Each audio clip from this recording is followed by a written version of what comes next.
chief, who lay on his back, dead. His face was almost black, and his eyes were open and staring horribly up at the sky, as though he saw some dreadful vision.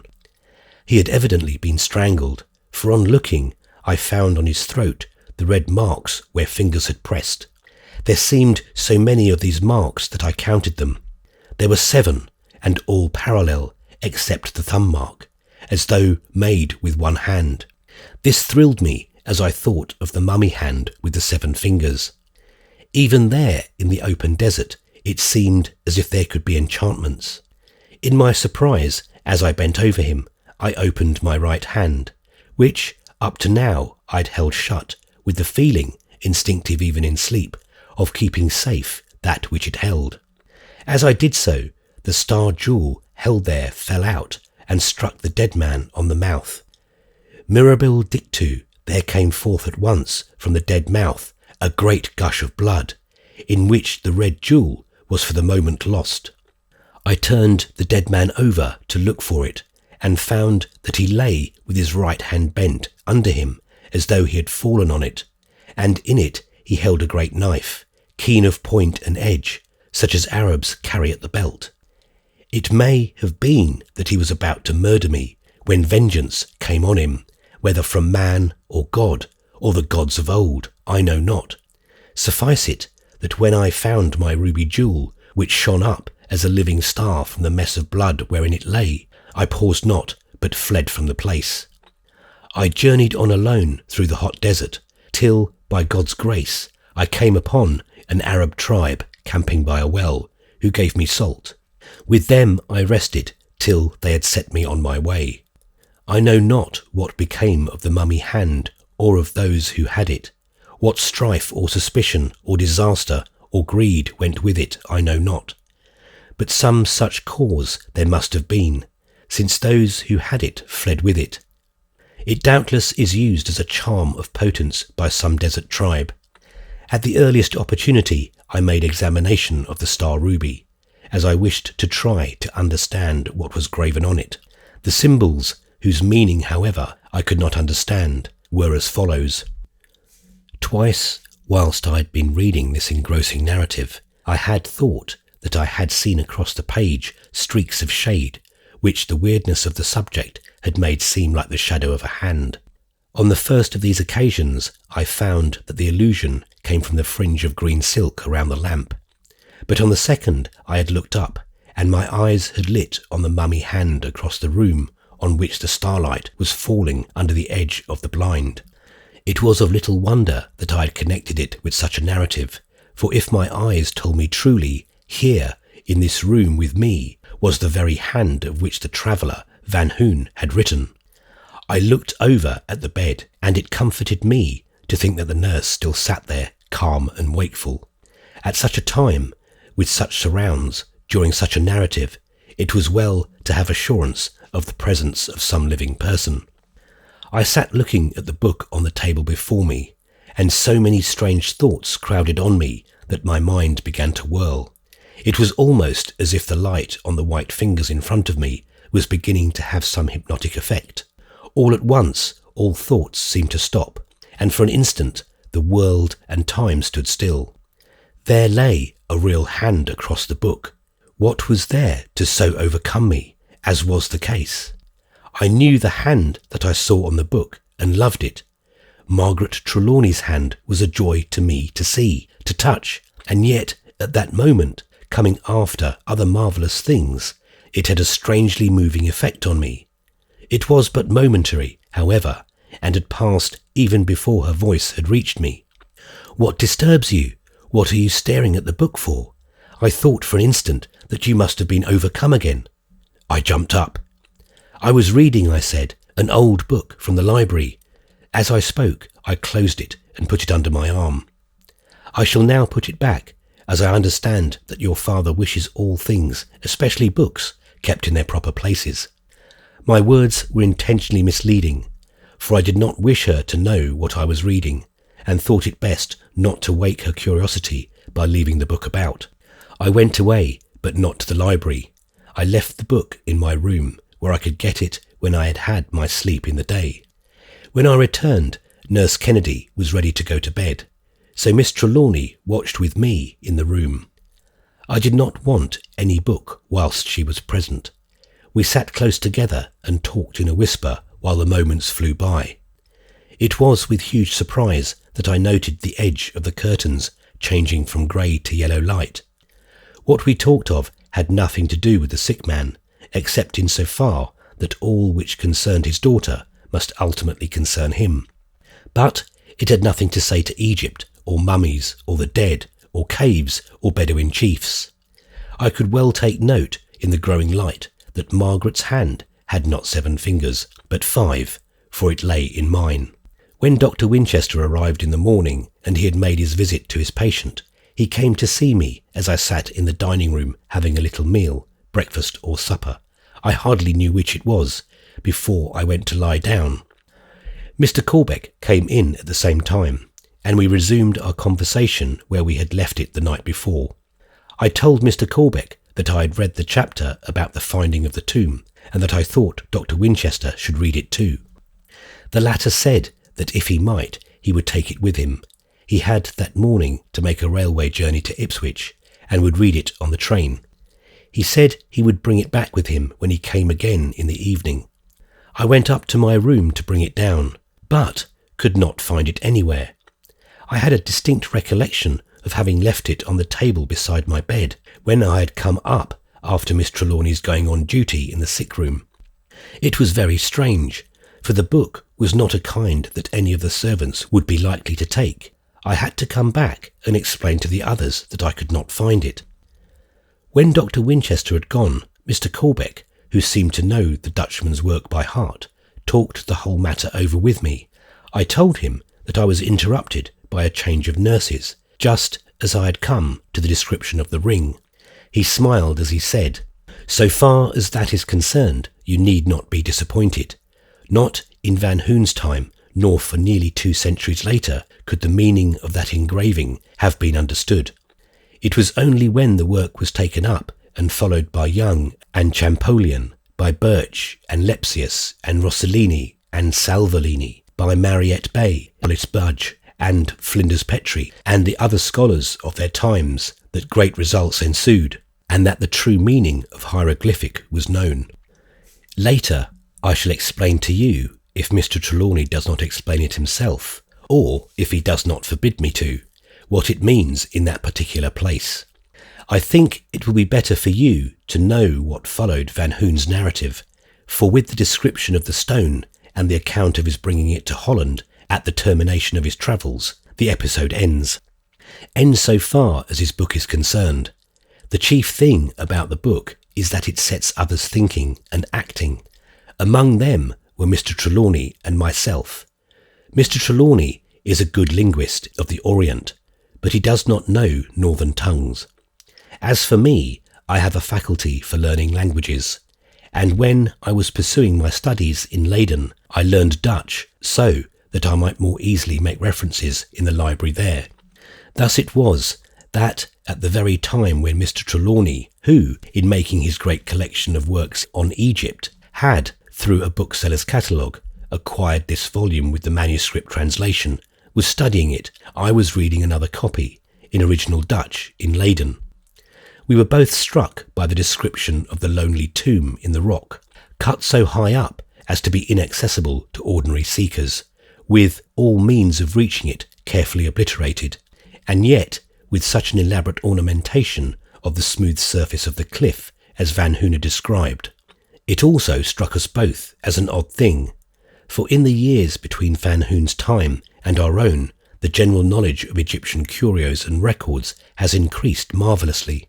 That, in the case of such a tomb, made in such a place, and which must have cost an immense sum of money, there was no seeming record or effigy to point out who lay within. Moreover, the very name of the place, the Valley of the Sorcerer, had, in a prosaic age, attractions of its own. When we met, which we did through his seeking the assistance of other Egyptologists in his work, we talked over this as we did over many other things, and we determined to make search of the mysterious valley. Whilst we were waiting to start on the travel, for many things were required which Mr. Trelawney undertook to see to himself, I went to Holland to try if I could by any traces verify Van Hoon's narrative. I went straight to Hoorn and set patiently to work to find the house of the traveller and his descendants, if any. I need not trouble you with the details of my seeking and finding. Hoorn is such a place that has not changed much since Van Hoon's time, except that it has lost the place which it held amongst commercial cities. Its externals are such as they had been then. In such a deeply old place, a century or two does not count for much. I found the house and discovered that none of the descendants were alive. I searched records, but only to one end, death and extinction. Then I set me to work to find what had become of his treasures, for that such a traveller must have had great treasures was apparent. I traced a good many to museums in Leyden, Utrecht and Amsterdam, and some few to the private houses of rich collectors. At last, in the shop of an old watchmaker and jeweller at Hoorn, I found what he considered his chiefest treasure, a great ruby, carven like a scarab with 7 stars, and engraven with hieroglyphics. The old man did not know hieroglyphic character, and in his old world, sleepy life, the philological discoveries of recent years had not reached him. He did not know anything of Van Hoon, except that such a person had been, and that his name was, during 2 centuries, venerated in the town as a great traveller. He valued the jewel as only a rare stone, spoiled in part by the cutting, and though he was at first loath to part with such a unique gem, he became amenable ultimately to commercial reason. I had a full purse, since I bought for Mr. Trelawney, who is, as I suppose you know, immensely wealthy. I was shortly on my way back to London with the star ruby safe in my pocketbook, and in my heart a joy and exultation which knew no bounds. For here we were with proof of Van Hoon's wonderful story. The jewel was put in security in Mr. Trelawney's great safe, and we started out on our journey of exploration in full hope. Mr. Trelawney was, at the last, loath to leave his young wife, whom he dearly loved, but she, who loved him equally, knew his longing to prosecute the search. So keeping to herself, as all good women do, all her anxieties, which in her case were special, she bade him follow out his bent.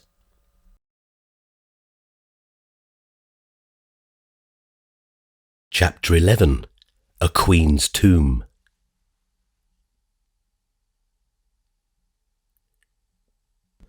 Mr. Trelawney's hope was at least as great as my own. He is not so volatile a man as I am, prone to ups and downs of hope and despair, but he has a fixed purpose which crystallises hope into belief. At times I had feared that there might have been 2 such stones, or that the adventures of Van Hoon were travellers' fictions, based on some ordinary acquisition of the curio in Alexandria or Cairo, or London or Amsterdam. But Mr. Trelawney never faltered in his belief. We had many things to distract our minds from belief or disbelief. This was soon after Arabi Pasha, and Egypt was so safe for travellers, especially if they were English. But Mr. Trelawney is a fearless man, and I almost come to think at times that I am not a coward myself. We got together a band of Arabs whom one or other of us had known in former trips to the desert, and whom we could trust, that is, we did not distrust them as much as others. We were numerous enough to protect ourselves from chance marauding bands, and we took with us large impedimenta.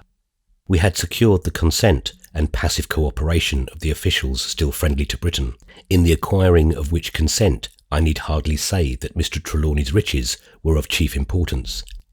We found our way in Dahabiyes to Aswan, whence, having got some Arabs from the Sheikh and having given our usual bakshish, we set out on our journey through the desert.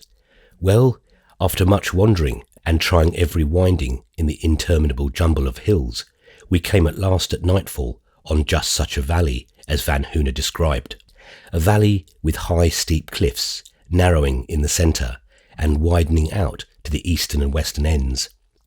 At daylight We were opposite the cliff and could easily note the opening high up in the rock and the hieroglyphic figures which were evidently intended originally to conceal it. But the signs which had baffled Van Hoon and those of his time, and later, were no secrets to us. The host of scholars who had given their brains and their lives to this work had rested upon the mysterious prison house of Egyptian language. On the hewn face of the rocky cliff, we, who had learned the secrets, could read what the Theban priesthood had had there inscribed nearly 50 centuries before. For that the external inscription was the work of the priesthood, and a hostile priesthood at that, there could be no living doubt. The inscription on the rock, written in hieroglyphic, ran thus: "Hither the gods come not at any summons. The Nameless One has insulted them, and is for ever alone. Go not nigh, lest their vengeance wither you away." The warning must have been a terribly potent one at the time it was written, and for thousands of years afterwards, even when the language in which it was given had become a dead mystery to the people of the land. The tradition of such a terror lasts longer than its cause. Even in the symbols used, there was an added significance of alliteration. Forever is given in the hieroglyphics as millions of years.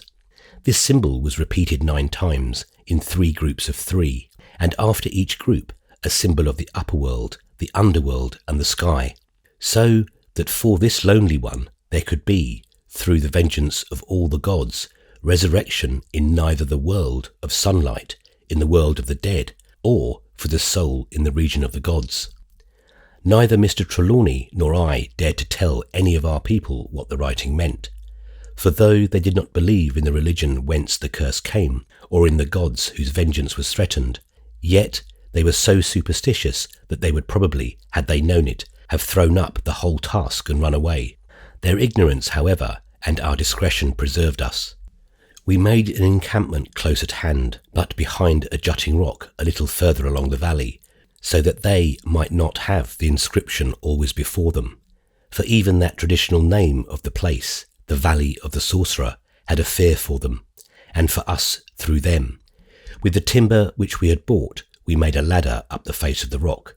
We hung a pulley on a beam fixed to project from the top of the cliff. We found the great slab of rock which formed the door, placed clumsily in its place and secured by a few stones. Its own weight kept it in safe position. In order to enter, we had to push it in, and we passed over it. We found the great coil of chain which Van Hoon had described fastened to the rock. There were, however, abundant evidences amid the wreckage of the great stone door, which had revolved on iron hinges at top and bottom, that ample provision had been originally made for closing and fastening it from within. Mr. Trelawney and I went alone into the tomb. We had brought plenty of lights with us, and we fixed them as we went along. We wished to get a complete survey at first, and then make examination of all in detail. As we went on, we were filled with ever-increasing wonder and delight. The tomb was one of the most magnificent and beautiful which either of us had ever seen. From the elaborate nature of the sculpture and painting and the perfection of the workmanship, it was evident that the tomb was prepared during the lifetime of her for whose resting place it was intended. The drawing of the hieroglyphic pictures was fine, and the colouring superb, and in that high cavern, far away from even the damp of the Nile flood, all was fresh as when the artists had laid down their palettes. There was one thing which we could not avoid seeing, that, although the cutting on the outside rock was the work of the priesthood, the smoothing of the cliff face was probably a part of the tomb builder's original design. The symbolism of the painting and cutting within all gave the same idea. The outer cavern, partly natural and partly hewn, was regarded architecturally as only an antechamber. At the end of it, so that it would face the east, was a pillared portico hewn out of the solid rock. The pillars were massive and were 7-sided, a thing which we had not come across in any other tomb. Sculptured on the architrave was the boat of the moon, containing Hathor, cow-headed and bearing the disc and plumes, and the dog-headed Happy, the god of the north. It was steered by Harpocrates towards the north, represented by the pole star, surrounded by Draco and Ursa Major. In the latter, the stars that form what we call the plough were cut larger than any of the other stars and were filled with gold so that, in the light of torches, they seemed to flame with a special significance. Passing within the portico, we found two of the architectural features of a rock tomb, the chamber or chapel and the pit, all complete as Van Hoon had noticed, though, in his day, the names given to these parts by the Egyptians of old were unknown. The stele, or record, which had its place low down on the western wall, was so remarkable that we examined it minutely, even before going on our way to find the mummy which was the object of our search. This stele was a great slab of lapis lazuli, cut all over with hieroglyphic figures of small size and of much beauty. The cutting was filled in with some cement of exceeding fineness and of the colour of pure vermilion. The inscription began, "Terra, Queen of the Egypts, daughter of Antef, monarch of the north and the south, daughter of the sun, queen of the diadems." It then set out, in full record, the history of her life and reign. The signs of sovereignty were given with a truly feminine profusion of adornment. The united crowns of Upper and Lower Egypt were, in especial, cut with exquisite precision. It was new to both of us to find the Hejit and the Desha, the white and the red crowns of Upper and Lower Egypt, on the stele of a queen, for it was a rule without exception in the records that in ancient Egypt either crown was worn only by a king, though they are to be found on goddesses. Later on we found an explanation, of which I shall say more presently. Such an inscription was in itself a matter so startling as to arrest attention from anyone, anywhere, at any time, but you can have no conception of the effect which it had upon us. Though our eyes were not the first which had seen it, they were the first which could see it with understanding, since first the slab of rock was fixed in the cliff opening nearly 5,000 years before. To us was given to read this message from the dead, this message of one who had warred against the gods of old and claimed to have controlled them at a time when the hierarchy professed to be the only means of exciting their fears or gaining their goodwill. The walls of the upper chamber of the pit and the sarcophagus chamber were profusely inscribed, all the inscriptions except that on the stele being coloured with bluish-green pigment. The effect, when seen sideways as the eye caught the green facets, was that of an old, discoloured Indian turquoise. We descended the pit by the aid of the tackle we had brought with us. Trelawney went first. It was a deep pit, more than 70 feet, but it had never been filled up. The passage at the bottom sloped up to the sarcophagus chamber, and was longer than is usually found. It had not been walled up. Within we found a great sarcophagus of yellow stone, but that I need not describe. You have seen it in Mr. Trelawney's chamber. The cover of it lay on the ground. It had not been cemented, and was just as Van Hoon had described it. Needless to say, we were excited as we looked within. There must, however, be one sense of disappointment. I could not help feeling how different must have been the sight which met the Dutch traveller's eyes when he looked within and found that white hand lying lifelike above the shrouding mummy cloths. It is true that a part of the arm was there, white and ivory-like, but there was a thrill to us which came not to Van Hoon. The end of the wrist was covered with dried blood. It was as though the body had bled after death. The jagged ends of the broken wrist were rough with clotted blood. Through this, the white bone sticking out looked like the matrix of opal. The blood had streamed down and stained the brown wrappings as with rust. Here, then, was full confirmation of the narrative. With such evidence of the narrator's truth before us, we could not doubt the other matters which he had told, such as the blood on the mummy hand or marks of the 7 fingers on the throat of the strangled sheikh. I shall not trouble you with the details of all we saw or how we learned all we knew. Part of it was from knowledge common to scholars, part we read on the stele in the tomb, and in the sculptures and hieroglyphic paintings on the walls.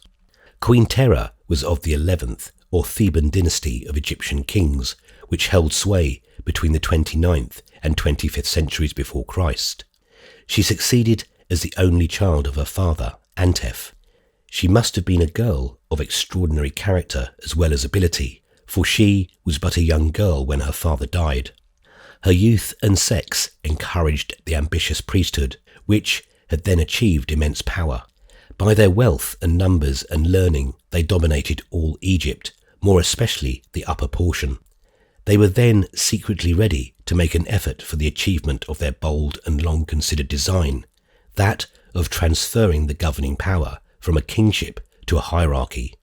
But King Antef had suspected some such movement, and had taken the precaution of securing to his daughter the allegiance of the army. He had also taught her statecraft, and had even made her learned in the law of the very priests themselves. He had used those of one cult against the other, each being hopeful of some present gain on its own part by the influence of the king, or of some ultimate gain from its influence over his daughter. Thus the princess had been brought up amongst scribes, and was herself no mean artist. Many of these things were told on the walls in pictures or in hieroglyphic writing of great beauty, and when we came to the conclusion that not a few of them had been done by the princess herself, it was not without cause that she was inscribed on the stele as protector of the arts. But the king had gone to further lengths, and had had his daughter taught magic, by which she had the power over sleep and will. This was real magic, black magic, not magic of the temples, which, I may explain, was of the harmless or white order, and was intended to impress rather than to affect. She had been an apt pupil, and had gone further than her teachers. Her power and her resources had given her great opportunities, of which she had availed herself to the full. She had won secrets from the nature in strange ways, and had even gone to the length of going down into the tomb herself, having been swathed and coffined and left as dead for a whole month. The priests had tried to make out that the real Princess Terra had died in the experiment, and that another girl had been substituted, but she had conclusively proved their error. All this was told in pictures of great merit. It was probably in her time that the impulse was given in the restoring the artistic greatness of the Fourth Dynasty, which had found its perfection in the days of Chufu. In the chamber of the sarcophagus were pictures and writings to show that she had achieved victory over sleep.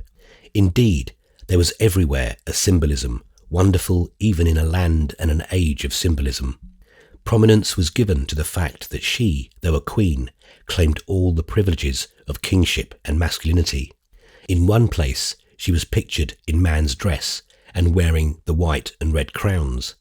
In the following picture, she was in female dress, but still wearing the crowns of Upper and Lower Egypt, while the discarded male raiment lay at her feet.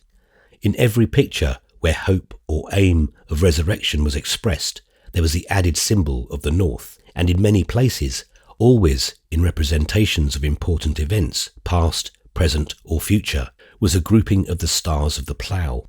She evidently regarded this constellation as in some way peculiarly associated with herself. Perhaps the most remarkable statement in the records, both on the stele and in the mural writings, was that Queen Terra had power to compel the gods. This, by the way, was not an isolated belief in Egyptian history, but was different in its cause. She had engraved on a ruby, carved like a scarab, and having 7 stars of 7 points, master words to compel all the gods, both of the upper and the underworlds. In the statement it was plainly set forth that the hatred of the priests was, she knew, stored up for her, and that they would, after her death, try to suppress her name. This was a terrible revenge, I may tell you, in Egyptian mythology, for without a name, no one can after death be introduced to the gods or have prayers said for him. Therefore, she had intended her resurrection to be after a long time, and in a more northern land, under the constellation whose 7 stars had ruled her birth. To this end, her hand was to be in the air unwrapped, and in it the jewel of 7 stars, so that wherever there was air, she might move, even as her K could move. This, after thinking it over, Mr. Trelawney and I agreed, meant that her body could become astral at command, and so move particle by particle, and become whole again when and where required.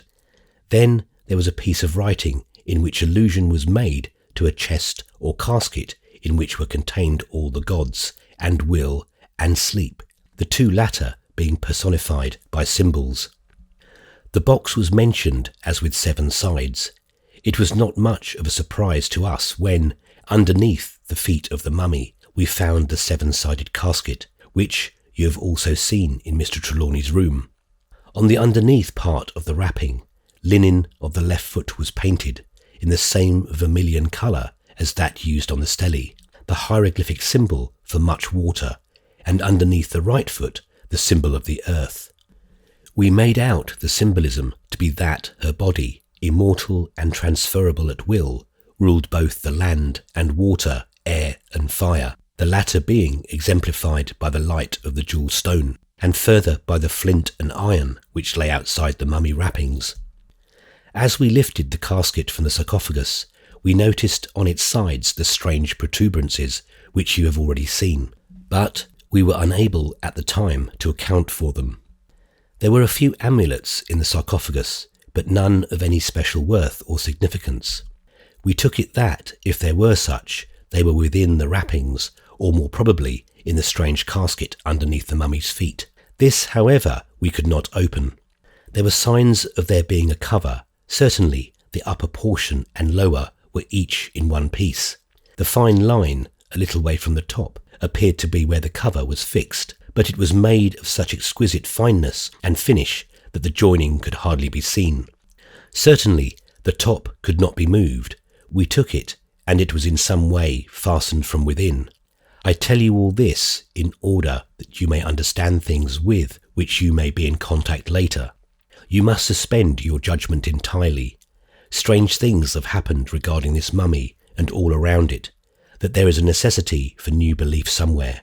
It is absolutely impossible to reconcile certain things which have happened with the ordinary currents of life or knowledge. We stayed around the valley of the sorcerer till we had copied roughly all the drawings and writings on the walls, ceiling and floor. We took with us the stele of lapis lazuli, whose graven record was coloured with vermilion pigment. We took the sarcophagus and the mummy, the stone chest with the alabaster jars, the tables of bloodstone and alabaster and onyx and carnelian, and the ivory pillow whose arch rested on buckles, round each of which was twisted a uraeus wrought in gold. We took all the articles which lay in the chapel and the mummy pit, the wooden boats with crews, and the U-shaped 2 figures, and the symbolic amulets. When coming away, we took down the ladders, and at a distance buried them in the sand under a cliff, which we noted so that if necessary we might find them again. Then, with our heavy baggage, we set out on our laborious journey back to the Nile. It was no easy task, I tell you, to bring the case with that great sarcophagus over the desert.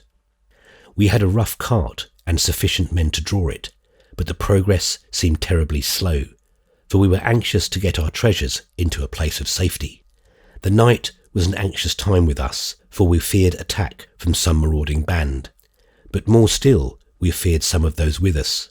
They were, after all, but predatory, unscrupulous men, and we had with us a considerable bulk of precious things. They, or at least the dangerous ones amongst them, did not know why it was so precious. They took it for granted that it was material treasure of some kind that we carried. We had taken the mummy from the sarcophagus and packed it for safety of travel in a separate case. During the first night, 2 attempts were made to steal things from the cart, and 2 men were found dead in the morning. On the second night, there came on a violent storm, one of those terrible simooms of the desert which makes one feel his helplessness. We were overwhelmed with drifting sand. Some of our Bedouins had fled before the storm, hoping to find shelter. The rest of us, wrapped in our bornos, endured with what patience we could. In the morning, when the storm had passed, we recovered from under the piles of sand that we could of our impedimenta. We found the case in which the mummy had been packed all broken, but the mummy itself could nowhere be found. We searched everywhere around and dug up the sand which had piled around us, but in vain. We did not know what to do, for Trelawney had his heart set on taking home that mummy. We waited a whole day in hopes that the Bedouins who had fled would return. We had a blind hope that they might have in some way removed the mummy from the cart and would restore it. That night, just before dawn, Mr. Trelawney woke me up and whispered in my ear, "We must go back to the tomb in the Valley of the Sorcerer. Show no hesitation in the morning when I give the orders. If you ask any questions as to where we are going, it will create suspicion and will defeat our purpose." "All right," I answered, "but why shall we go there?" His answer seemed to thrill through me as though it had struck some chord ready tuned within. "We shall find the mummy there, I am sure of it." Then, anticipating doubt or argument, he added, "Wait, and you shall see," and he sank back into his blanket again. The Arabs were surprised when we retraced our steps, and some of them were not satisfied. There was a good deal of friction, and there were several desertions, so that it was with a diminished following that we took our way eastward again. At first, the Sheikh did not manifest any curiosity as to our definite destination, but when it became apparent that we were again making for the Valley of the Sorcerer, he too showed concern. This grew as we drew near, till finally at the entrance of the valley he halted and refused to go further. He said he would wait our return if we chose to go on alone, that he would wait 3 days, but if by that time we had not returned, he would leave. No offer of money would tempt him to depart from his resolution. The only concession he would make was that he would find the ladders and bring them near the cliff. This he did, and then, with the rest of the troop, he went back to wait at the entrance of the valley. Mr. Trelawney and I took ropes and torches, and again ascended to the tomb. It was evident that someone had been there in our absence, for the stone slab which protected the entrance to the tomb was lying flat inside, and a rope was dangling from the cliff summit. Within, there was another rope hanging into the shaft of the mummy pit. We looked at each other, but neither said a word. We fixed our own rope, and as arranged, Trelawney descended first, I following at once. It was not till we stood together at the foot of the shaft that the thought flashed across me that we might be in some sort of a trap, that someone might descend the rope from the cliff, and by cutting the rope by which we had lowered ourselves into the pit, bury us there alive. The thought was horrifying, but it was too late to do anything. I remained silent. We both had torches, so that there was ample light as we passed through the passage and entered the chamber where the sarcophagus had stood. The first thing noticeable was the emptiness of the place. Despite all its magnificent adornment, the tomb was made a desolation by the absence of the great sarcophagus, to hold which it was hewn in the rock, of the chest with the alabaster jars, of the tables which had held the implements and food for the use of the dead, and the U-shaped 2 figures. It was made more infinitely desolate still by the shrouded figure of the mummy of Queen Terra, which lay on the floor where the great sarcophagus had stood. Beside it lay, in the strange contorted attitudes of violent death, 3 of the Arabs who had deserted from our party. Their faces were black, and their hands and necks were smeared with blood, which had burst from mouth and nose and eyes. On the throat of each were the marks, now blackening, of a hand of 7 fingers. Trelawney and I drew close, and clutched each other in awe and fear as we looked. For, most wonderful of all, across the breast of the mummied queen lay a hand of 7 fingers, ivory white, the wrist only showing a scar like a jagged red line, from which seemed to depend drops of blood.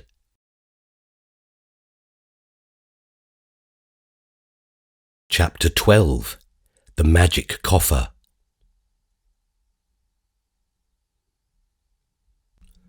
When we recovered our amazement, which seemed to last unduly long, we did not lose any time carrying the mummy through the passage and hoisting it up the pit shaft. I went first to receive it at the top. As I looked down, I saw Mr. Trelawney lift the severed hand and put it in his breast, manifestly to save it from being injured or lost. We left the dead Arabs where they lay. With our ropes, we lowered our precious burden to the ground and then took it to the entrance of the valley where our escort was to wait. To our astonishment, we found them on the move. When we remonstrated with the Sheikh, He answered that he had fulfilled his contract to the letter. He had waited the 3 days as arranged. I thought that he was lying to cover up his base intention of deserting us, and I found when we compared notes that Trelawney had the same suspicion. It was not till we arrived at Cairo that we found he was correct. It was the 3rd of November 1884 when we entered the mummy pit for the second time. We had reason to remember the date. We had lost 3 whole days of our reckoning out of our lives, whilst we had stood wondering in that chamber of the dead. Was it strange, then, that we had a superstitious feeling with regard to the dead Queen Terra and all belonging to her? Is it any wonder that it rests with us now, with a bewildering sense of some power outside ourselves or our comprehension? Will it be any wonder if it go down to the grave with us at the appointed time, if, indeed, there be any graves for us who have robbed the dead? He was silent for quite a minute before he went on. We got to Cairo all right, and from there to Alexandria, where we were to take a ship by the messagerie service to Marseille, and go thence by express to London. But the best laid schemes o' mice and men gang aft agly. At Alexandria, Trelawney found waiting a cable stating that Mrs. Trelawney had died in giving birth to a daughter. Her stricken husband hurried off at once by the Orient Express, and I had to bring the treasure alone to the desolate house. I got to London all safe. There seemed to be some special good fortune to our journey. When I got to this house, the funeral had long been over. The child had been put out to nurse, and Mr. Trelawney had so far recovered from the shock of his loss that he had set himself to take up again the broken threads of his life and his work. That he had had a shock, and a bad one, was apparent. The sudden grey in his black hair was proof enough in itself, but in addition, the strong cast of his features had become set and stern. Since he received that cable in the shipping office at Alexandria, I have never seen a happy smile on his face. Work is the best thing in such a case, and to his work he devoted himself heart and soul. The strange tragedy of his loss and gain, for the child was born after the mother's death, took place during the time that we stood in that trance in the mummy pit of Queen Terra. It seemed to have become in some way associated with his Egyptian studies, and more especially with the mysteries connected with the Queen. He told me very little about his daughter, but that 2 forces struggled in his mind regarding her was apparent. He could see that he loved, almost idolized her, yet he could never forget that her birth had cost her mother's life. Also, there was something whose existence seemed to wring his father's heart, though he would never tell me what it was. Again, he once said in a moment of relaxation of his purpose of silence, "She is unlike her mother, but in both feature and colour she has a marvellous resemblance to the pictures of Queen Terra." He said that he had sent her away to people who would care for her as he could not, and that till she became a woman she should have all the simple pleasures that a young girl might have, and that were best for her. I would often have talked with him about her, but he would never say much. Once he said to me, "There are reasons why I should not speak more than is necessary. Some day you will know and understand." I respected his reticence, and beyond asking after her on my return after a journey, I have never spoken of her again. I had never seen her till I did so in your presence. Well, when the treasures which we had, taken from the tomb had been brought here, Mr. Trelawney arranged their disposition himself. The mummy, all except the severed hand, he placed in the great ironstone sarcophagus in the hall. This was wrought for the Theban high priest Uni, and is, as you may have remarked, all inscribed with wonderful invocations to the old gods of Egypt. The rest of the things from the tomb he disposed about his own room, as you have seen. Amongst them he placed, for special reasons of his own, the mummy hand. I think he regards this as the most sacred of his possessions, with perhaps one exception. That is the carven ruby, which he calls the Jewel of 7 Stars, which he keeps in that great safe, which is locked and guarded by various devices, as you know. I dare say you find this tedious, but I have had to explain it so that you should understand all up to the present. It was a long time after my return with the mummy of Queen Terra when Mr. Trelawney reopened the subject with me. He had been several times to Egypt, sometimes with me and sometimes alone. And I had been several trips on my own account or for him. But in all that time, nearly 16 years, he never mentioned the subject, unless when some pressing occasion suggested, if it did not necessitate, a reference. One morning early he sent for me in a hurry. I was then studying in the British Museum and had rooms in Hart Street. When I came, he was all on fire with excitement. I had not seen him in such a glow since before the news of his wife's death. He took me at once into his room. The window blinds were down and the shutters closed. Not a ray of daylight came in. The ordinary lights in the room were not lit, but there were a lot of powerful electric lamps, 50 candle power at least, arranged on one side of the room. The little bloodstone table on which the heptagonal coffer stands was drawn to the centre of the room. The coffer looked exquisite in the glare of light which shone on it. It actually seemed to glow as if lit in some way from within. "What do you think of it?" he asked. "It is like a jewel," I answered. "You may well call it the sorcerer's magic coffer, if it often looks like that. It almost seems to be alive." "Do you know why it seems so?" "From the glare of the light, I suppose." "Light, of course," he answered, "but it is rather the disposition of light." As he spoke, he turned up the ordinary lights of the room and switched off the special ones. The effect on the stone box was surprising. In a second, it lost all its glowing effect. It was still a very beautiful stone, as always, but it was stone and no more. "Do you notice anything about the arrangement of the lamps?" he asked. "No." "They were in the shape of the stars in the plough, as the stars are in the ruby." The statement came to me with a certain sense of conviction. I do not know why, except that there had been so many mysterious associations with the mummy and all belonging to it, that any new one seemed enlightening. I listened as Trelawney went on to explain. "For 16 years I have never ceased to think of that adventure, or to try to find a clue to the mysteries which came before us, but never until last night did I seem to find a solution. I think I must have dreamed of it, for I woke all on fire about it. I jumped out of bed with the determination of doing something before I quite knew what it was that I wished to do. Then, all at once, the purpose was clear before me.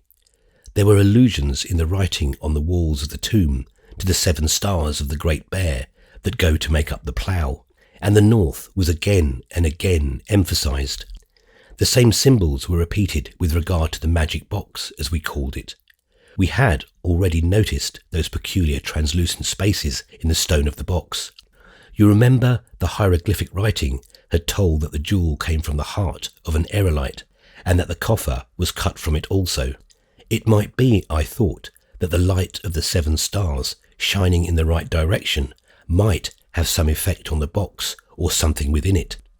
I raised the blind and looked out. The plough was high in the heavens, and both its stars and the pole star were straight opposite the window. I pulled the table with the coffer out into the light and shifted it until the translucent patches were in the direction of the stars. Instantly the box began to glow, as you saw it under the lamps, though but slightly. I waited and waited, but the sky clouded over and the light died away. So I got wires and lamps, you know how often I use them in experiments, and tried the effect of electric light. It took me some time to get the lamps properly placed, so that they would correspond to the parts of the stone, but the moment I got them right, the whole thing began to glow as you have seen it. I could get no further, however. There was evidently something wanting. All at once it came to me that if light could have some effect there, should be in the tomb some means of producing light, for there could not be starlight in the mummy pit in the cavern. Then the whole thing seemed to become clear. On the bloodstone table, which has a hollow carved in its top, into which the bottom of the coffer fits, I laid the magic coffer, and at once saw that the odd protuberances so carefully wrought in the substance of the stone corresponded in a way to the stars in their constellation. These then were to hold lights. "Eureka!" I cried. "All we want now is the lamps." I tried placing the electric lights on or close to the protuberances, but the glow never came to the stone, so the conviction grew on me that there were special lamps made for the purpose. If we could find them, a step on the road to solving the mystery should be gained. But what about the lamps? I asked. Where are they? When are we to discover them? How are we to know them if we do find them? What? He stopped me at once. One thing at a time, he said quietly. Your first question contains all the rest. Where are these lamps? I shall tell you. In the tomb. In the tomb, I repeated in surprise, while you and I searched the place ourselves from end to end, and there was not a sign of a lamp, not a sign of anything remaining when we came away the first time, or on the second, except the bodies of the Arabs. Whilst I was speaking, he had uncoiled some large sheets of paper which he had brought in his hand from his own room. These he spread out on the great table, keeping their edges down with books and weights. I knew them at a glance. They were the careful copies which he had made out of our first transcripts from the writing in the tomb. When he had all ready, he turned to me and said slowly, Do you remember wondering, when we examined the tomb, at the lack of one thing which is usually found in such a tomb? Yes, there was no serdab. The serdab, I may perhaps explain, said Mr. Corbeck to me, is a sort of niche built or hewn in the wall of a tomb. Those which have as yet been examined bear no inscriptions and contain only effigies of the dead for whom the tomb was made. Then he went on with his narrative. Trelawney, when he saw that I had caught his meaning, went on speaking with something of his old enthusiasm. I have come to the conclusion that there must be a serdab, a secret one. We were dull not to have thought of it before. We might have known that the marker of such a tomb, a woman who had shown in other ways such a sense of beauty and completeness, and who had finished every detail with a feminine richness of elaboration, would not have neglected such an architectural feature. Even if it had not its own special significance in ritual, she would have had it as an adornment. Others had had it, and she liked her own work to be complete. Depend upon it, there is a serdab, and that in it, when it is discovered, we shall find the lamps. Of course, had we known then what we know now, or at all events surmise, that there were lamps, we might have suspected some hidden spot, some cache. I am going to ask you to go out to Egypt again, to seek the tomb, to find the serdab, and to bring back the lamps. And if I find there is no serdab, or if discovering it I find no lamps in it, what then?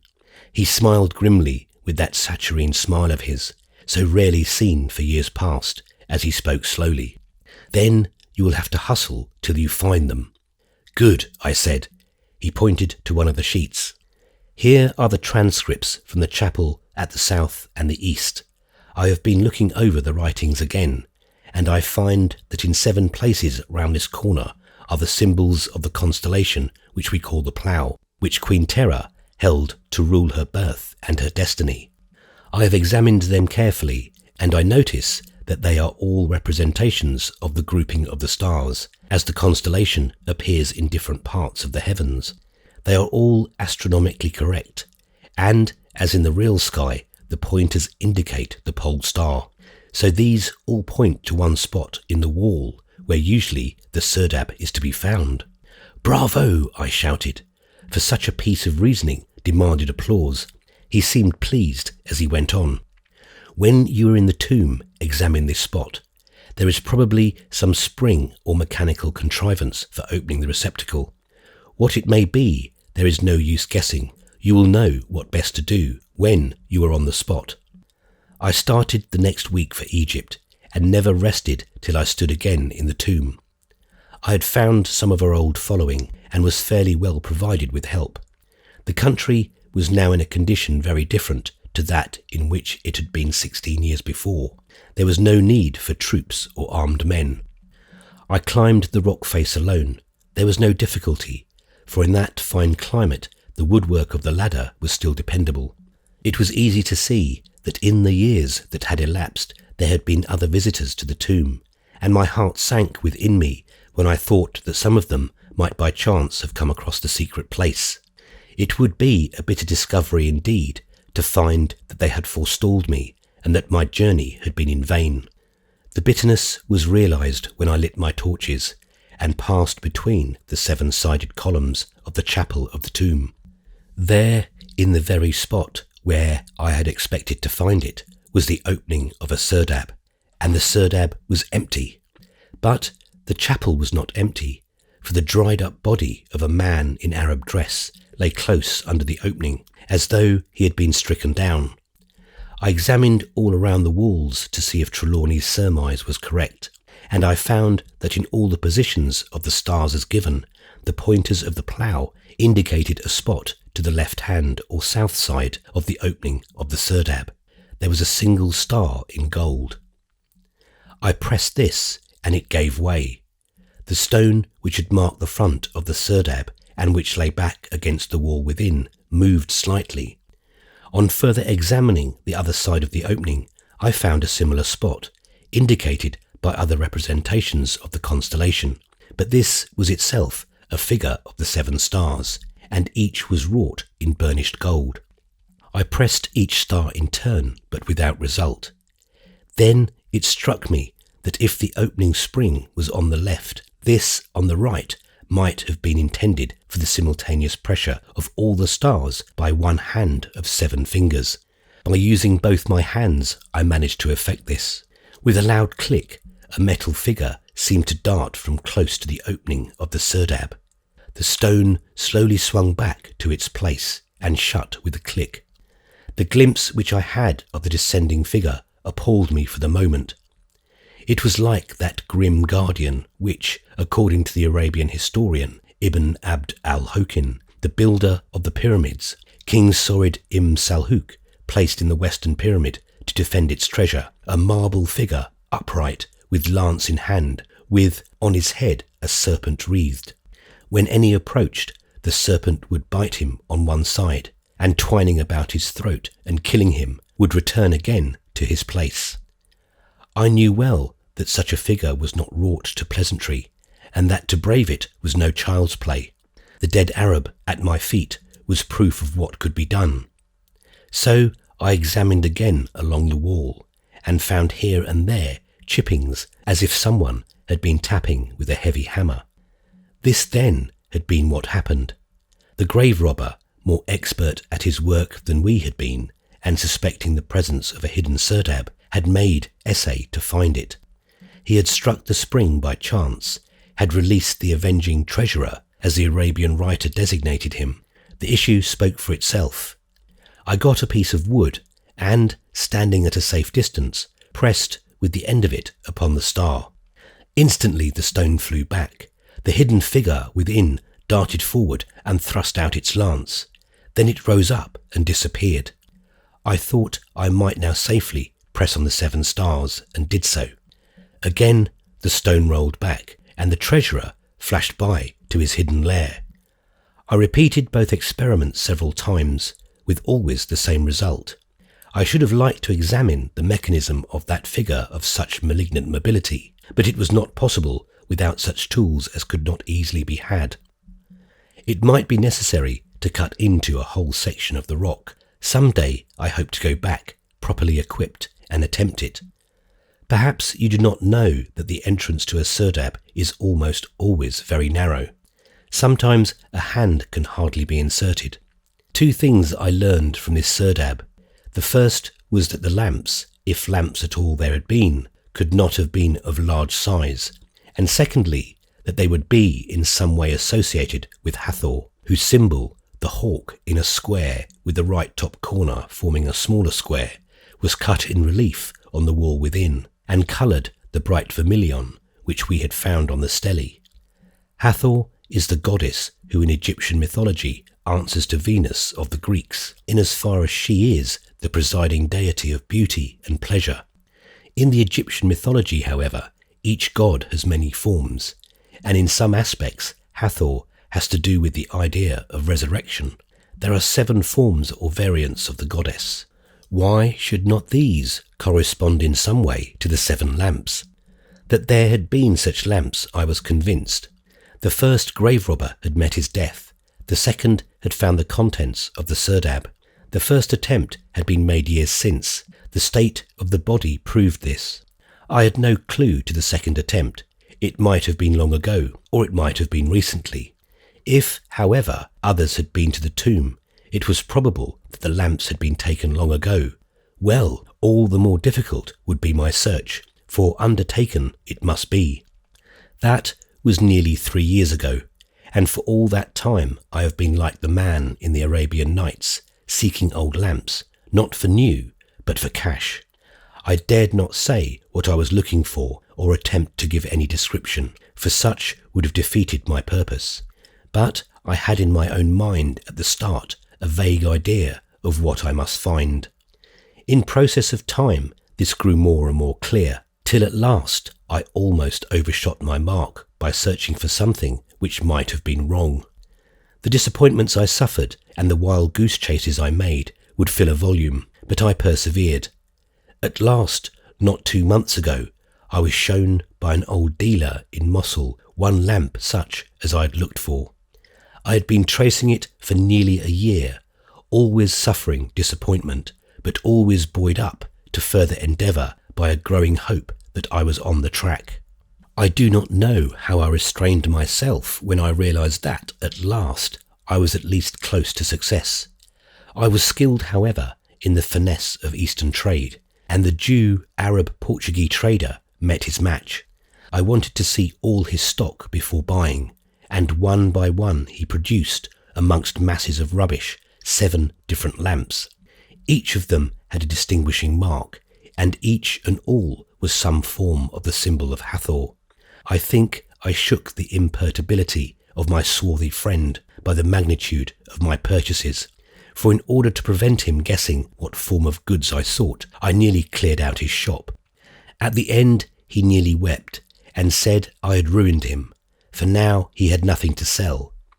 He would have torn his hair had he known what price I should ultimately have given for some of his stock that perhaps he valued least. I parted with most of my merchandise at normal price as I hurried home. I did not dare to give it away or even lose it, lest I should incur suspicion. My burden was far too precious to be risked by any foolishness now. I got on as fast as it is possible to travel in such countries, and arrived in London with only the lamps and certain portable curios and papyri which I had picked up on my travels. Now, Mr. Ross, you know all I know, and I leave it to your discretion how much, if any of it, you will tell Miss Trelawney.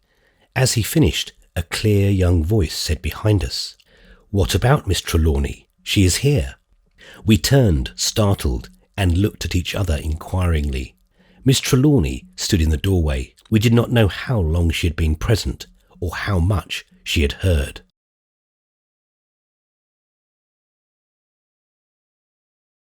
Chapter 13. Awaking from the Trance.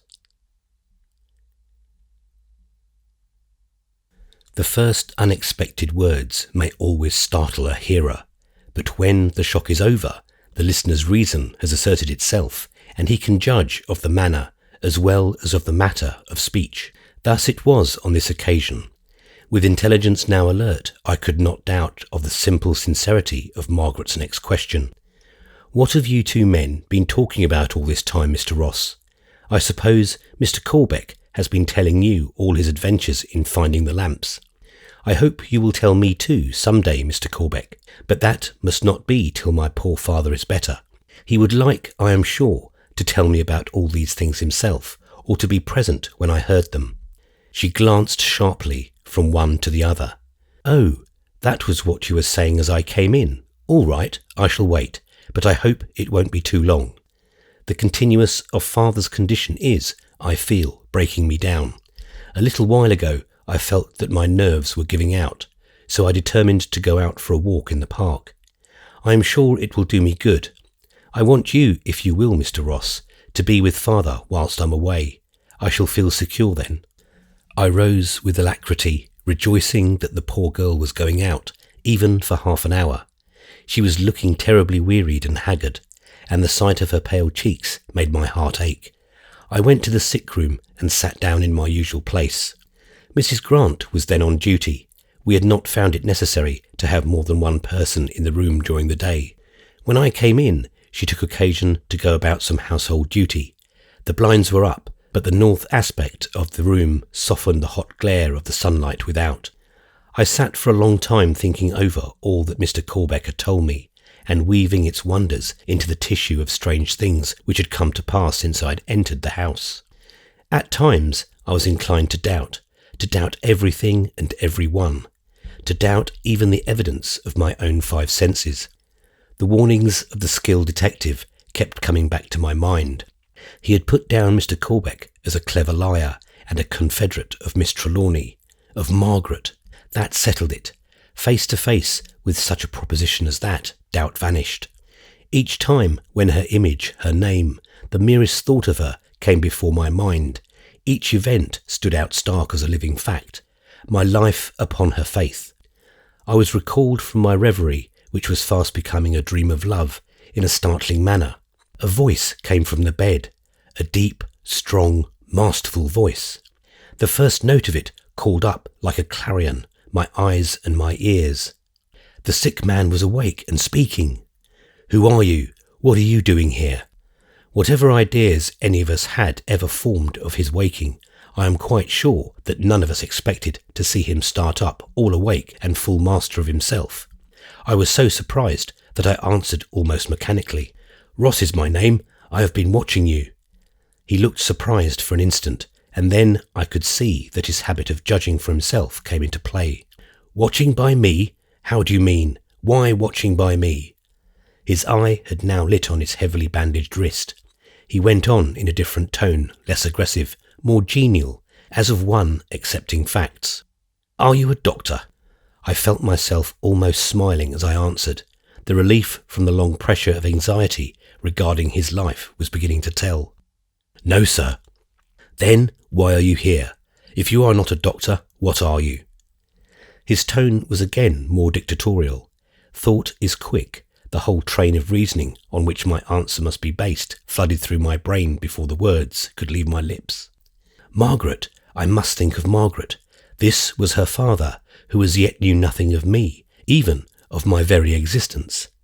He would be naturally curious, if not anxious, to know why I amongst men had been chosen as his daughter's friend on the occasion of his illness.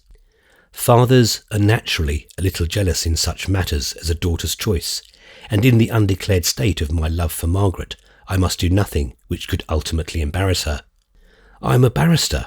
It is not, however, in that capacity I am here, but simply as a friend of your daughter. It was probably her knowledge of my being a lawyer which first determined her to ask me to come when she thought you had been murdered.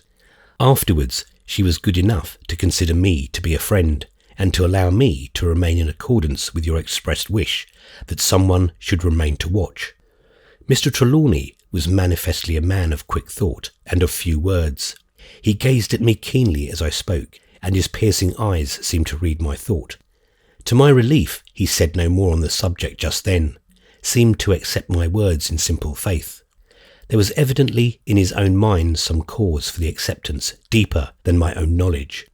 His eyes flashed, and there was an unconscious movement of the mouth. It could hardly be called a twitch, which betokened satisfaction. He was following out some train of reasoning in his own mind. Suddenly he said, "She thought I had been murdered? Was that last night?" "No, 4 days ago." He seemed surprised. Whilst he had been speaking the first time, he had sat up in bed. Now he made a movement as though he would jump out. With an effort, however, he restrained himself. Leaning back on his pillows, he said quietly, "Tell me all about it, all you know, every detail, omit nothing. But stay, first lock the door. I want to know, before I see anyone, exactly how things stand." Somehow his last words made my heart leap. Anyone? He evidently accepted me then, as an exception. In my present state of feeling for his daughter, this was a comforting thought. I felt exultant as I went over to the door and softly turned the key. When I came back, I found him sitting up again. He said, "Go on." Accordingly, I told him every detail, even of the slightest which I could remember, of what had happened from the moment of my arrival at the house. Of course, I said nothing of my feeling towards Margaret, and spoke only concerning those things already within his own knowledge. With regard to Corbeck, I simply said that he had brought back some lamps, of which he had been in quest. Then I proceeded to tell him fully of their loss and of their rediscovery in the house. He listened with a self-control which, under the circumstances, was to me little less than marvellous. It was impassiveness, for at times his eyes would flash or blaze, and the strong fingers of his uninjured hand would grip the sheet, pulling it into far-extending wrinkles. This was most noticeable when I told him of the return of Corbeck and the finding of the lamps in the boudoir. At times he spoke, but only a few words, and, as if unconsciously in emotional comment. The mysterious parts, those which had most puzzled us, seemed to have no special interest for him. He seemed to know them already. The utmost concern he showed was when I told him of Dawes shooting. His muttered comment, "Stupid ass," together with a quick glance across the room at the injured cabinet, marked the measure of his disgust. As I told him of his daughter's harrowing anxiety for him, of her unending care and devotion, of the tender love which she had shown, he seemed much moved. There was a sort of veiled surprise in his unconscious whisper, "Margaret, Margaret." When I had finished my narration, bringing matters up to the moment when Miss Trelawney had gone out for a walk, I thought of her as Miss Trelawney, not as Margaret now, in the presence of her father. He remained silent for quite a long time. It was probably 2 or 3 minutes, but it seemed interminable. All at once he turned and said to me briskly, "Now tell me all about yourself." This was something of a flora. I felt myself grow red hot. Mr. Trelawney's eyes were upon me.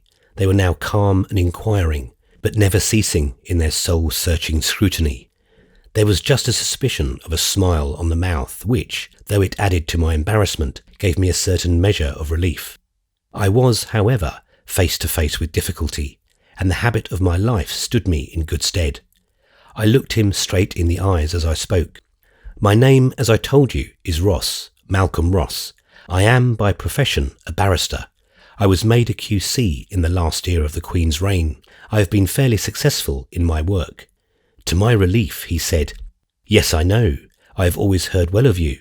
Where and when did you meet Margaret?" "First at the Hayes in Belgrave Square 10 days ago. Then at a picnic up the river with Lady Strathconnell. We went from Windsor to Cookham. Miss Trelawney was in my boat. I scull a little, and I had my own boat at Windsor. We had a good deal of conversation, naturally." Naturally. There was just a suspicion of something sardonic in the tone of acquiescence, but there was no other intimation of his feeling. I began to think that as I was in the presence of a strong man, I should show something of my own strength. My friends and sometimes my opponents say that I am a strong man. In my present circumstances, not to be absolutely truthful would be to be weak.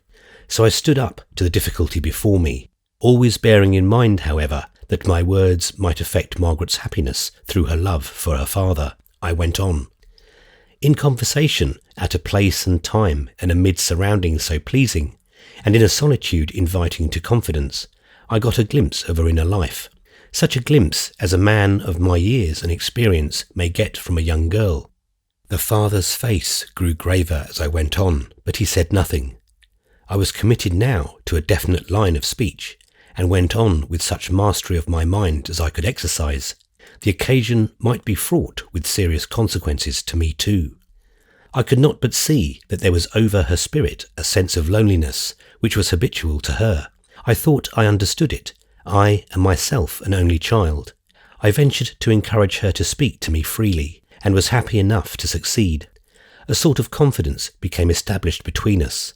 There was something in the father's face which made me add hurriedly, "Nothing was said by her, sir, as you can well imagine, which was not right and proper. She only told me in the impulse way of one longing to give voice to thoughts long carefully concealed, of her yearning to be closer to the father whom she loved, more en rapport with him, more in his confidence, closer within the circle of his sympathies. Oh, believe me, sir, that it was all good. All that a father's heart could hope or wish for. It was all loyal, that she spoke it to me was perhaps because I was almost a stranger with whom there were no previous barrier to confidence. Here I paused. It was hard to go on, and I feared lest I might, in my zeal, do Margaret a disservice. The relief of the strain came from her father. "And you?" "Sir, Miss Trelawney is very sweet and beautiful. She is young, and her mind is like crystal. Her sympathy is a joy. I am not an old man, and my affections were not engaged. They never had been till then. I hope I may say as much, even to a father." My eyes involuntarily dropped. When I raised them again, Mr. Trelawney was still gazing at me keenly. All the kindliness of his nature seemed to wreath itself in a smile as he held out his hand and said, "Malcolm Ross, I have always heard of you as a fearless and honourable gentleman.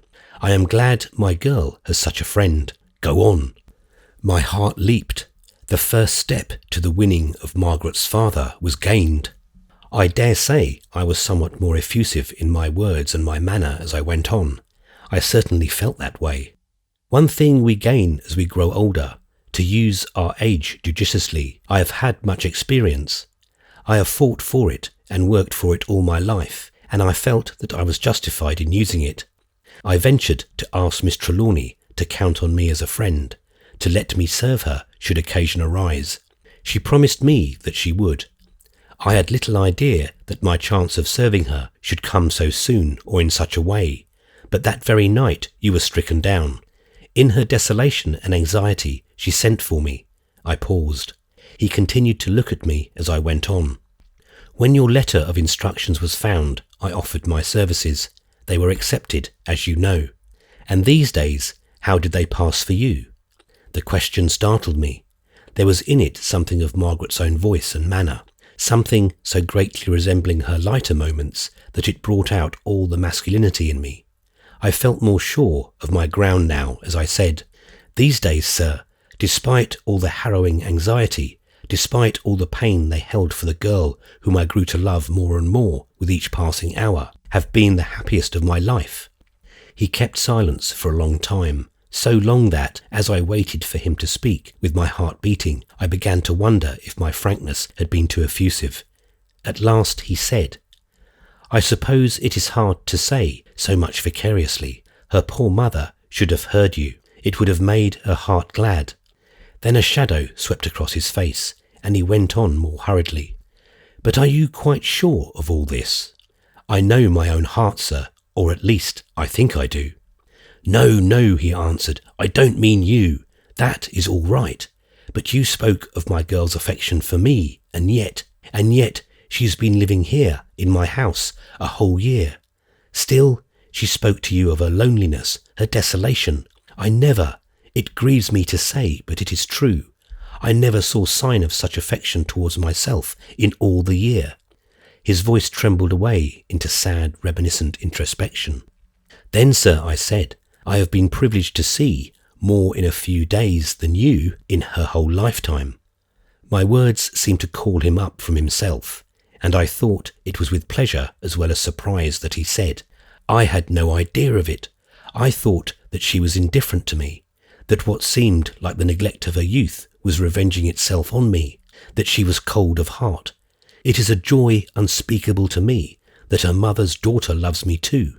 Unconsciously, he sank back upon his pillow, lost in memories of the past. How he must have loved her mother. It was the love of her mother's child rather than the love of his own daughter that appealed to him. My heart went out to him in a great wave of sympathy and kindliness. I began to understand the passion of these two great, silent, reserved natures that successfully concealed the burning hunger for the other's love. It did not surprise me when presently he murmured to himself, "Margaret, my child, tender and thoughtful and strong and true and brave, like her dear mother, like her dear mother." And then to the very depths of my heart I rejoiced that I had spoken so frankly. Presently Mr. Trelawney said, 4 days, the 16th. Then, this is the 20th of July. I nodded affirmation. He went on, "So, I have been lying in a trance for 4 days. It is not the first time. I was in a trance once, under strange conditions for 3 days, and never even suspected it till I was told of the lapse of time. I shall tell you about it some day, if you care to hear. That made me thrill with pleasure. That he, Margaret's father, would so take me into his confidence made it possible. The business-like, everyday alertness of his voice as he spoke next quite recalled me. I had better get up now. When Margaret comes in, tell her yourself that I am all right. It will avoid any shock. And will you tell Corbeck that I would like to see him as soon as I can? I want to see those lamps and hear all about them. His attitude towards me filled me with delight. There was a possible father-in-law aspect that would have raised me from a deathbed. I was hurrying away to carry out his wishes, when, however, my hand was on the key of the door. His voice recalled me. "Mr. Ross." I did not like to hear him say Mr. After he knew of my friendship with his daughter, he had called me Malcolm Ross, and this obvious return to formality not only pained but filled me with apprehension. It must be something about Margaret. I thought of her as Margaret, and not as Miss Trelawney, now that there was a danger of losing her. I know now what I felt then, that I was determined to fight for her rather than lose her.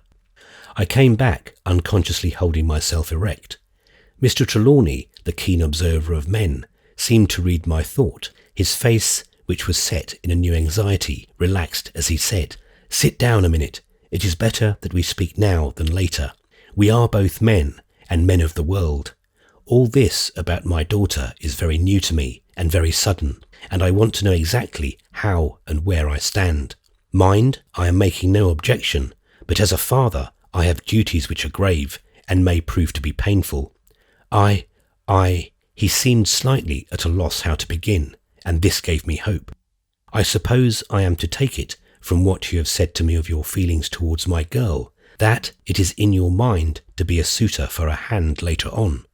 I answered at once. "Absolutely, firm and fixed. It was my intention the evening after I'd been with her on the river to seek you, of course after a proper and respectful interval, and to ask you if I might approach her on the subject. Events forced me into closer relationship more quickly than I had to hope would be possible, but that first purpose has remained fresh in my heart and has grown in intensity and multiplied itself with every hour which has passed since then."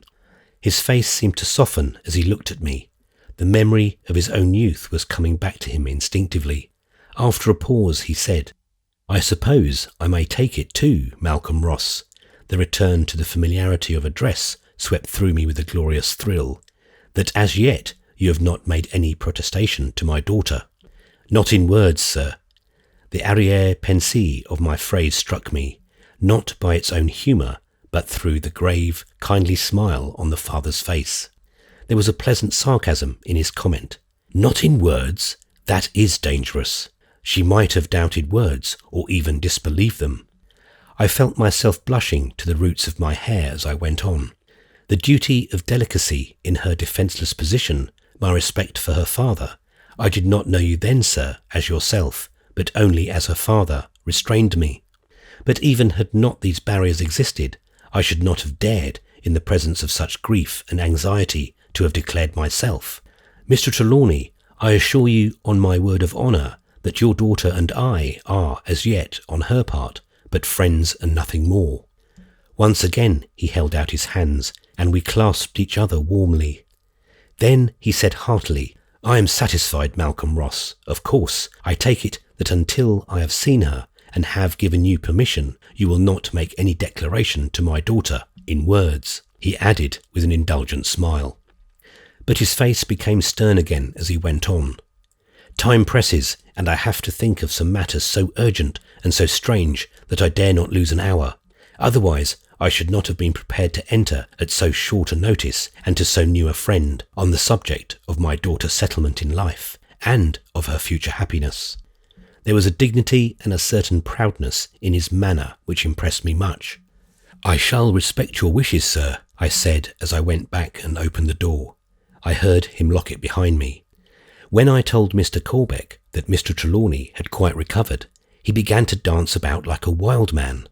But he suddenly stopped and asked me to be careful not to draw any inferences, at all events at first. when in the future speaking of the finding of the lamps or of the first visits to the tomb.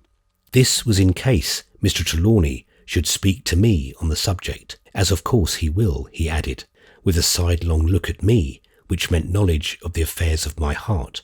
I agreed to this, feeling that it was quite right. I did not quite understand why, but I knew that Mr. Trelawney was a peculiar man. In no case could one make a mistake by being reticent. Reticence is a quality which a strong man always respects. The manner in which the others of the house took the news of the recovery varied much. Mrs. Grant wept with emotion, and then she hurried off to see if she could do anything personally and to set the house in order for Master, as she always called him. The nurse's face fell. She was deprived of an interesting case, but the disappointment was only momentary, and she rejoiced that the trouble was over. She was ready to come to the patient the moment she should be wanted, but in the meantime she occupied herself in packing her portmanteau. I took Sergeant Daw into the study so that we should be alone when I told him the news. It surprised even his iron self-control when I told him the method of the waking. I was myself surprised in turn by his first words. And how did he explain the first attack? He was unconscious when the second was made. Up to that moment, the nature of the attack, which was the cause of my coming to the house, had never even crossed my mind, except when I had simply narrated the various occurrences in sequence to Mr. Trelawney. The detective did not seem to think much of my answer. Do you know, it never occurred to me to ask him. The professional instinct was strong in the man and seemed to supersede everything else. That is why so few cases are ever followed out, he said, unless our people are in them. Your amateur detective never hunts down to the death. As for ordinary people, the moment things begin to mend and the strain of suspense is off them, they drop the matter in hand. It is like seasickness. He added philosophically after a pause. The moment you touch the shore, you never give it a thought, but run off to the buffet to feed. Well, Mr. Ross, I'm glad the case is over, for over it is, so far as I'm concerned. I suppose that Mr. Trelawney knows his own business, and that now he is well again, he will take it up himself. Perhaps, however, he will not do anything, as he seemed to expect something to happen, but did not ask for protection from the police in any way. I take it that he don't want them to interfere with an eye to punishment. We'll be told officially, I suppose, that it was an accident, or sleepwalking, or something of the kind, to satisfy the conscience of our record department, and that will be the end. As for me, I tell you frankly, sir, that it will be the saving of me. I verily believe I was beginning to get dotty over it all. There were too many mysteries that aren't in my line for me to be really satisfied as to either facts or causes of them. Now I'll be able to wash my hands of it and get back to clean, wholesome criminal work. Of course, sir, I'll be glad to know if you ever do light on a cause of any kind, and I'll be grateful if you can ever tell me how the man was dragged out of bed when the cat bit him, and who used the knife the second time, for Master Silvio could never have done it by himself. But there, I keep thinking of it still. I must look out and keep a check on myself, or I shall think of it when I have to keep my mind on other things. When Margaret returned from her walk, I met her in the hall. She was still pale and sad. Somehow, I'd expected to see her radiant after her walk. The moment she saw me, her eyes brightened, and she looked at me keenly. "You have some good news for me," she said. "Is father better?" "He is. Why did you think so?" "I saw it in your face. I must go to him at once." She was hurrying away when I stopped her. "He said he would send for you the moment he was dressed." "He said he would send for me," she repeated in amazement. "Then he is awake again and conscious. I had no idea he was so well as that. Oh, Malcolm." She sat down on the nearest chair and began to cry. I felt overcome myself. The sight of her joy and emotion, the mention of my own name in such a way and at such a time, the rush of glorious possibilities all coming together, quite unmanned me. She saw my emotion and seemed to understand. She put out her hand. I held it hard and kissed it. Such moments as these, the opportunities of lovers, are gifts of the gods. Up to this instant, Though I knew I loved her, and though I believed she returned my affection, I'd had only hope. Now, however, the self-surrender manifest in her willingness to let me squeeze her hand, the ardour of her pressure in return, and the glorious flush of love in her beautiful, deep, dark eyes as she lifted them to mine, were all the eloquences which the most impatient or exacting lover could expect or demand. No word was spoken, none was needed. Even had I not been pledged to verbal silence, words would have been poor and dull to express what we felt. Hand in hand, like two little children, we went up the staircase and waited on the landing till the summons from Mr. Trelawney should come. I whispered in her ear. It was nicer than speaking aloud and at a greater distance, how her father had awakened and what he had said, and all that had passed between us, except when she herself had been the subject of conversation. Presently a bell rang from the room. Margaret slipped from me and looked back with a warning finger on lip. She went over to her father's door and knocked softly. "Come in," said the strong voice. "It is I, father." The voice was tremulous with love and hope. There was a quick step inside the room. The door was hurriedly thrown open, and in an instant Margaret, who had sprung forward, was clasped in her father's arms. There was little speech, only a few broken phrases. "Father, dear, dear father. My child, Margaret, my dear, dear child. Oh, father, father, at last, at last." Here the father and daughter went into the room together, and the door closed.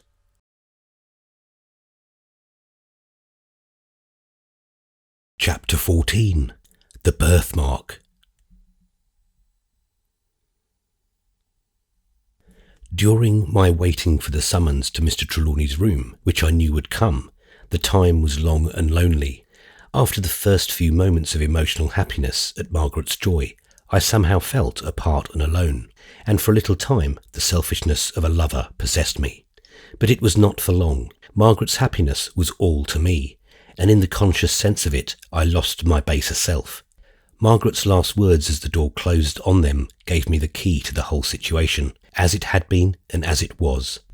These two proud, strong people, though father and daughter, had only come to know each other when the girl was grown up.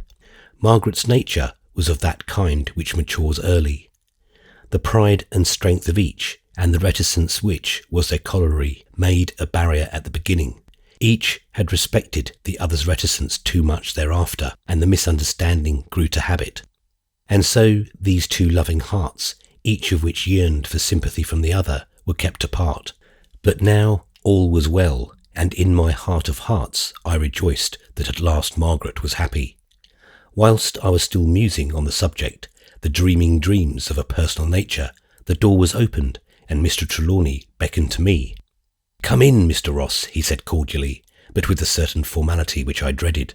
I entered the room, and he closed the door again. He held out his hand, and I put mine in it.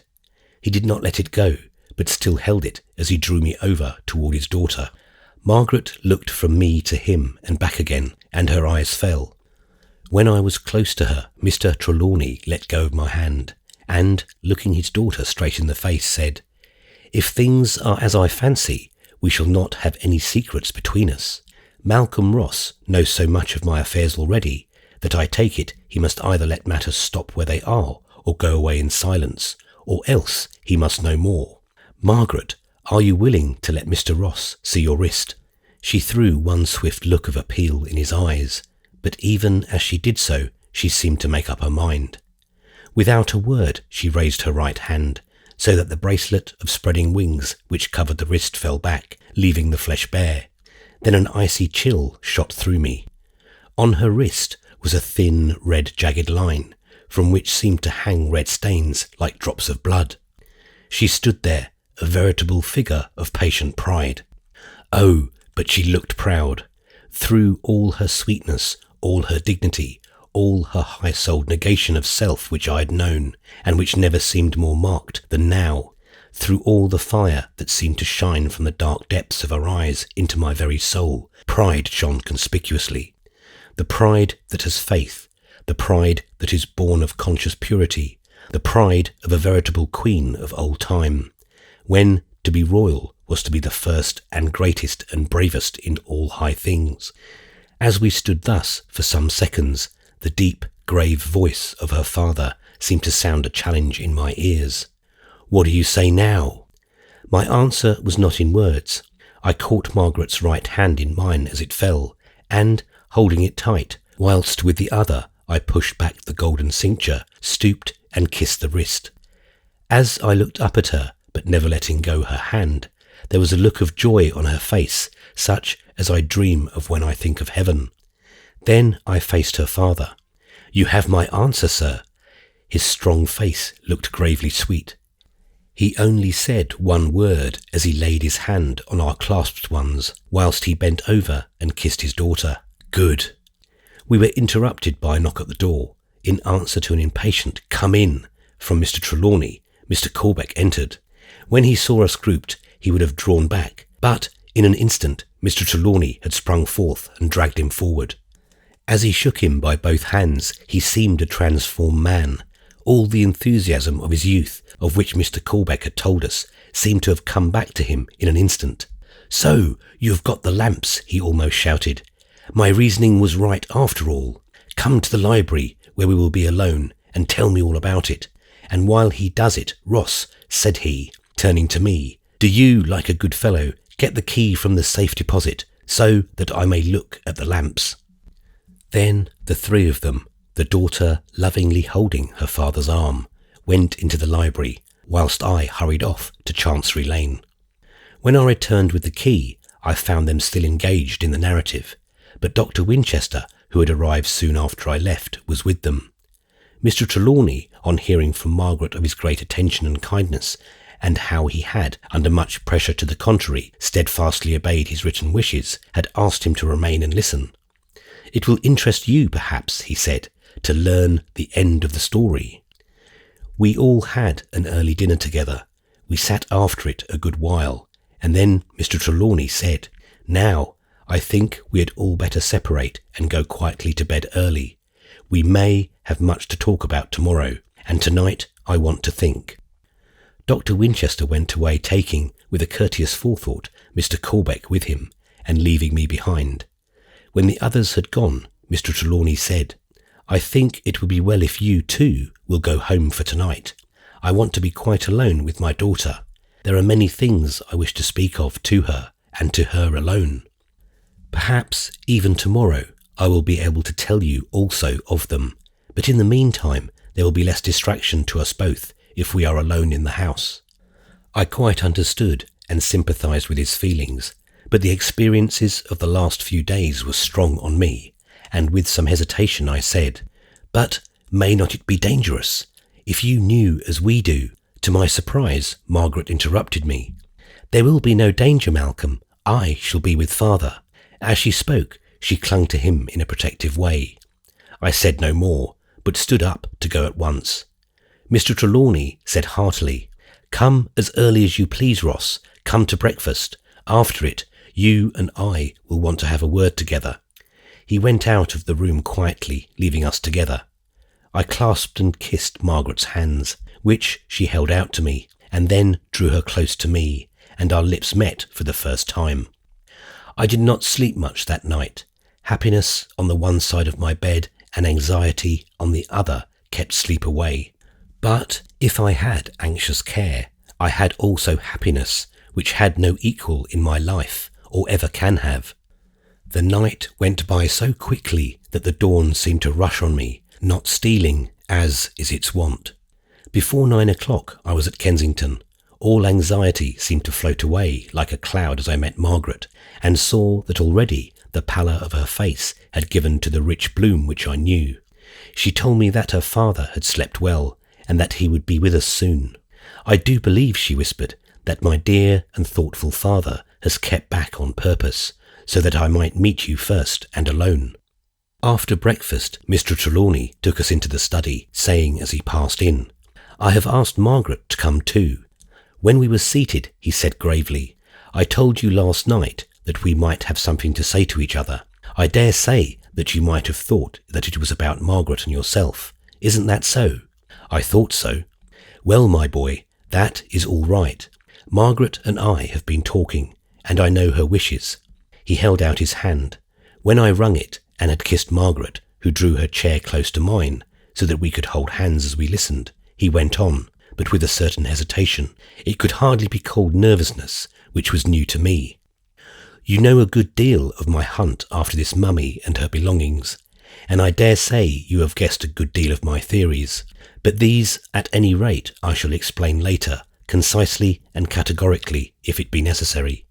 What I want to consult you about now is this. Margaret and I disagree on one point. I am about to make an experiment, the experiment which is to crown all that I have devoted 20 years of research and danger and labour to prepare for. Through it, we may learn things that have been hidden from the eyes and the knowledge of men for centuries, for scores of centuries. I do not want my daughter to be present, for I cannot blind myself to the fact that there may be danger in it, great danger, and of an unknown kind. I have, however, already faced very great dangers, and of an unknown kind, and so has that brave scholar who has helped me in the work. As to myself, I am willing to run any risk, for science and history and philosophy may benefit, and we may turn one old page of a wisdom unknown in this prosaic age. But for my daughter to run such a risk, I am loath. Her young bright life is too precious to throw lightly away, now especially when she is on the very threshold of a new happiness. I do not wish to see her life given as her dear mother's was. He broke down for a moment and covered his eyes with his hands. In an instant, Margaret was beside him, clasping him close and kissing him and comforting him with loving words. Then, standing erect with one hand on his head, she said, "Father, Mother did not bid you stay beside her, even when you wanted to go on that journey of unknown danger to Egypt, though that country was then upset from end to end with war and the dangers that follow war. You have told me how she left you free to go as you wished, though that she thought of danger for you and feared it for you is proved by this." She held up her wrist with the scar that seemed to run blood. "Now Mother's daughter does as Mother would have done herself." Then she turned to me. "Malcolm, you know I love you, but love is trust, and you must trust me in danger as well as in joy. You and I must stand beside Father in this unknown peril. Together we shall come through it, or together we shall fail, together we shall die. That is my wish, my first wish to my husband that is to be. Do you not think that, as a daughter, I am right? Tell my father what you think." She looked like a queen stooping to plead. My love for her grew and grew. I stood up beside her and took her hand and said, "Mr. Trelawney, in this, Margaret and I are one." He took both our hands and held them hard. Presently he said with deep emotion, "It is as her mother would have done." Mr. Corbeck and Dr. Winchester came exactly at the time appointed and joined us in the library. Despite my great happiness, I felt our meeting to be a very solemn function, for I could never forget the strange things that had been, and the idea of strange things which might be was with me like a cloud, pressing down on us all. From the gravity of my companions, I gathered that each of them also was ruled by some such dominating thought. Instinctively, we gathered our chairs into a circle round Mr. Trelawney, who had taken the great armchair near the window. Margaret sat by him on his right, and I was next to her. Mr. Corbeck was on his left, with Dr. Winchester on the other side. After a few seconds of silence, Mr. Trelawney said to Mr. Corbeck, "You have told Dr. Winchester all up to the present, as we arranged?" "Yes," he answered. "So Mr. Trelawney said, and I have told Margaret, so we all know." Then, turning to the doctor, he asked, "And am I to take it that you, knowing all as we know it, who have followed the matter for years, wish to share in the experiment which we hope to make?" His answer was direct and uncompromising. "Certainly. Why, when this matter was fresh to me, I offered to go on with it to the end. Now that it is of such strange interest, I would not miss it for anything which you could name. Be quite easy in your mind, Mr. Trelawney. I am a scientist and an investigator of phenomena. I have no one belonging to me or dependent on me. I am quite alone and free to do what I like with my own, including my life." Mr. Trelawney bowed gravely and, turning to Mr. Corbeck, said, "I have known your ideas for many years past, old friend, so I need ask you nothing. As to Margaret and Malcolm Ross, they have already told me their wishes in no uncertain way." He paused a few seconds as though to put his thoughts or his words in order. Then he began to explain his views and intentions. He spoke very carefully, seeming always to bear in mind that some of us who listened were ignorant of the very root and nature of some things touched upon, and explained them to us as he went on. "The experiment which is before us is to try whether or no there is any force, any reality in the old magic. There could not possibly be more favourable conditions for the test, and it is my own desire to do all that is possible to make the original design effective. That there is some existing power, I firmly believe. It might not be possible to create or arrange or organise such a power in our own time, but I take it that if in old time such a power existed, it may have some exceptional survival. After all, the Bible is not a myth, and we read there that the sun stood still at a man's command, and that an ass, not a human one, spoke. And if the witch at Endor could call up to Saul the spirit of Samuel, why not there have been others with equal powers, and why may not one among them survive? Indeed, we are told in the book of Samuel that the witch of Endor was only one of many, and her being consulted by Saul was a matter of chance. He only sought one among the many whom he had driven out of Israel, all those that had familiar spirits and the wizards. This Egyptian queen Terra, who reigned nearly 2,000 years before Saul, had a familiar, and was a wizard too. See how the priests of her time, and those after it, tried to wipe out her name from the face of the earth, and put a curse over the very door of her tomb, so that none might ever discover the lost name. Aye, and they succeeded so well that even Manetho, the historian of the Egyptian kings, writing in the 10th century before Christ, with all the law of the priesthood for 40 centuries behind him, and with possibility of access to every existing record, could not even find her name. Did it strike any of you, in thinking of the late events, who or what her familiar was? There was an interruption, for Dr. Winchester struck one hand loudly on the other as he ejaculated, "The cat! The mummy cat! I knew it!" Mr. Trelawney smiled over at him. "You are right. There is every indication that the familiar of the Wizard Queen was that cat which was mummied when she was, and was not only placed in her tomb, but was laid in the sarcophagus with her.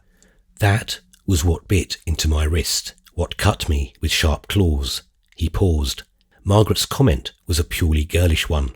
"Then my poor Silvio is acquitted. I am glad." Her father stroked her hair and went on.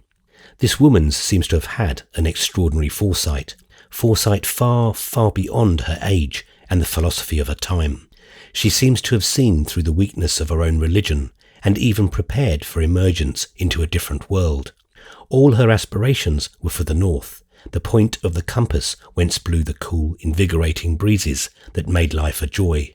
From the first, her eyes seemed to have been attracted to the 7 stars of the plough, from the fact, as recorded in the hieroglyphics in her tomb, that at her birth a great aerolite fell, from whose heart was finally extracted that jewel of 7 stars, which she regarded as the talisman of her life.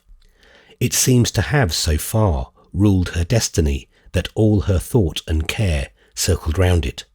The magic coffer, so wondrously wrought with 7 sides, we learn from the same source, came from an aerolite.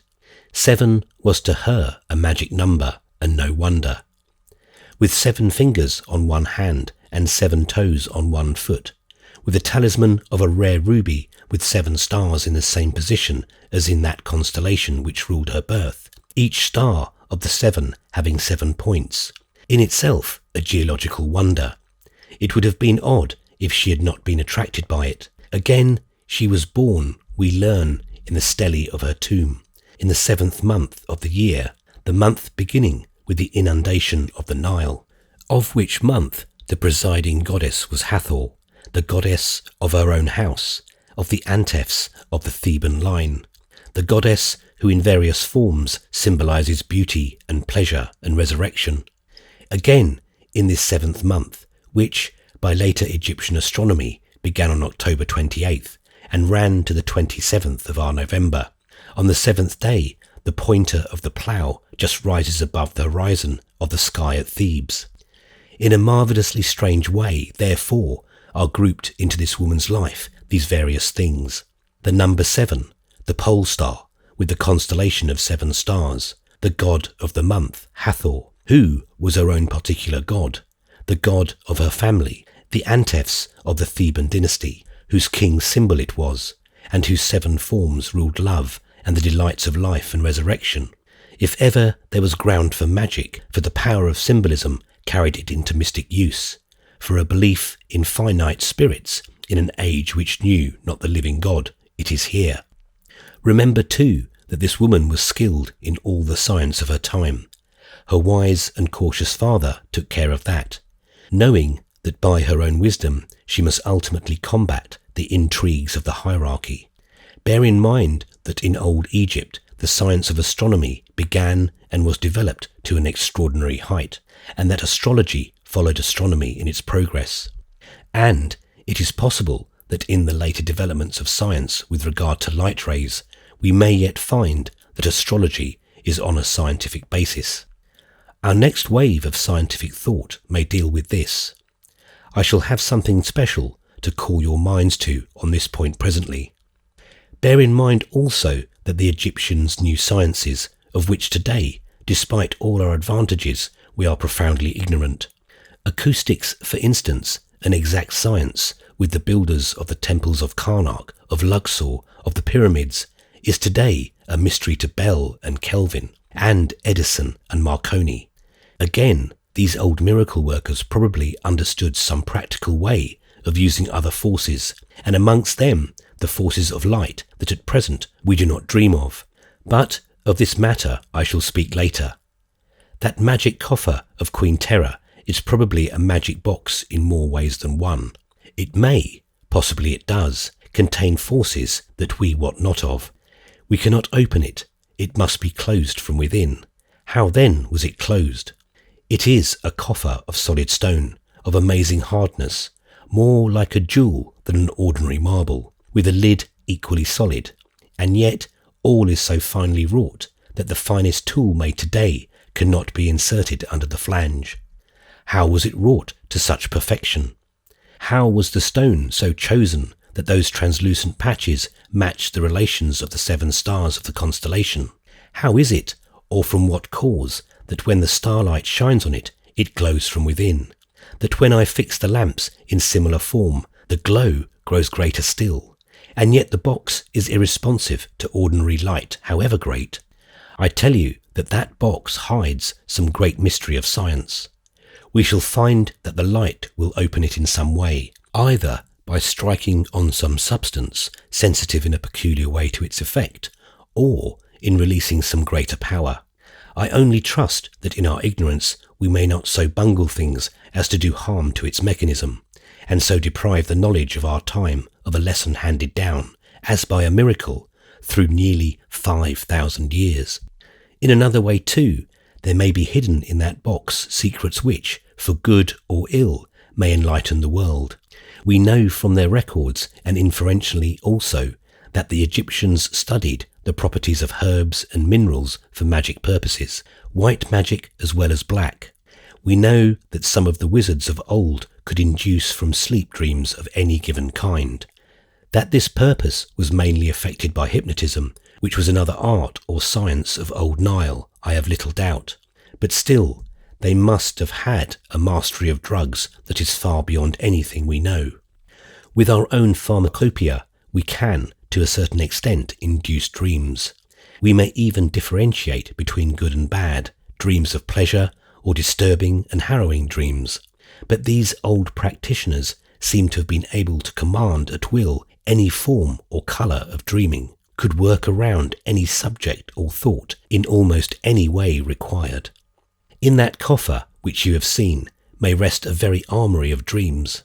Indeed, some of the forces that lie within it may have been already used in my household. Again, there was an interruption from Dr. Winchester. But if in your case some of these imprisoned forces were used, what set them free at the opportune time, or how? Besides, you and Mr. Corbeck were once before put into a trance for 3 whole days, when you were in the Queen's tomb for the second time. And then, as I gathered from Mr. Corbeck's story, the coffer was not back in the tomb, though the mummy was.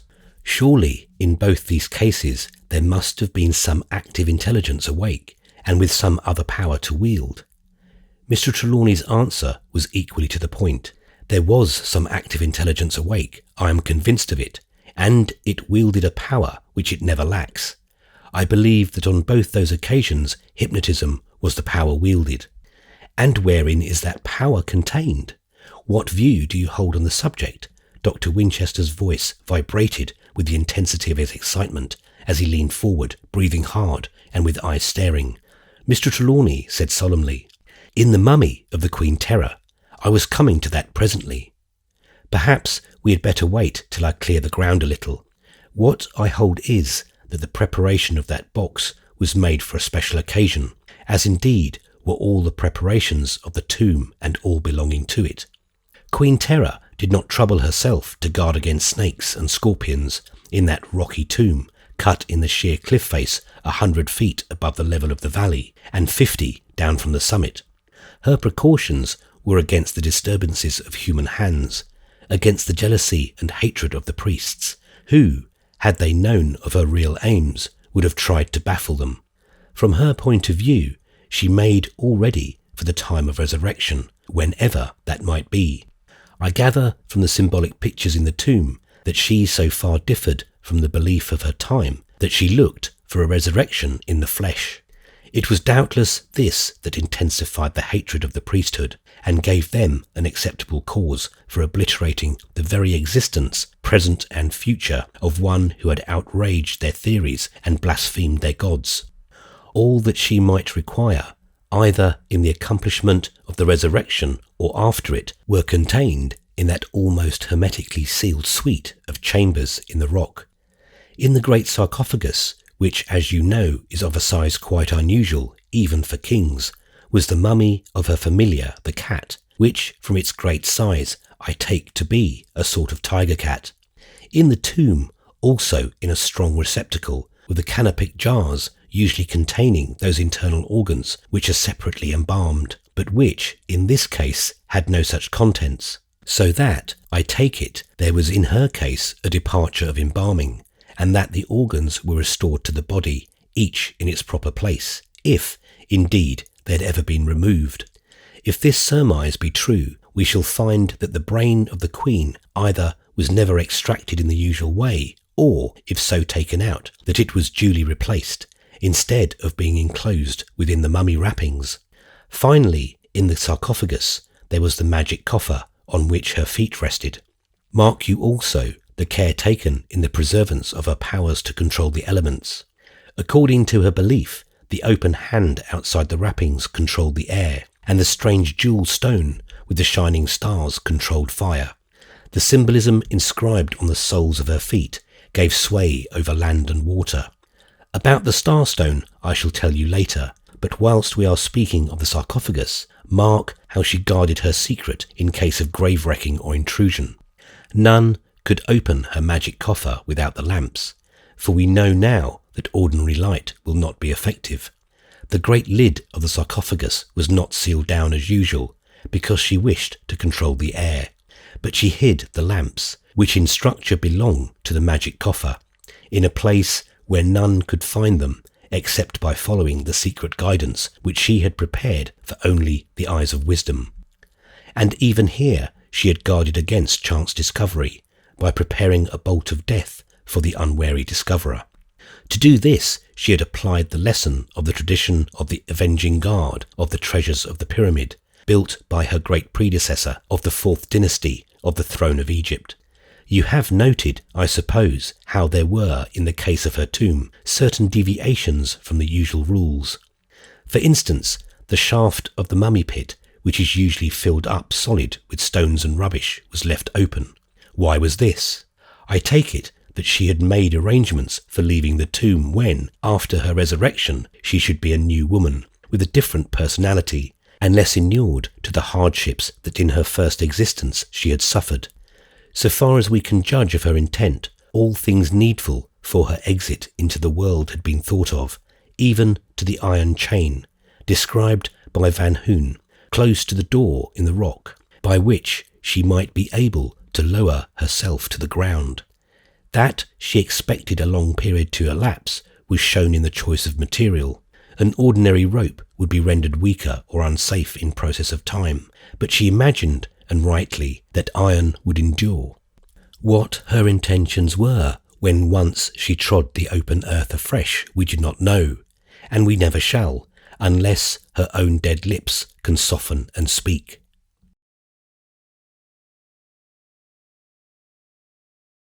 Chapter 15. The Purpose of Queen Terra.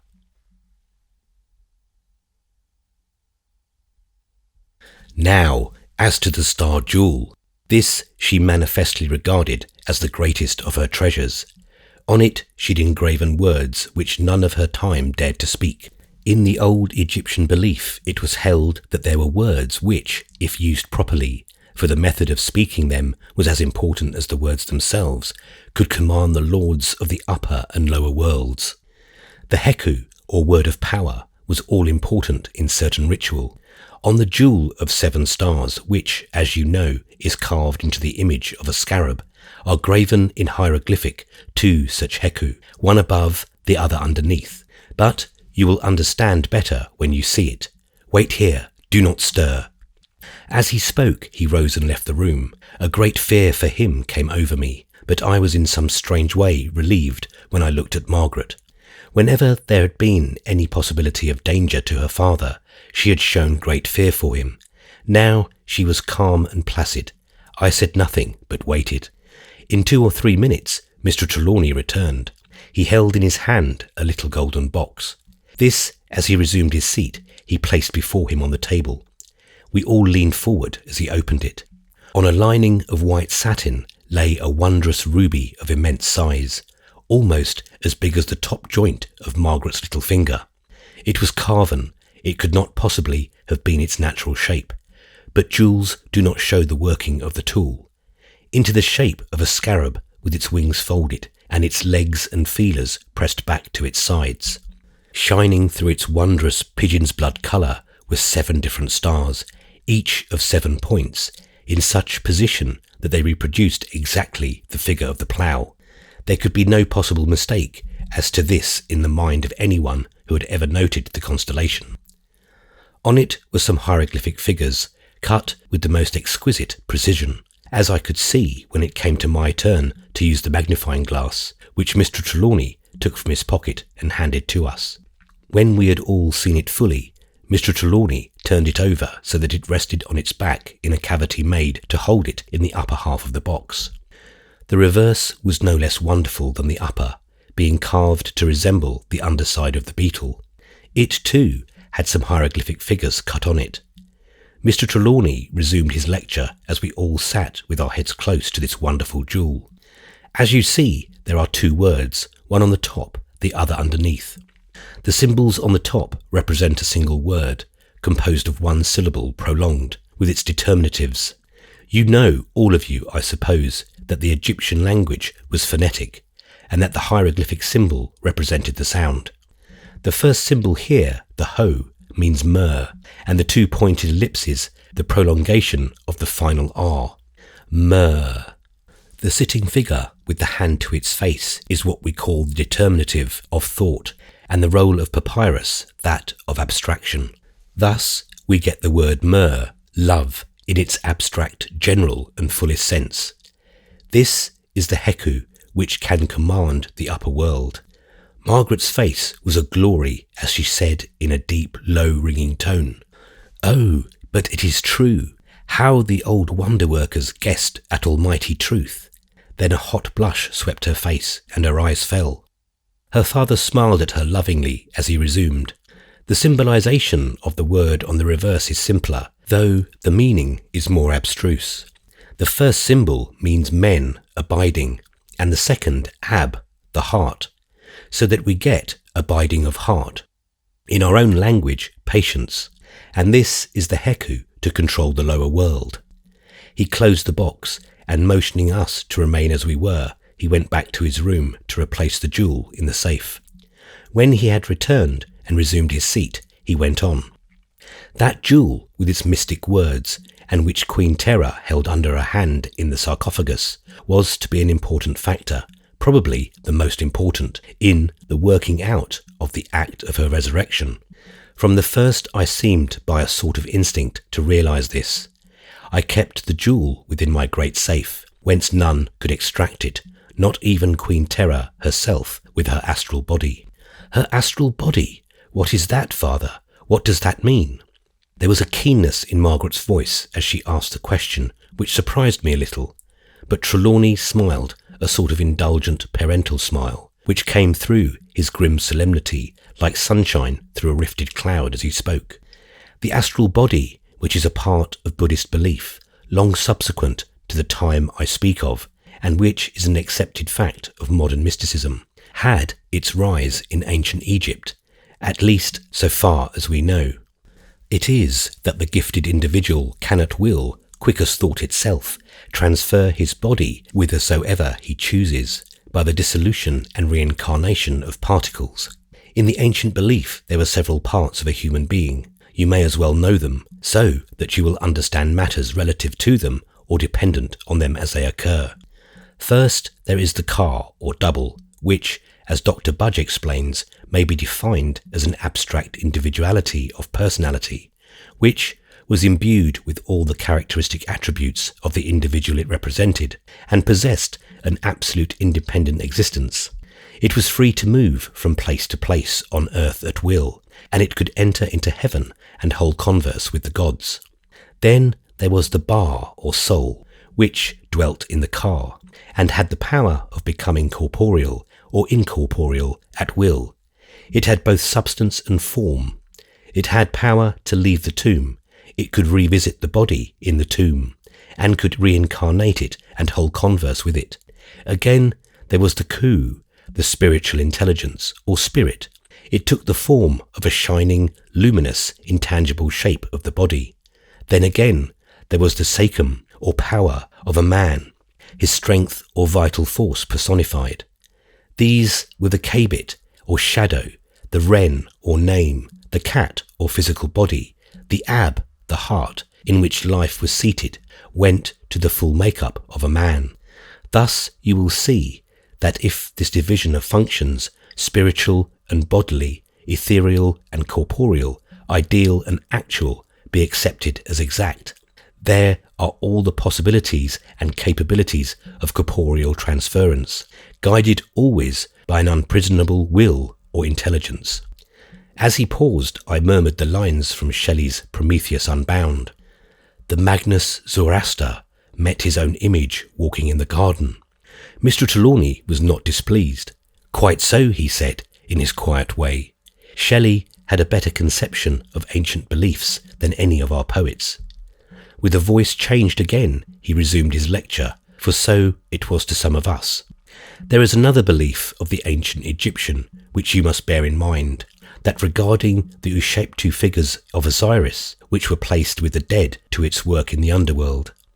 The enlargement of this idea came to a belief that it was possible to transmit, by magical formula, the soul and qualities of any living creature to a figure made in its image. This would give a terrible extension of power to one who held the gift of magic. It is from a union of these various beliefs and their natural corollaries that I have come to the conclusion that Queen Terra expected to be able to effect her own resurrection when and where and how she would. That she may have held before her a definite time for making her effort is not only possible but likely. I shall not stop now to explain it, but shall enter upon the subject later on. With a soul with the gods, a spirit which could wander the earth at will, and a power of corporeal transference, or an astral body, there need be no bounds or limits to her ambition. The belief is forced upon us that for these 40 or 50 centuries she lay dormant in her tomb, waiting with that patience which could rule the gods of the underworld, for that love which could command those of the upper world. What she may have dreamt we know not, but her dream must have been broken when the Dutch explorer entered her sculptured cavern, and his follower violated the sacred privacy of her tomb by his rude outrage in the theft of her hand. That theft, with all that followed, proved to us one thing, however, that each part of her body, though separated from the rest, can be a central point or rallying place for the items or particles of her astral body. That hand in my room could ensure her instantaneous presence in the flesh and its equally rapid dissolution. Now comes the crown of my argument. The purpose of the attack on me was to get the safe open, so that the sacred jewel of 7 stars could be extracted. That immense door of the safe could not keep out her astral body, which, or any part of it, could gather itself as well within as without the safe. And I doubt not that in the darkness of the night that mummied hand sought often the talisman jewel and drew new inspiration from its touch. But despite all its power, the astral body could not remove the jewel through the chinks of the safe. The ruby is not astral, and it could only be moved in the ordinary way by the opening of the doors.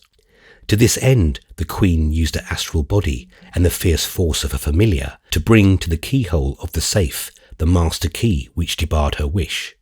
For years I have suspected, nay, have believed as much, and I, too, guarded myself against powers of the netherworld.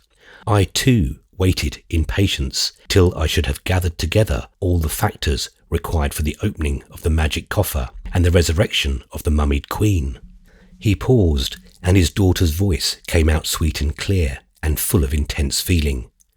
Father, in the Egyptian belief, was the power of resurrection of a mummied body a general one, or was it limited?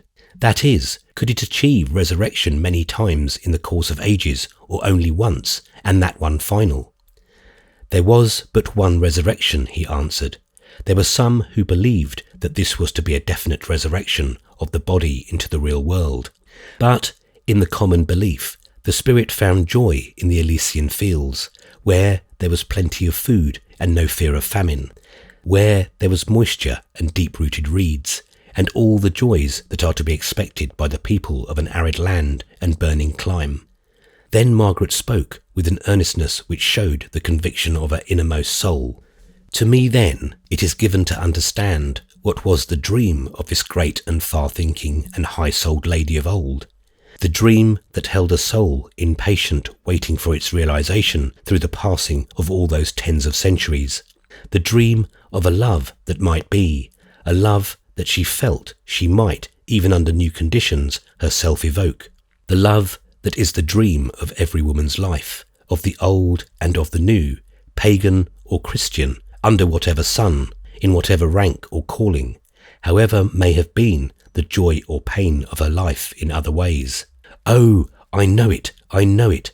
I am a woman, and I know a woman's heart. What were the lack of food or the plenitude of it? What were feast or famine to this woman, born in a palace, with the shadow of the crown of the 2 Egypts on her brows? What were reedy morasses or the tinkle of running water to her, whose barges could sweep the great Nile from the mountains to the sea? What were petty joys and absence of petty fears to her, the raising of whose hand could hurl armies or draw to the water stairs of her palaces the commerce of the world, at whose word rose temples filled with all the artistic beauty of the times of old, which it was her aim and pleasure to restore, under whose guidance the solid rock yawned into the sepulchre that she designed? Surely, surely, such a one had nobler dreams. I can feel them in my heart. I can see them with my sleeping eyes. As she spoke, she seemed to be inspired, and her eyes had a faraway look, as though they saw something beyond mortal sight. And then the deep eyes filled up with unshed tears of great emotion. The very soul of the woman seemed to speak in her voice, whilst we who listened sat entranced. I can see her in her loneliness and in the silence of her mighty pride, dreaming her own dream of things far different from those around her, or some other land far, far away, under the canopy of the silent night, lit by the cool, beautiful light of the stars. A land under that northern star, whence blew the sweet winds that cool the feverish desert air. A land of wholesome greenery, far, far away, where were no scheming and malignant priesthood, whose ideas were to lead to power through gloomy temples and more gloomy caverns of the dead, through an endless ritual of death. A land where love was not base, but a divine possession of the soul, where there might be some one kindred spirit which could speak to hers through mortal lips like her own, whose being could merge with hers in a sweet communion of soul to soul, even as their breaths could mingle in the ambient air. I know the feeling, for I have shared it myself. I may speak of it now, since the blessing has come into my own life. I may speak of it since it enables me to interpret the feelings, the very longing soul of that sweet and lovely queen, so different from her surroundings, so high above her time, whose nature, put into a word, could control the forces of the underworld, and the name of whose aspiration, though but graven on a starlit jewel, could command all the powers in the pantheon of the high gods. And in the realization of that dream, she will surely be content to rest. We men sat silent as the young girl gave her powerful interpretation of the design or purpose of the woman of old. Her every word and tone carried with it the conviction of her own belief. The loftiness of her thoughts seemed to uplift us all as we listened. Her noble words, flowing in musical cadence and vibrant with internal force, seemed to issue from some great instrument of elemental power. Even her tone was new to us all, so that we listened as to some new and strange being from a new and strange world. Her father's face was full of delight. I knew now its cause. I understood the happiness that had come into his life. On his return to the world that he knew, from that prolonged sojourn in the world of dreams, to find his daughter, whose nature he had never till now known, such a wealth of affection, such a splendour of spiritual insight, such a scholarly imagination, such, the rest of his feeling was of hope. The two other men were silent unconsciously. One man had had his dreaming, for the other his dreams were to come. For myself, I was like one in a trance. Who was this new, radiant being who had won to existence out of the mist and darkness of our fears? Love has divine possibilities for the lover's heart. The wings of the soul may expand at any time from the shoulders of the loved one, who may then sweep into angel form. I knew that in my Margaret's nature were divine possibilities of many kinds. When, under the shade of the overhanging willow tree on the river, I had gazed into the depths of her beautiful eyes, I had thenceforth a strict belief in the manifold beauties and excellencies of her nature. But this soaring and understanding spirit was, indeed, a revelation. My pride, like her father's, was outside myself. My joy and rapture were complete and supreme. When we had all got back to earth again in our various ways, Mr. Trelawney, holding his daughter's hand in his, went on with his discourse. Now, as to the time at which Queen Terra intended her resurrection to take place, we are in contact with some of the higher astronomical calculations in connection with true orientation. As you know, the stars shift their relative positions in the heavens, but though the real distances traversed are beyond all ordinary comprehension, the effects as we see them are small. Nevertheless, they are susceptible of measurement, not by years indeed, but by centuries. It was by this means that Sir John Herschel arrived at the date of the building of the Great Pyramid, a date fixed by the time necessary to change the star of the true north from the Draconis to the pole star, and since then verified by later discoveries. From the above, there can be no doubt whatever that astronomy was an exact science with the Egyptians at least 1,000 years before the time of Queen Terra. Now, the stars that go to make up a constellation change in process of time their relative positions, and the Plough is a notable example. The changes in the position of stars in even 40 centuries is so small as to be hardly noticeable by an eye not trained to minute observances, but they can be measured and verified. Did you or any of you notice how exactly the stars in the ruby correspond to the position of the stars in the plough, or how the same holds with regard to the translucent places in the magic coffer? We all assented. He went on. You are quite correct. They correspond exactly. And yet, when Queen Terra was laid in her tomb, neither the stars in the jewel nor the translucent places in the coffer corresponded to the position of the stars in the constellation as they then were. We looked at each other as he paused. A new light was breaking upon us. With a ring of mastery in his voice, he went on. Do you not see the meaning of this? Does it not throw a light on the intention of the Queen? She, who was guided by augury and magic and superstition, naturally chose a time of a resurrection which seemed to have been pointed out by the high gods themselves, who had sent their message on a thunderbolt from other worlds. When such a time was fixed by supernatural wisdom, would it not be the height of human wisdom to avail itself of it? Thus it is. Here his voice deepened and trembled with the intensity of his feeling, that to us and our time is given the opportunity of this wondrous peep into the old world, such as has been the privilege of none other of our time, which may never be again. From first to last, the cryptic writing and symbolism of that wondrous tomb of that wondrous woman is full of guiding light, and the key of the many mysteries lies in that most wondrous jewel which she held in her dead hand over the dead heart, which she hoped and believed would beat again in a newer and nobler world. There are only loose ends now to consider.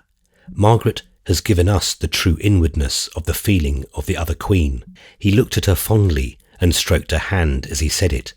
For my own part, I sincerely hope she is right, for in such case it will be a joy, I am sure, to all of us to assist at such a realization of hope. But we must not go too fast or believe too much in our present state of knowledge. The voice that we hearken for comes out of times strangely other than our own, when human life counted for little, and when the mortality of the time made little account of the removing of obstacles in the way to achievement of desire. We must keep our eyes fixed on the scientific side and wait for the developments on the psychic side. Now, as to this stone box, which we call the magic coffer, as I have said, I am convinced that it opens only in obedience to some principle of light, or the exercise of some of its forces at present unknown to us. There is here much ground for conjecture and for experiment, for as yet the scientists have not thoroughly differentiated the kinds and powers and degrees of light. Without analysing various rays, we may, I think, take it for granted that there are some different qualities and powers of light, and this great field of scientific investigation is almost virgin soil. We know as yet so little of natural forces that imagination need set no bounds to its flights in considering the possibilities of the future. Within but a few years, we have made such discoveries as 2 centuries ago would have sent the discoverers to the flames. The liquefaction of oxygen, the existence of radium, of helium, of polonium, of argon, the different powers of Roentgen and cathode and Becquerel rays, and, as we may finally prove that there are different kinds and qualities of light, so we may find that combustion may have its own powers of differentiation, that there are qualities in some flames non-existent in others. It may be that some of the essential conditions of substance are continuous, even in the destruction of their bases. Last night I was thinking of this, and reasoning that as there are certain qualities in some oils which are not in others, so there may be certain similar or corresponding qualities or powers in the combinations of each. I suppose we have all noticed some time or other that the light of colza oil is not quite the same as that of paraffin, or that the flames of coal gas and whale oil are different. They find it so in the lighthouses. All at once it occurred to me that there might be some special virtue in the oil which had been found in the jars when Queen Terra's tomb was opened. These had not been used to preserve the intestines as usual, so they must have been placed there for some other purpose. I remembered that in Van Hoon's narrative he had commented on the way the jars were sealed. This was lightly, though effectually, they could be opened without force.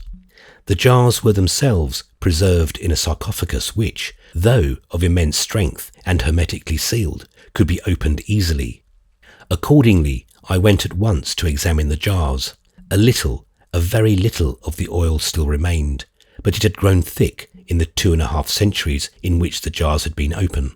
Still, it was not rancid, and on examining it, I found it was cedar oil, and that it still exhaled something of its original aroma. This gave me the idea that it was to be used to fill the lamps. Whoever had placed the oil in the jars and the jars in the sarcophagus knew that there might be shrinkage in the process of time, even in vases of alabaster, and fully allowed for it, for each of the jars would have filled the lamps 6 times. With part of the oil remaining, I made some experiments, therefore, which may give useful results. You know, Doctor, that cedar oil, which was much used in the preparation and the ceremonials of the Egyptian dead, has a certain refractive power which we do not find in other oils. For instance, we use it on the lenses of our microscopes to give additional clearness of vision. Last night I put some in one of the lamps and placed it near a translucent part of the magic coffer. The effect was very great. The glow of light within was fuller and more intense than I could have imagined, where an electric light similarly placed had little, if any, effect. I should have tried others of the 7 lamps, but that my supply of oil ran out. This, however, is on the road to rectification. I have sent for more cedar oil and expect to have before long an ample supply. Whatever may happen from other causes, our experiment shall not, at all events, fail from this. We shall see, we shall see. Dr. Winchester had evidently been following the logical process of the other's mind, for his comment was, "I do hope that when the light is effective in opening the box, the mechanism will not be impaired or destroyed." His doubt as to this gave anxious thought to some of us.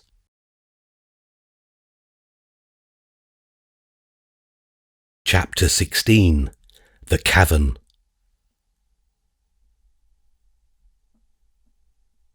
In the evening, Mr. Trelawney took again the whole party into the study. When we were all attention, he began to unfold his plans. I have come to the conclusion that for the proper carrying out of what we will call our great experiment, we must have absolute and complete isolation. Isolation not merely for a day or two, but for as long as we may require. Here such a thing would be impossible. The needs and habits of a great city, with its ingrained possibilities of interruption, would or might quite upset us.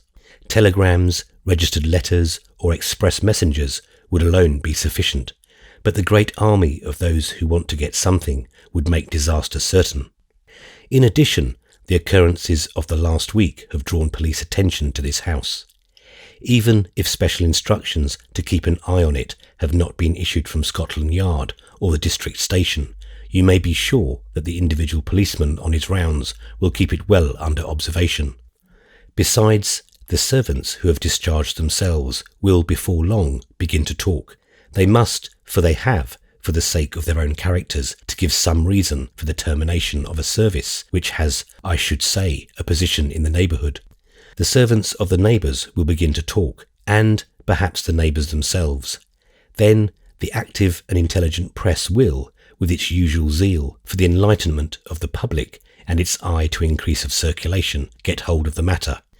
When the reporter is after us, we shall not have much chance of privacy.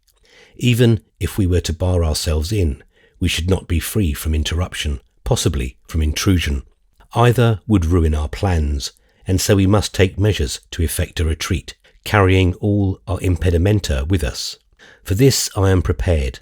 For a long time past I have foreseen such a possibility, and have made preparation for it. Of course, I had no foreknowledge of what has happened, but I knew something would or might happen. For more than 2 years past, my house in Cornwall has been made ready to receive all the curios which are preserved here. When Corbeck went off on his search for the lamps, I had the old house at Killian made ready. It is fitted with electric light all over, and all the appliances for manufacture of the light are complete. I had perhaps better tell you, for none of you, not even Margaret, knows anything of it, that the house is absolutely shut out from public access or even from view. It stands on a little rocky promontory behind a steep hill, and except from the sea cannot be seen. Of old it was fenced in by a high stone wall, for the house which it succeeded was built by an ancestor of mine in the days when a great house far away from a centre had to be prepared to defend itself. Here, then, is a place so well adapted to our needs that it might have been prepared on purpose. I shall explain it to you when we are all there. This will not be long, for already our movement is in train. I have sent word to Marvin to have all preparation for our transport ready. He is to have a special train, which is to run at night so as to avoid notice. Also, a number of carts and stone wagons, with sufficient men and appliances to take all our packing cases to Paddington. We shall be away before the Argus-eyed pressman is on the watch. We shall today begin our packing up, and I dare say that by tomorrow night we shall be ready. In the outhouses I have all the packing cases which were used for bringing the things from Egypt, and I am satisfied that as they were sufficient for the journey across the desert and down the Nile to Alexandria, and thence on to London, they will serve without fail between here and Killian. We 4 men, with Margaret to hand us such things as we may require, will be able to get things packed safely, and the carrier's men will take them to the trucks. Today the servants go to Killian, and Mrs. Grant will make such arrangements as may be required. She will take a stock of necessaries with her, so that we will not attract local attention by our daily needs, and will keep us supplied with perishable food from London. Thanks to Margaret's wise and generous treatment of the servants who decided to remain, we have got a staff on which we can depend. They have been already cautioned to secrecy, so that we need not fear gossip from within. Indeed, as the servants will be in London after their preparations at Killian are complete, there will not be much subject for gossip, in detail at any rate. As, however, we should commence the immediate work of packing at once, we will leave over the after proceedings till later when we have leisure. Accordingly, we set about our work. Under Mr. Trelawney's guidance and aided by the servants, we took from the outhouses great packing cases. Some of these were of enormous strength, fortified by many thicknesses of wood and by iron bands and rods with screw ends and nuts. We placed them throughout the house, each close to the object which it was to contain.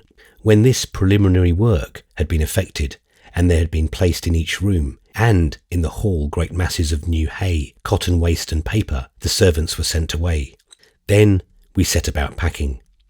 No one not accustomed to packing could have the slightest idea of the amount of work involved in such a task as that in which we were engaged. For my own part, I had a vague idea that there were a large number of Egyptian objects in Mr. Trelawney's house, but until I came to deal with them seriatim, I had little idea either of their importance, the size of some of them, or their endless number. Far into the night we worked. At times we used all the strength which we could muster on a single object. Again we worked separately, but always under Mr. Trelawney's immediate direction. He himself, assisted by Margaret, kept an exact toll of each piece. It was only when we sat down, utterly wearied, to a long-delayed supper, that we began to realise that a large part of the work was done. Only a few of the packing cases, however, were closed, for a vast amount of work still remained. We had finished some of the cases, each of which held only one of the great sarcophagi. The cases, which held many objects, could not be closed till all had been differentiated and packed. I slept that night without movement or without dreams, and on our comparing notes in the morning, I found that each of the others had had the same experience. By dinner time next evening, the whole work was complete, and all was ready for the carriers who were to come at midnight. A little before the appointed time, we heard the rumble of carts. Then we were shortly invaded by an army of workmen, who seemed, by sheer force of numbers, to move without effort in an endless procession all our prepared packages. A little over an hour sufficed them, and when the carts had rumbled away, we all got ready to follow them to Paddington. Silvio was of course to be taken as one of our party.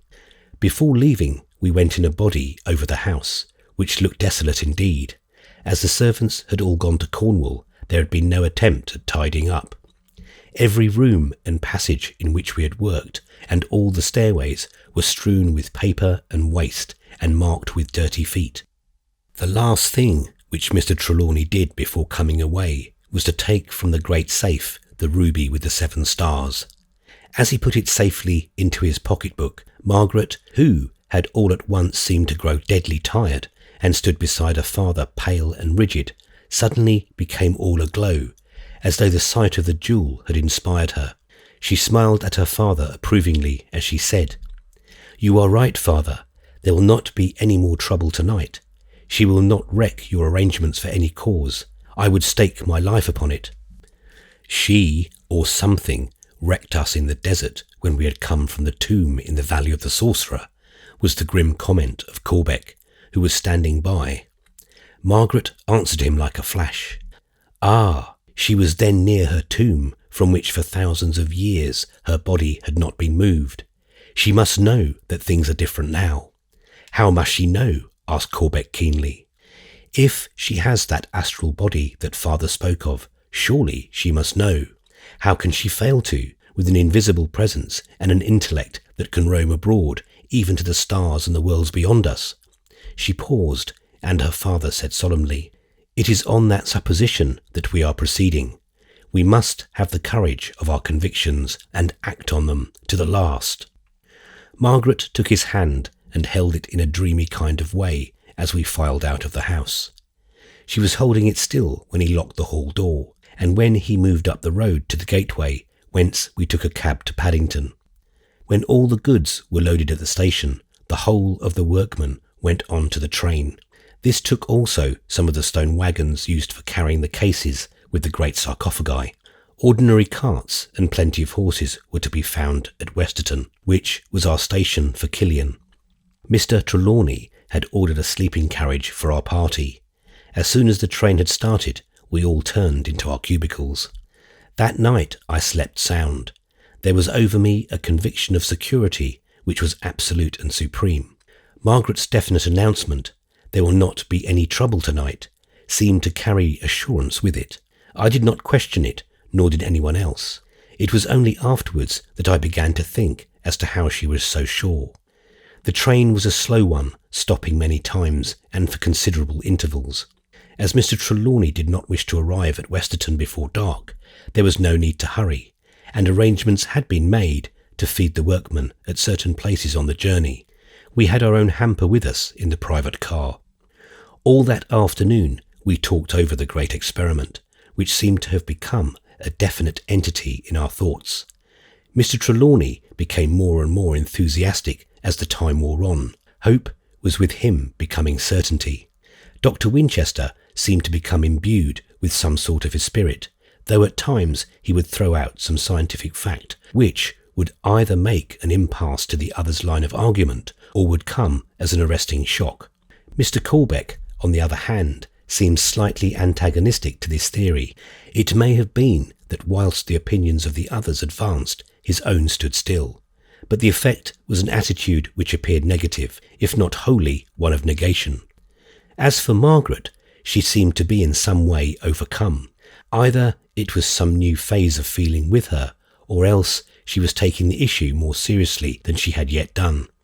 She was generally more or less distrait, as though sunk in a brown study. From this she would recover herself with a start.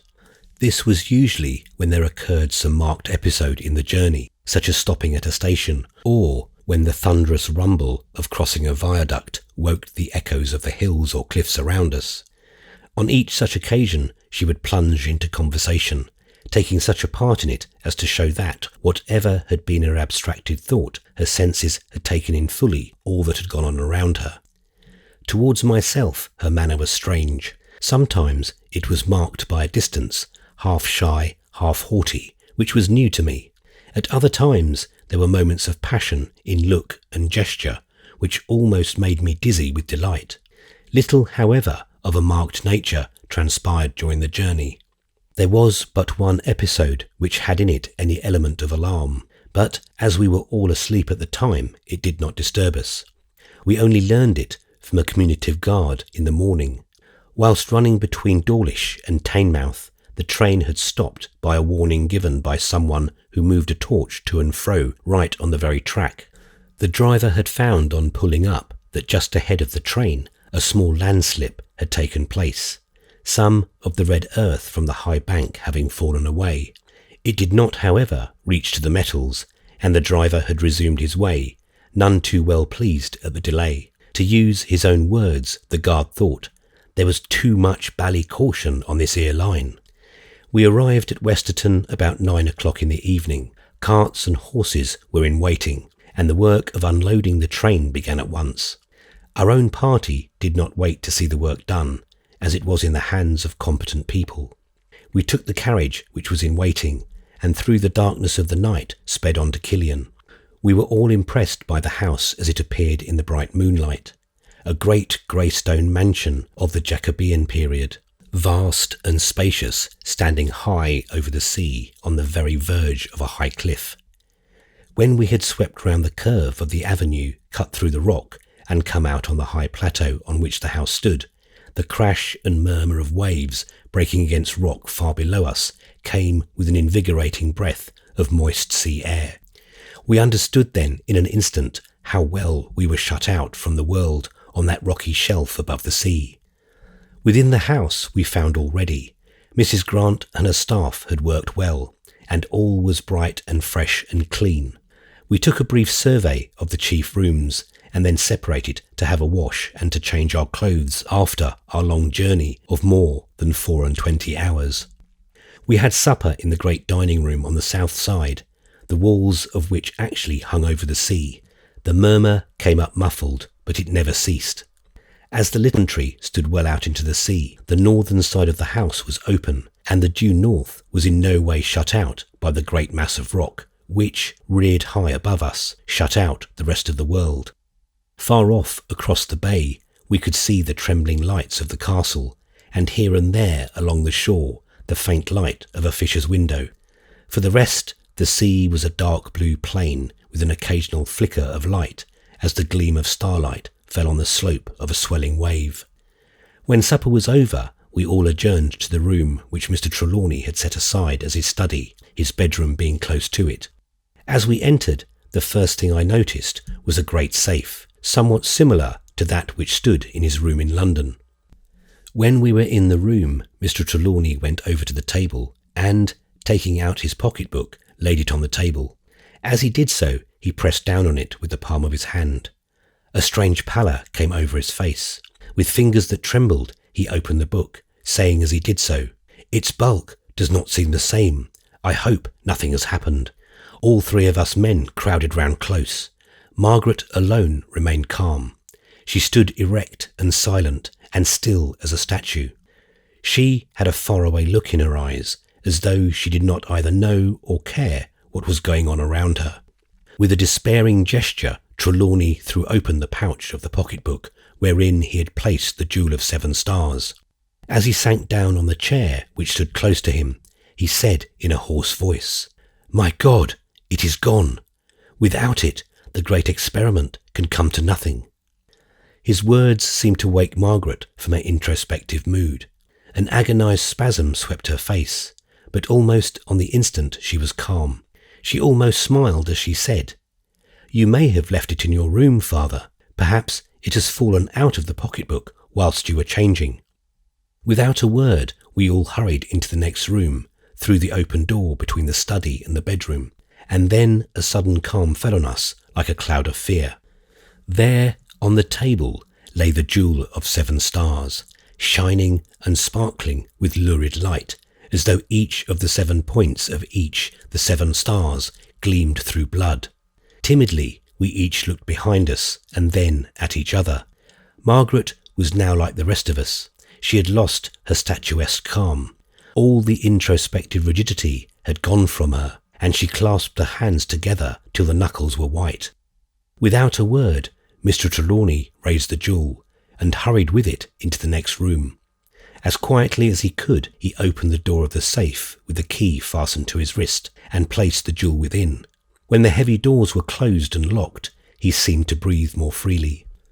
Somehow this episode, though a disturbing one in many ways, seemed to bring us back to our old selves. Since we had left London, we had all been overstrained, and this was a sort of relief. Another step in our strange enterprise had been effected. The change back was more marked in Margaret than in any of us. Perhaps it was that she was a woman, whilst we were men. Perhaps it was that she was younger than the rest. Perhaps both reasons were effective, each in its own way. At any rate, the change was there, and I was happier than I had been through the long journey. All her buoyancy, her tenderness, her deep feeling seemed to shine forth once more. Now and again, as her father's eyes rested on her, his face seemed to light up. Whilst we waited for the carts to arrive, Mr. Trelawney took us through the house, pointing out and explaining where the objects which we had brought with us were to be placed. In one respect only did he withhold confidence. The positions of all those things which had connection with the great experiment were not indicated. The cases containing them were to be left in the outer hall for the present. By the time we had made the survey, the carts began to arrive, and the stir and bustle of the previous night were renewed. Mr. Trelawney stood in the hall beside the massive iron-bound door, and gave directions as to the placing of each of the great packing cases.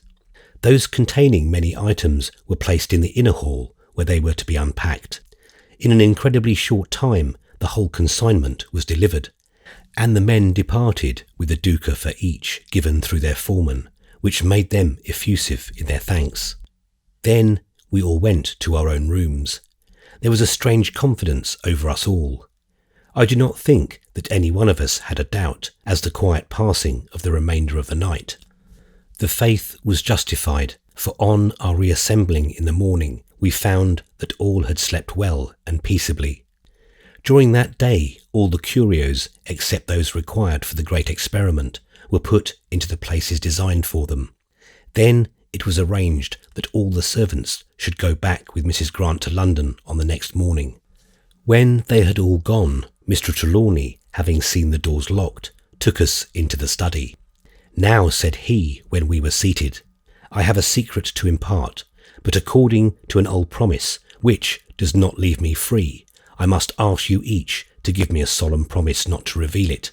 For 300 years at least, such a promise has been exacted from everyone to whom it was told, and more than once life and safety were secured through loyal observance of the promise. Even as it is, I am breaking the letter, if not the spirit of the tradition, for I should only tell it to the immediate members of my family." We all gave the promise required. Then he went on. "There is a secret place in this house, a cave, natural originally, but finished by labour, underneath this house. I will not undertake to say that it has always been used according to the law. During the bloody assize, more than a few Cornishmen found refuge in it, and later and earlier it formed, I have no doubt whatever, a useful place for storing contraband goods. Trepole and Penn, I suppose you know, have always been smugglers, and their relations and friends and neighbours have not held back from the enterprise. For all such reasons, a safe hiding place was always considered a valuable possession, and as the heads of our house have always insisted on preserving the secret, I am in honour bound to it. Later on, if all be well, I shall of course tell you, Margaret, and you too, Ross, under the conditions that I am bound to make." He rose up, and we all followed him. Leaving us in the outer hall, he went away alone for a few minutes, and returning, beckoned us to follow him. In the inside hall, we found a whole section of an outstanding angle moved away, and from the cavity saw a great hole dimly dark, and the beginning of a rough staircase cut in the rock. As it was not pitch dark, there was manifestly some means of lighting it naturally, so without pause we followed our host as he descended.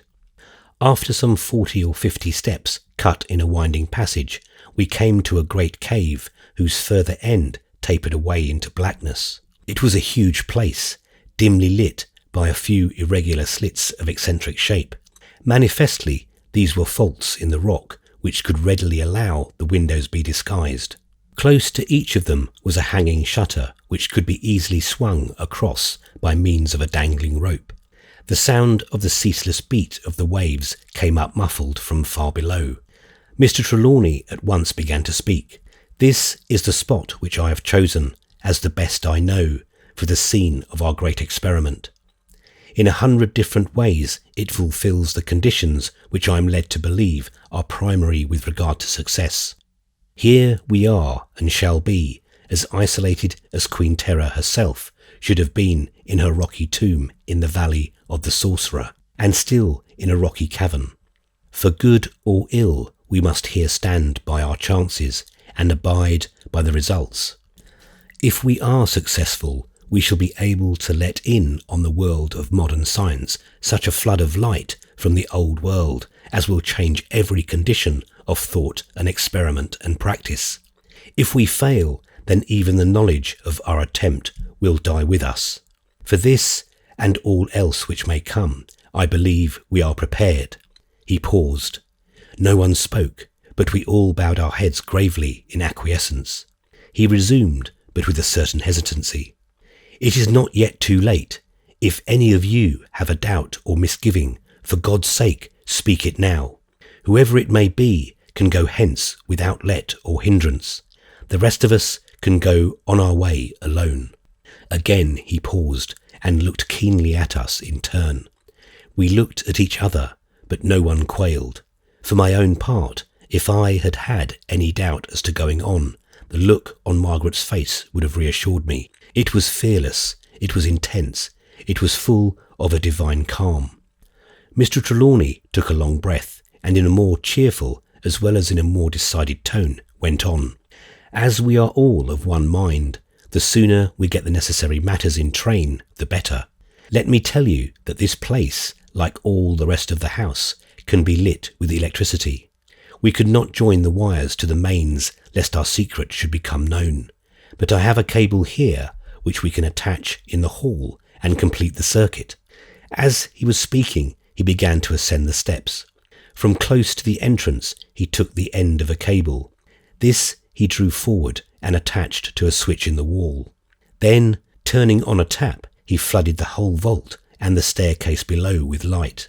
I could now see, from the volume of light streaming up into the hallway, that the hole beside the staircase went direct into the cave. Above it was a pulley and a mass of strong tackle, with multiplying blocks of the Smeaton order. Mr. Trelawney, seeing me look at this, said, correctly interpreting my thoughts, "Yes, it is new. I hung it there myself on purpose. I knew we should have to lower great weights, and, as I did not wish to take too many into my confidence, I arranged a tackle which I could work alone if necessary. We set to work at once, and before nightfall had lowered, unhooked, and placed in the positions designated for each by Trelawney all the great sarcophagi and all the curios and other matters which we had taken with us. It was a strange and weird proceeding, the placing of those wonderful monuments of a bygone age in that green cavern, which represented in its cutting and purpose and up-to-date mechanism and electric lights both the old world and the new. But, as time went on, I grew more and more to recognise the wisdom and correctness of Mr. Trelawney's choice. I was much disturbed when Silvio, who had been brought into the cave in the arms of his mistress, and who was lying asleep on my coat which I had taken off, sprang up when the cat mummy had been unpacked, and flew at it with the same ferocity which he had previously exhibited. The incident showed Margaret in a new phase, the one which gave my heart a pang. She had been standing quite still at one side of the cave, leaning on a sarcophagus, in one of those fits of abstraction which had, of late, come upon her. But on hearing the sound, and seeing Silvio's violent onslaught, she seemed to fall into a positive fury of passion. Her eyes blazed, and her mouth took a hard, cruel tension which was new to me. Instinctively she stepped towards Silvio, as if to interfere in the attack. But I too had stepped forward, and as she caught my eye, a strange spasm came upon her, and she stopped. Its intensity made me hold my breath, and I put up my hand to clear my eyes. When I had done this, she had on the instant recovered her calm, and there was a look of brief wonder on her face. With all her old grace and sweetness, she swept over and lifted Silvio, just as she had done on former occasions, and held him in her arms, petting him and treating him as though he were a little child who had erred. As I looked, a strange fear came over me. The Margaret that I knew seemed to be changing, and in my inmost heart I prayed that the disturbing cause might soon come to an end. More than ever, I longed at that moment that our terrible experiment should come to a prosperous termination. When all had been arranged in the room as Mr. Trelawney wished, he turned to us, one after another, till he had concentrated the intelligence of us all upon him. Then he said, "All is now ready in this place. We must only await the proper time to begin." We were silent for a while. Dr. Winchester was the first to speak. "What is the proper time? Have you any approximation, even if you are not satisfied as to the exact day?" He answered at once. "After the most anxious thought, I have fixed on July 31. May I ask why that date?" He spoke his answer slowly. "Queen Terra was ruled in a great degree by mysticism, and there are so many evidences that she looked for resurrection that naturally she would choose a period ruled over by a god specialized to such a purpose. Now, the 4th month of the season of inundation was ruled by Harmaches, this being the name for Ra, the sun god, at his rising in the morning, and therefore typifying the awakening or arising. This arising is manifestly to physical life, since it is of the mid-world of human daily life. Now, as this month begins on our 25th July, the 7th day would be July 31st, for you may be sure that the mystic queen would not have chosen any day but the 7th or some power of 7.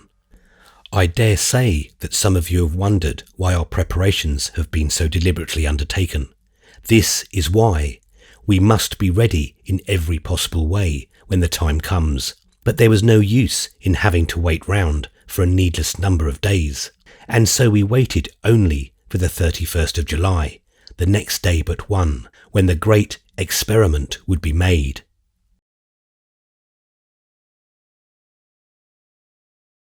Chapter 17. Doubts and Fears. We learn of great things by little experiences.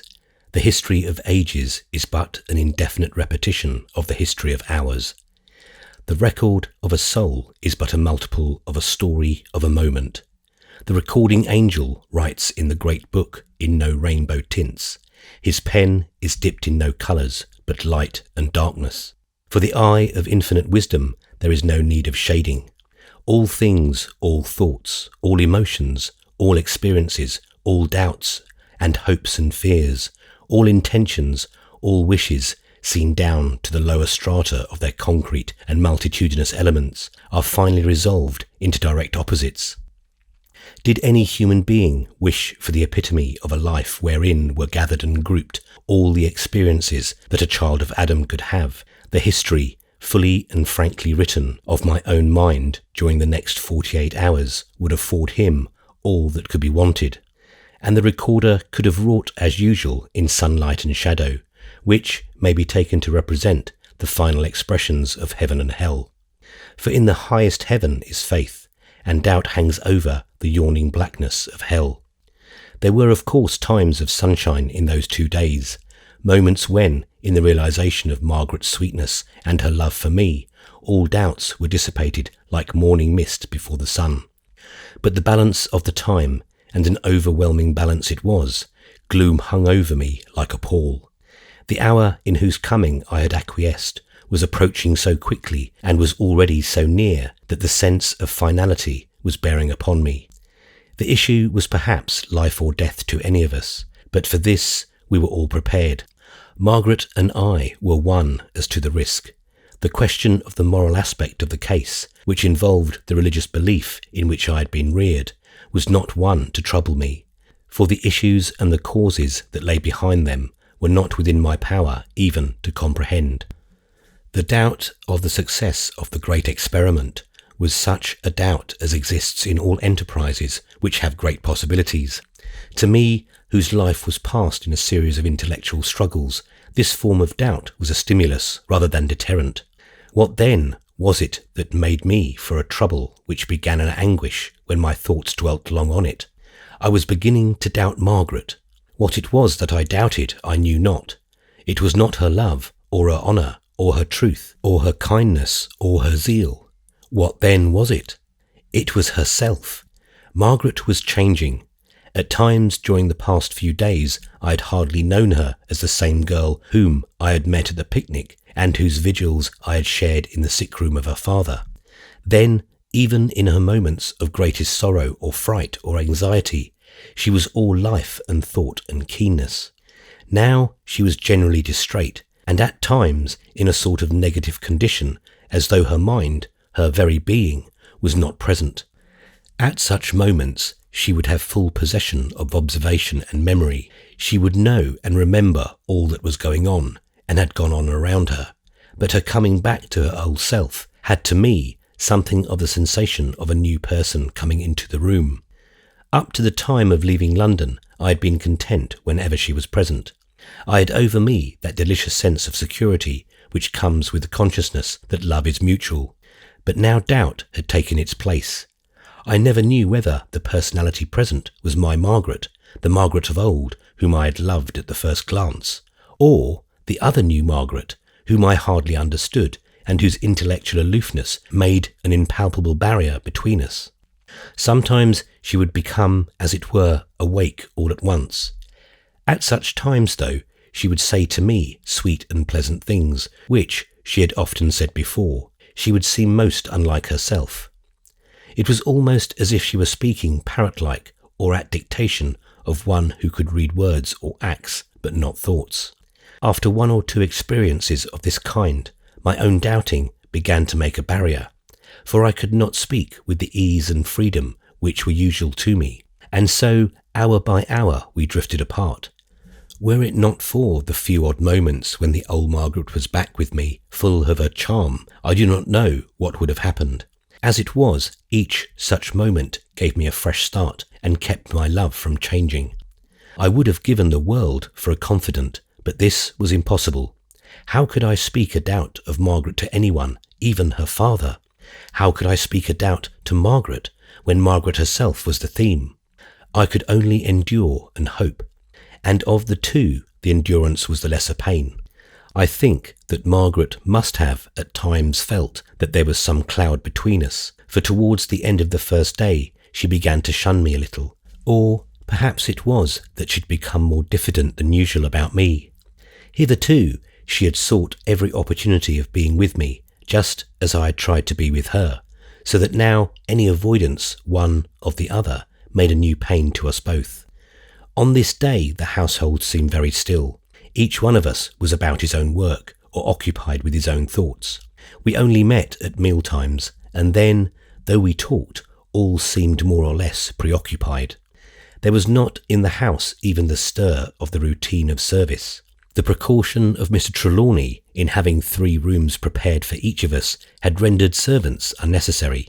The dining room was solidly prepared with cooked provisions for several days. Towards evening I went out by myself for a stroll. I had looked for Margaret to ask her to come with me, but when I found her, she was in one of her apathetic moods, and the charm of her presence seemed lost to me. Angry with myself, but unable to quell my own spirit of discontent, I went out alone over the rocky headland. On the cliff, with the wide expanse of wonderful sea before me, and no sound but the dash of waves below, and the harsh screams of seagulls above, my thoughts ran free. Do what I would, they returned continuously to one subject, the solving of the doubt that was upon me. Here, in the solitude, amid the wide circle of nature's force and strife, my mind began to work truly. Unconsciously, I found myself asking a question which I would not allow myself to answer. At last, the persistence of a mind working truly prevailed. I found myself face to face with my doubt. The habit of my life began to assert itself, and I analysed the evidence before me. It was so startling that I had to force myself into obedience to logical effort. My starting place was this. Margaret was changed. In what way and by what means? Was it her character or her mind or her nature? For her physical appearance remained the same. I began to group all that I had ever heard of her, beginning at birth. It was strange at the very first. She had been, according to Corbeck's statement, born of a dead mother during the time that her father and his friend were in a trance in the tomb at Aswan. That trance was presumably effected by a woman mummied, yet preserving, as we had every reason to believe from after experience, an astral body subject to a free will and an active intelligence. With that astral body, space ceased to exist. The vast distance between London and Aswan became as naught, and whatever power of necromancy the sorceress had might have been exercised over the dead mother, and possibly the dead child. The dead child! Was it possible that the child was dead and was made alive again? Whence then came the animating spirit, the soul? Logic was pointing the way to me now with a vengeance. If the Egyptian belief was true for Egyptians, then the car of the dead queen and her coup could animate what she might choose. In such case, Margaret would not be an individual at all, but simply a phase of Queen Terra herself, an astral body obedient to her will. Here I revolted against logic. Every fibre of my being resented such a conclusion. How could I believe that there was no Margaret at all, but just an animated image, used by the double of a woman of 40 centuries ago to its own ends? Somehow the outlook was brighter to me now, despite the new doubts. At least I had Margaret. Back swung the logical pendulum again. The child then was not dead. If so, had the sorceress had anything to do with her birth at all? It was evident, so I took it again from Corbeck, that there was a strange likeness between Margaret and the pictures of Queen Terra. How could this be?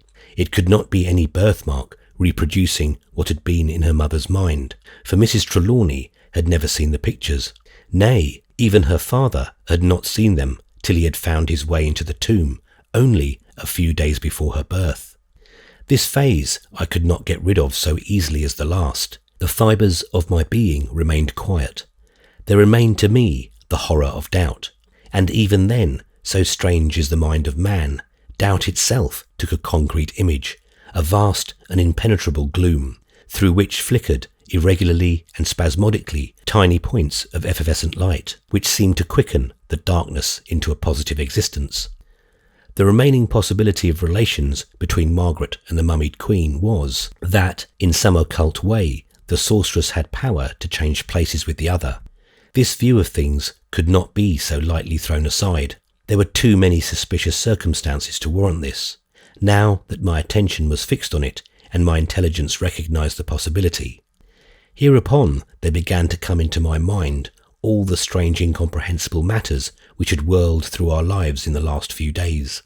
At first they all crowded in upon me in a jumbled mass, but again the habit of mind of my working life prevailed, and they took order.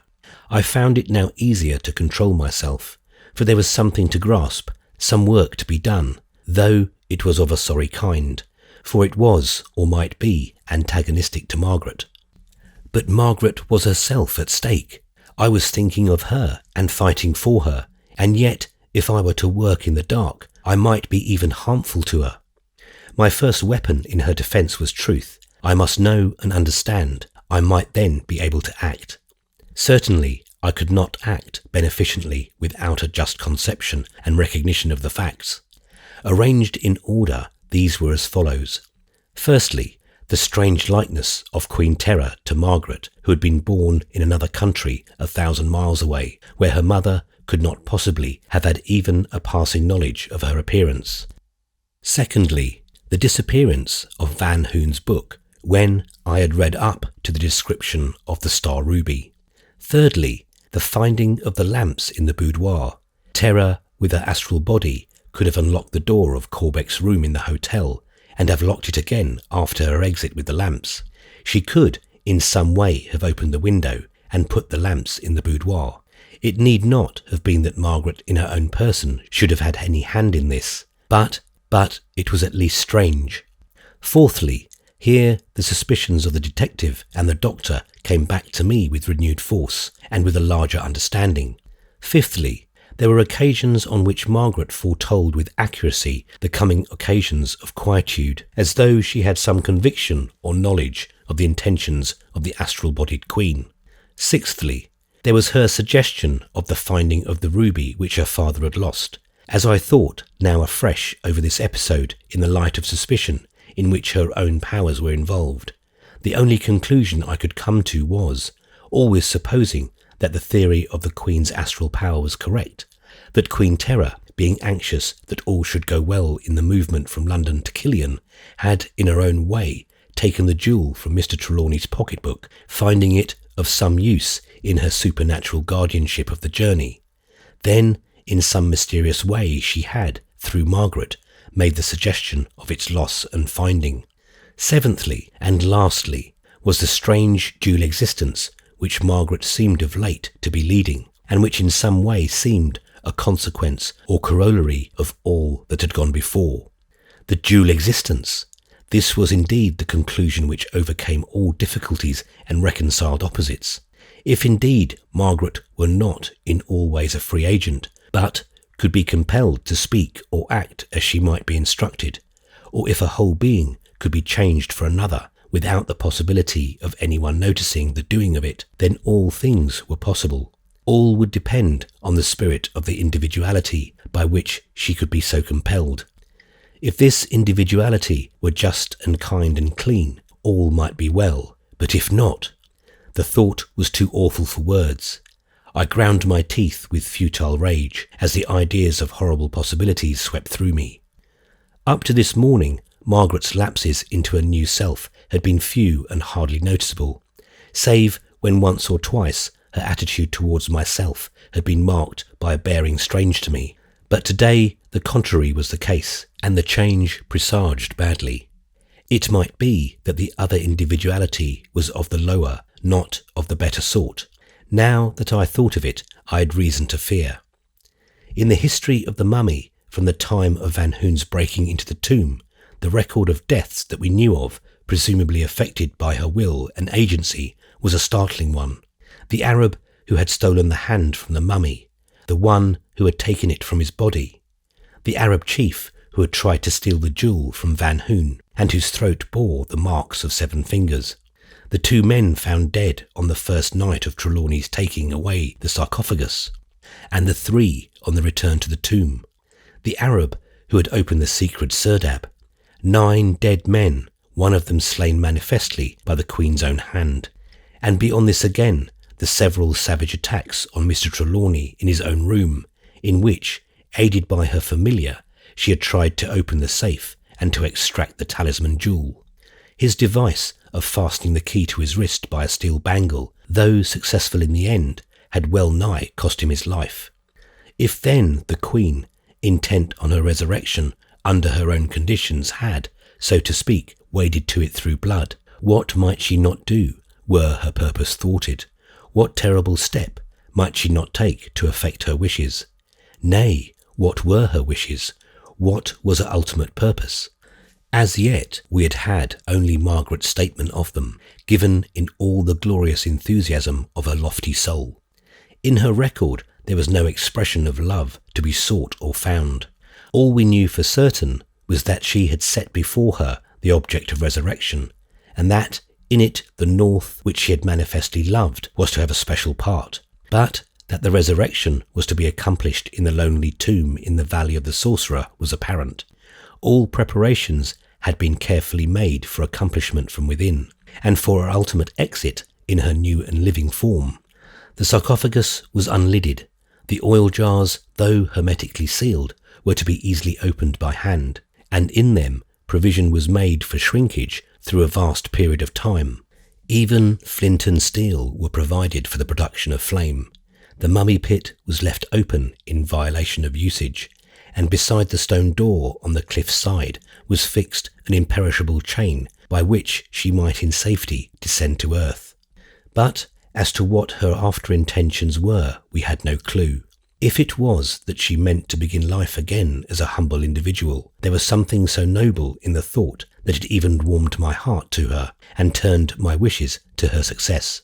The very idea seemed to endorse Margaret's magnificent tribute to her purpose and help to calm my troubled spirit. Then and there was this feeling strong upon me. I determined to warn Margaret and her father of dire possibilities, and to await, as well content as I could in my ignorance, the development of things over which I had no power. I returned to the house in a different frame of mind to that in which I had left it, and was enchanted to find Margaret, the old Margaret, waiting for me. After dinner, when I was alone for a time with the father and daughter, I opened the subject, though with considerable hesitation. Would it not be well to take every possible precaution in case the Queen may not wish what we are doing, with regard to what may occur before the experiment, and at or after her waking, if it comes off? Margaret's answer came back quickly, so quickly that I was convinced she must have had it ready for someone. But she does approve. Surely it cannot be otherwise. Father is doing, with all his brains and all his energy and all his great courage, just exactly what the great Queen had arranged. But, I answered, that can hardly be. All that she arranged was in a tomb, high up in a rock, in a desert solitude, shut away from the world by every conceivable means. She seems to have depended on this isolation to ensure against accident. Surely here, in another country and age, with quite different conditions, she may, in her anxiety, make mistakes and treat any of you, of us, as she did those others in times gone past. 9 men that we know of have been slain by her own hand or by her instigation. She can be remorseless if she will. It did not strike me till afterwards, when I was thinking over this conversation, how thoroughly I had accepted the living and conscious condition of Queen Terra as fact. Before I spoke, I had feared I might offend Mr. Trelawney, but to my pleasant surprise, he smiled quite genially as he answered me. "My dear fellow, in a way you are quite right. The Queen did undoubtedly intend isolation, and, all told, it would be best that her experiment should be made as she arranged it. But just think, that became impossible when once the Dutch explorer had broken into her tomb. That was not my doing. I am innocent of it, though it was the cause of my setting out to rediscover the sepulchre. Mind, I do not say for a moment that I would not have done just the same as Van Hoon. I went into the tomb from curiosity, and I took away what I did, being fired with the zeal of acquisitiveness which animates the collector. But remember also that at this time I did not know of the Queen's intention of resurrection. I had no idea of the completeness of her preparations. All that came long afterwards, but when it did come, I have done all that I could to carry out her wishes to the full. My only fear is that I may have misinterpreted some of her cryptic instructions, or have omitted or overlooked something. But of this I am certain. I have left undone nothing that I can imagine right to be done, and I have done nothing that I know of to clash with Queen Terra's arrangement. I want her great experiment to succeed. To this end I have not spared labour or time or money, or myself. I have endured hardship and braved danger.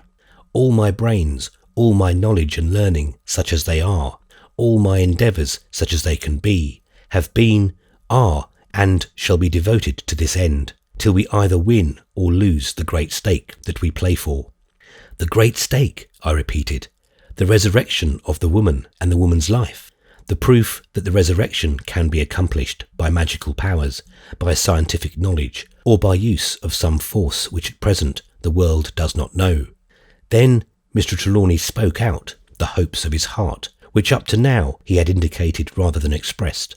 Once or twice I had heard Corbeck speak of the fiery energy of his youth, but, save for the noble words of Margaret when she had spoken of Queen Terra's hope, which coming from his daughter made possible a belief that her power was in some sense due to heredity, I had seen no marked sign of it. But now his words, sweeping before them like a torrent, all antagonistic thought, gave me a new idea of the man. A woman's life. What is a woman's life in the scale with what we hope for? Why, we are risking already a woman's life, the dearest life to me in all the world, and that grows more dear with every hour that passes. We are risking as well the lives of 4 men, yours and my own, as well as those 2 others who have been won to our confidence. The proof that resurrection can be accomplished, that is much, a marvellous thing in this age of science and the scepticism that knowledge makes. But life and resurrection are themselves but items in what may be won by the accomplishment of this great experiment. Imagine what it will be for the world of thought, the true world of human progress, the veritable road to the stars, the iter ad astra of the ancients, if they can come back to us out of the unknown past, one who can yield to us the law stored in the great library of Alexandria and lost in its consuming flames.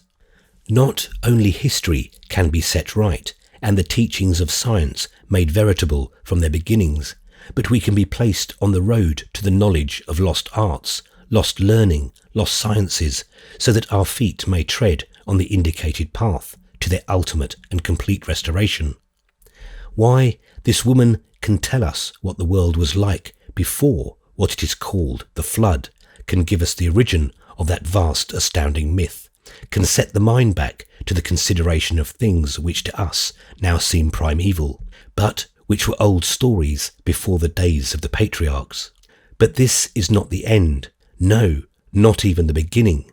If the story of this woman will be at all what we think, which some of us most firmly believe, if her powers and the restoration of them prove to be what we expect, why, then we may yet achieve a knowledge beyond what our age has ever known, beyond what is believed today possible for the children of men. If indeed this resurrection can be accomplished, how can we doubt the old knowledge, the old magic, the old belief?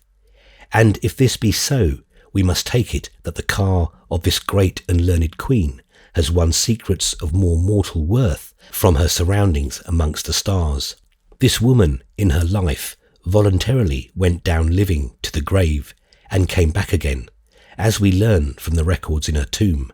She chose to die her mortal death whilst young, so that her resurrection in another age, beyond a trance of countless magnitude, she might emerge from her tomb in all the fullness and splendour of her youth and power.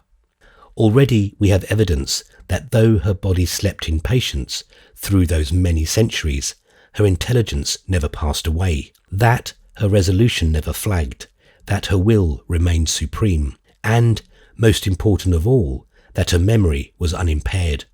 On what possibilities are there in the coming of such a being into our midst, one whose history began before the concrete teaching of our Bible, whose experiences were antecedent to the formulation of the gods of Greece, who can link together the old and the new, earth and heaven, and yield to the known worlds of thought and physical existence the mystery of the unknown, of the old world in its youth, and of worlds beyond our ken.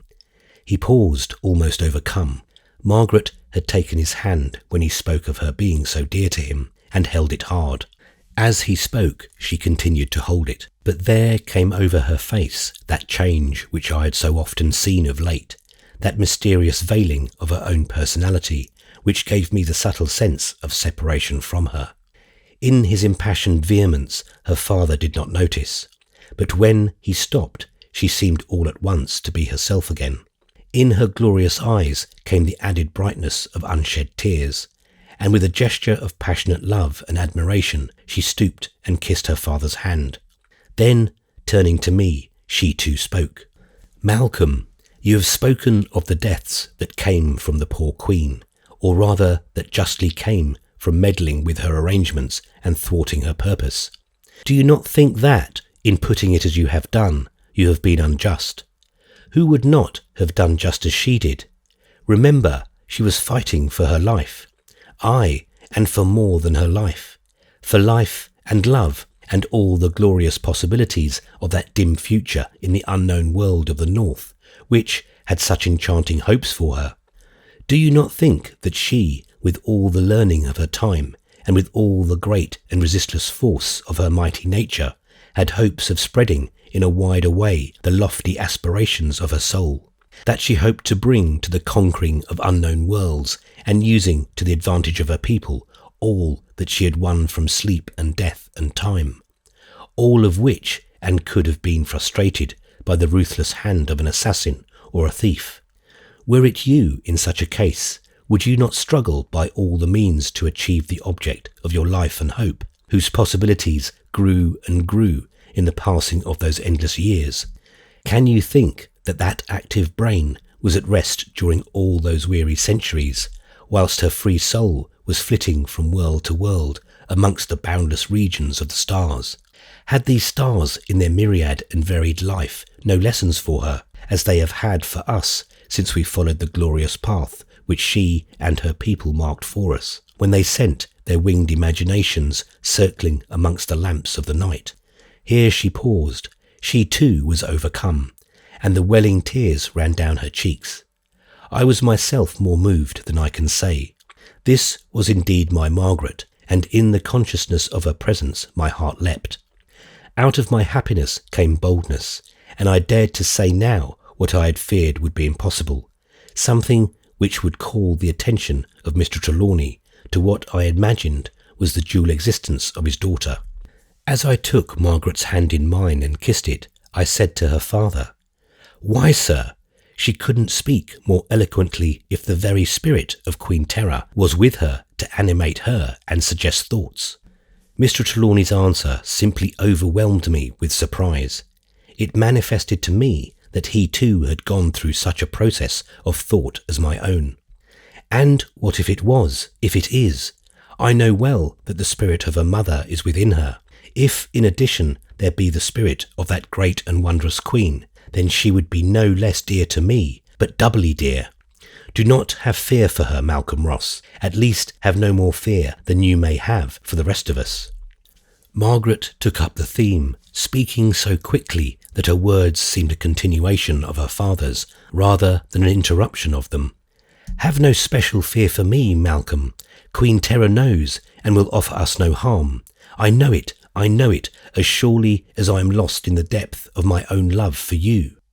There was something in her voice so strange to me that I looked quickly into her eyes. They were as bright as ever, but veiled to my seeing the inward thought behind them, as are the eyes of a caged lion. Then the other two men came in, and the subject changed.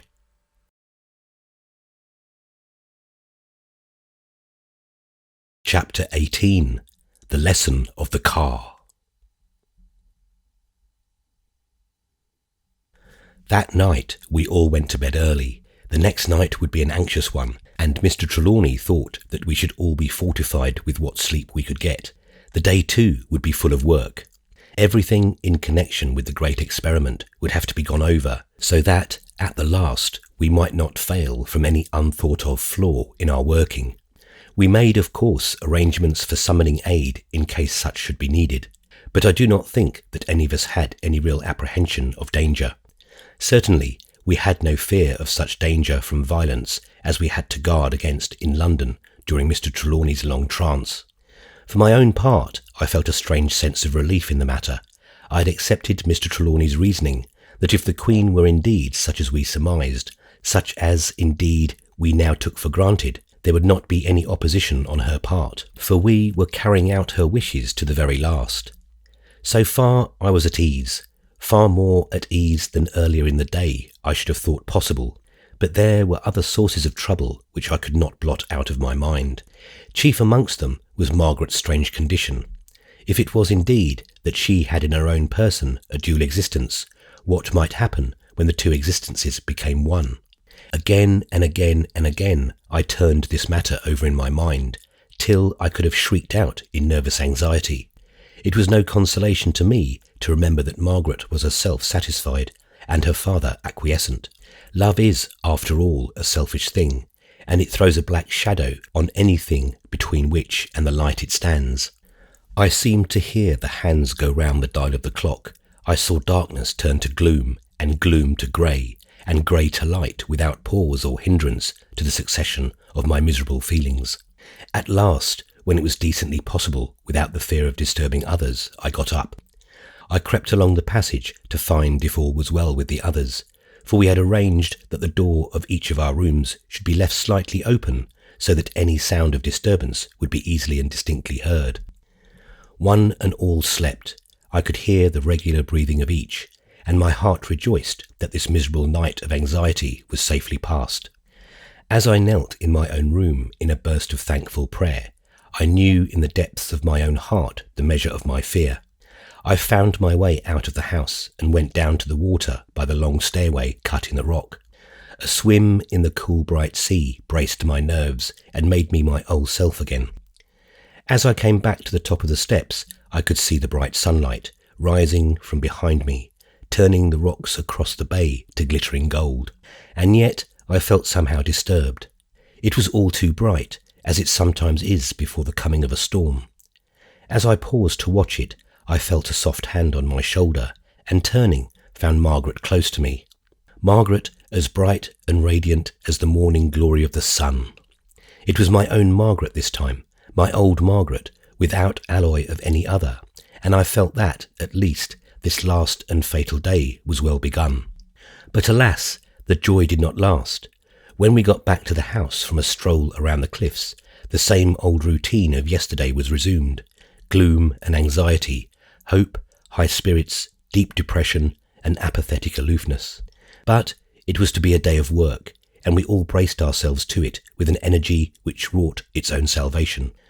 After breakfast, we all adjourned to the cave, where Mr. Trelawney went over, point by point, the position of each item of our paraphernalia. He explained as he went on why each piece was so placed.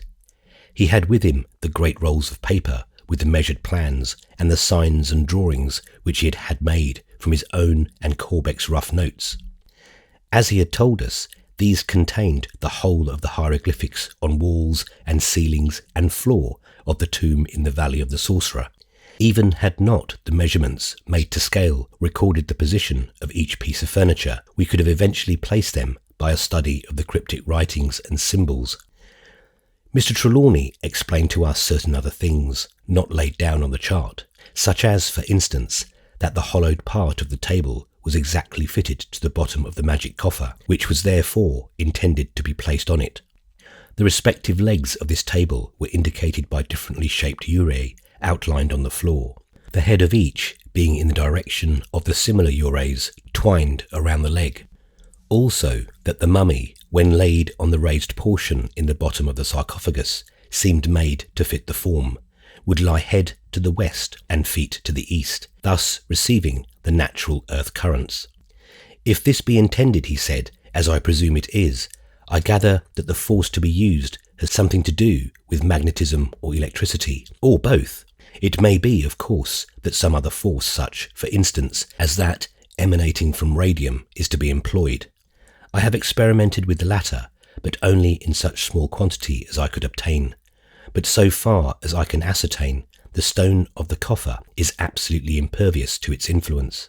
There must be some such unsusceptible substances in nature. Radium does not seemingly manifest itself when distributed through pitch blende, and there are doubtless other such substances in which it can be imprisoned. Possibly these may belong to that class of inert elements discovered or isolated by Sir William Ramsay. It is therefore possible that in this coffer, made from an aerolite, and therefore perhaps containing some element unknown in our world, may be imprisoned some mighty power which is to be released on its opening. This appeared to be an end of this branch of the subject, but as he still kept the fixed look of one who is engaged in a theme, we all waited in silence. After a pause, he went on. There is one thing which has up to now, I confess, puzzled me. It may not be of prime importance, but in a matter like this, where all is unknown, we must take it that everything is important. I cannot think that in a matter worked out with such extraordinary scrupulosity, such a thing should be overlooked. As you may see by the ground plan of the tomb, the sarcophagus stands near the north wall, with the magic coffer to the south of it. The space covered by the former is left quite bare of symbol or ornamentation of any kind. At first glance, this would seem to imply that the drawings had been made after the sarcophagus had been put into its place, but a more minute examination will show that the symbolization on the floor is so arranged that a definite effect is produced. See, here the writings run in correct order as though they had jumped across the gap. It is only from certain effects that it becomes clear that there is a meaning of some kind. What that meaning may be is what we want to know. Look at the top and bottom of the vacant space, which lies west and east, corresponding to the head and foot of the sarcophagus. In both are duplications of the same symbolization, but so arranged that the parts of each one of them are integral portions of some other writing running crosswise. It is only when we get a coup de l'oeil from either the head or the foot that you recognize that there are symbolizations. See, they are in triplicate at the corners and the center of both top and bottom. In every case, there is a sun cut in half by the line of the sarcophagus as by the horizon. Close behind each of these and faced away from it, as though in some way dependent on it, is the vase, which in hieroglyphic writing symbolizes the heart, Ab, the Egyptians called it. Beyond each of these again is the figure of a pair of widespread arms turned upwards from the elbow. This is the determinative of the car or double, but its relative position is different at top and bottom.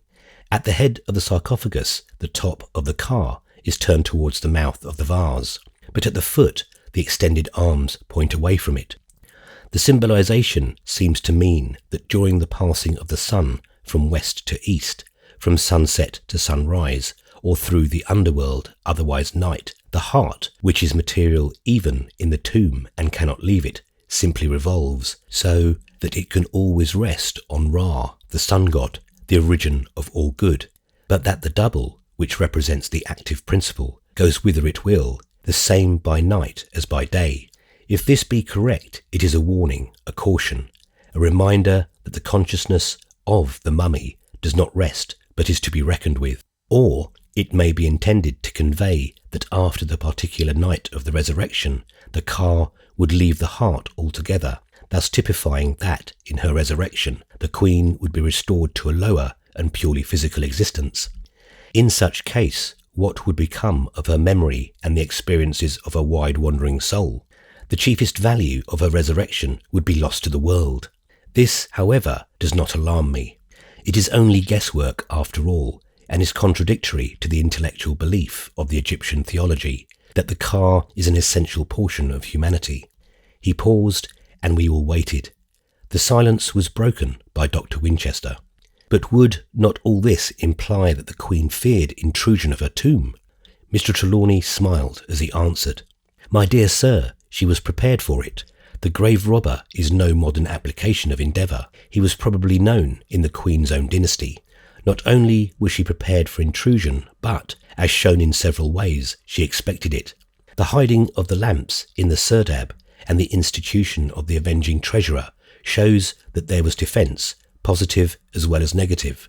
Indeed, from the many indications afforded in the clues laid out, with the most consummated thought, we may almost gather that she entertained it as a possibility that others, like ourselves for instance, might in all seriousness undertake the work which she had made ready for her own hands when the time should have come. This very matter that I have been speaking of is an instance. The clue is intended for seeing eyes." Again we were silent. It was Margaret who spoke. "Father, may I have that chart? I should like to study it during the day." "Certainly, my dear," answered Mr. Trelawney heartily as he handed it to her. He resumed his instructions in a different tone, a more matter-of-fact one, suitable to a practical theme which had no mystery about it. "I think you'd better all understand the working of the electric light in case any sudden contingency should arise. I dare say you have noticed that we have a complete supply in every part of the house, so that there need not be a dark corner anywhere. This I had specially arranged. It is worked by a set of turbines moved by the flowing and ebbing tide, after the manner of the turbines at Niagara.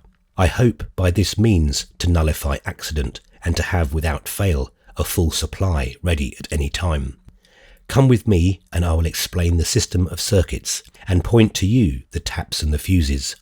I could not but notice, as we went with him all over the house, how absolutely complete the system was, and how he had guarded himself against any disaster that human thought could foresee. But out of the very completeness came a fear. In such an enterprise as ours, the bounds of human thought were but narrow. Beyond it lay the vast of divine wisdom and divine power. When we came back to the cave, Mr. Trelawney took up another theme. We have now to settle definitely the exact hour at which the great experiment is to be made. So far as science and mechanism go, if the preparations are complete, all hours are the same. But as we have to deal with preparations made by a woman of extraordinarily subtle mind, and who had full belief in magic and had a cryptic meaning in everything, we should place ourselves in her position before deciding. It is now manifest that the sunset has an important place in the arrangements. As those suns, cut so mathematically by the edge of the sarcophagus, were arranged of full design, we must take our cue from this. Again, we find all along that the number 7 has had an important bearing on every phase of the Queen's thought and reasoning and action. The logical result is that the 7th hour after sunset was the time fixed on. This is borne out by the fact that on each of the occasions when action was taken in my house, this was the time chosen. As the sun sets tonight in Cornwall at 8, our hour is to be 3 in the morning. He spoke in a matter-of-fact way, though with great gravity, but there was nothing of mystery in his word or manner. Still, we were all impressed to a remarkable degree. I could see this in the other men by the pallor that came on some of their faces, and by the stillness and unquestioning silence with which the decision was received. The only one who remained in any way at ease was Margaret, who had lapsed into one of her moods of abstraction, but who seemed to wake up to a note of gladness. Her father, who was watching her intently, smiled. Her mood was to him a direct confirmation of his theory. For myself, I was almost overcome. The definite fixing of the hour seemed like the voice of doom.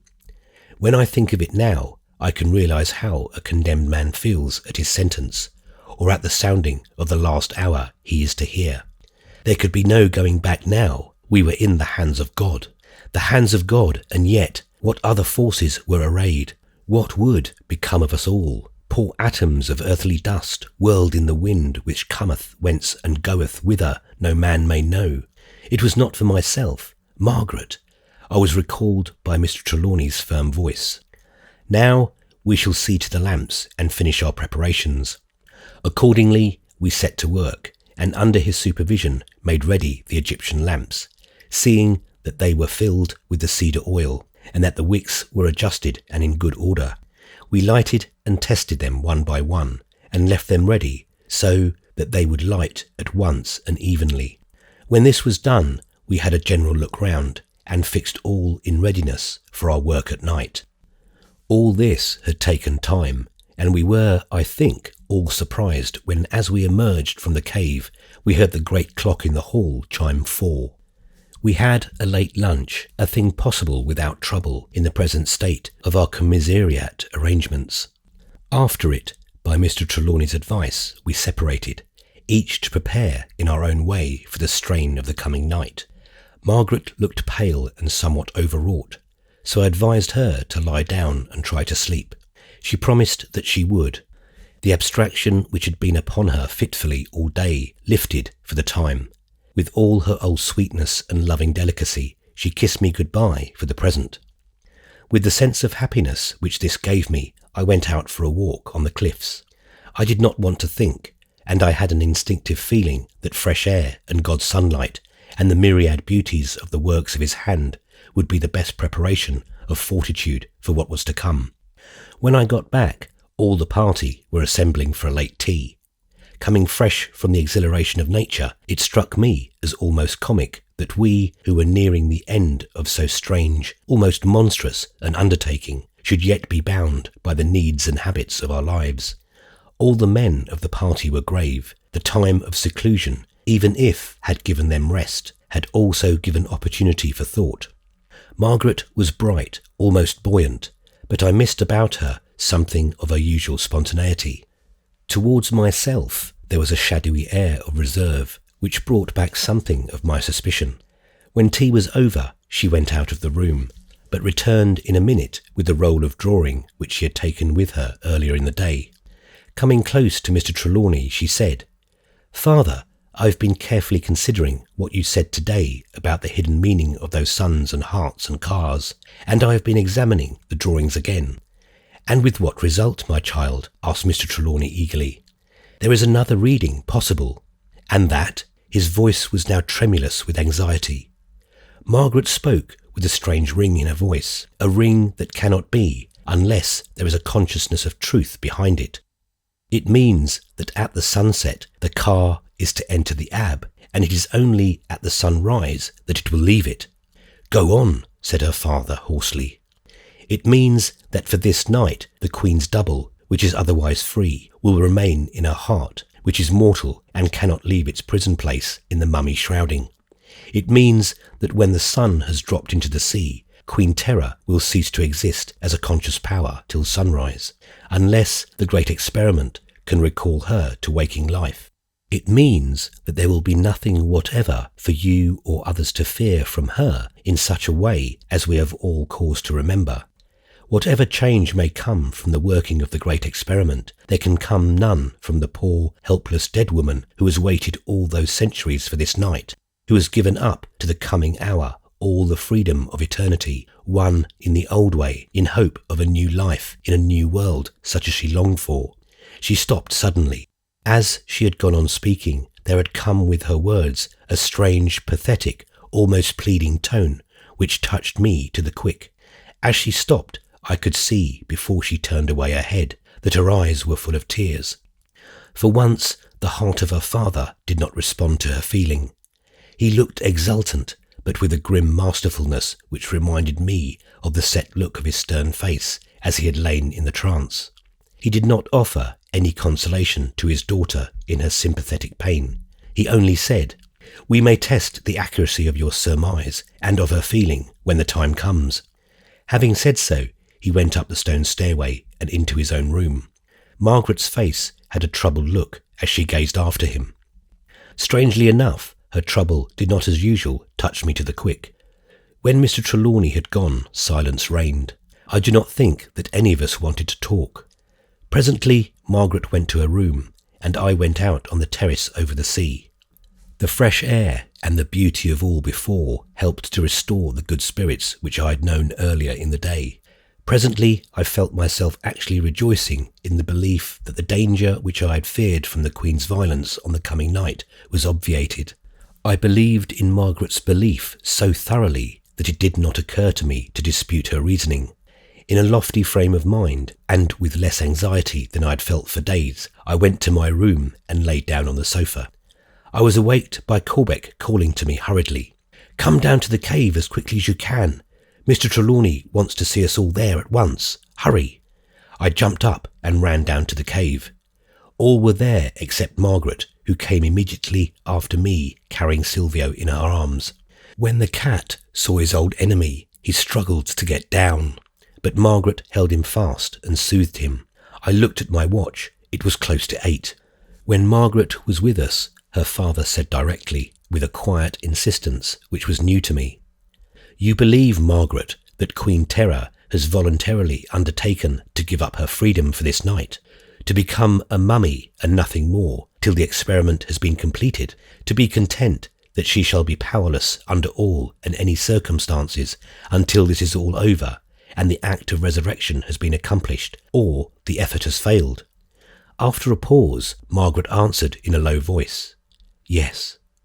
In her pause, her whole being, appearance, expression, voice, manner had changed. Even Silvio noticed it, and with a violent effort wriggled away from her arms. She did not seem to notice the act.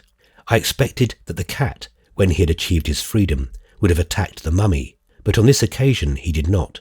He seemed too cowed to approach it. He shrunk away, with a piteous meow, came over and rubbed himself against my ankles. I took him up in my arms, and he nestled there content. Mr. Trelawney spoke again. "You are sure of what you say. You believe it with all your soul." Margaret's face had lost the abstracted look. It now seemed illuminated with the devotion of one to whom is given to speak of great things. She answered in a voice which, though quiet, vibrated with conviction. "I know it. My knowledge is beyond belief." Mr. Trelawney spoke again. "Then you are so sure that were you Queen Terra herself, you would be willing to prove it in any way that I might suggest?" "Yes, any way," the answer rang out fearlessly. He spoke again, in a voice in which was no note of doubt. "Even in the abandonment of your familiar to death, to annihilation." She paused, and I could see that she suffered horribly. There was in her eyes a hunted look, which no man can, unmoved, see in the eyes of his beloved. I was about to interrupt, when her father's eyes, glancing round with a fierce determination, met mine. I stood silent, almost spellbound. So also the other men. Something was going on before us which we did not understand. With a few long strides, Mr. Trelawney went to the west side of the cave and tore back the shutter which obscured the window.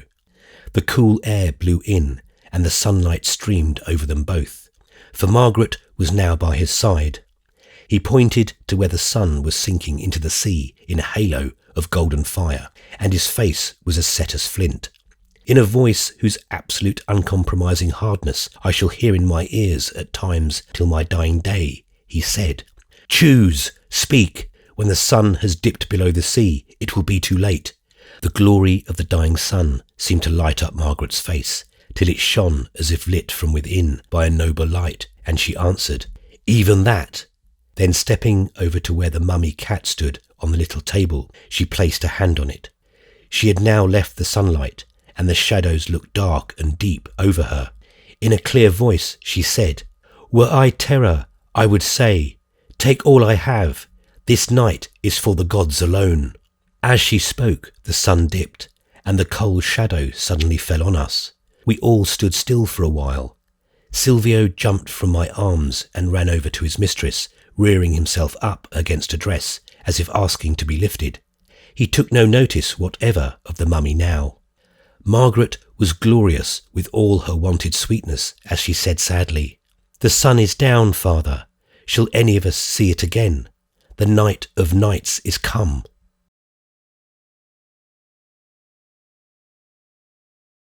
Chapter 19. The Great Experiment.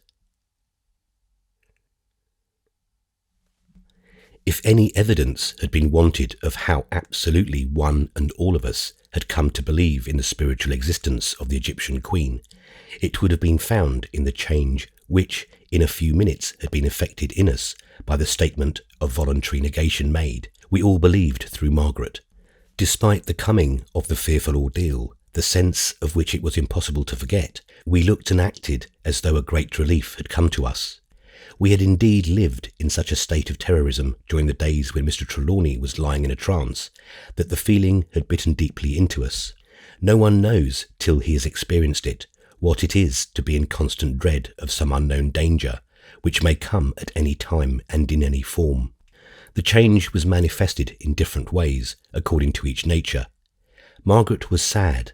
Dr. Winchester was in high spirits and keenly observant. The process of thought, which had served us as an antidote to fear, being now relieved from his duty, added to his intellectual enthusiasm. Mr. Corbeck seemed to be in a retrospective rather than a speculative mood.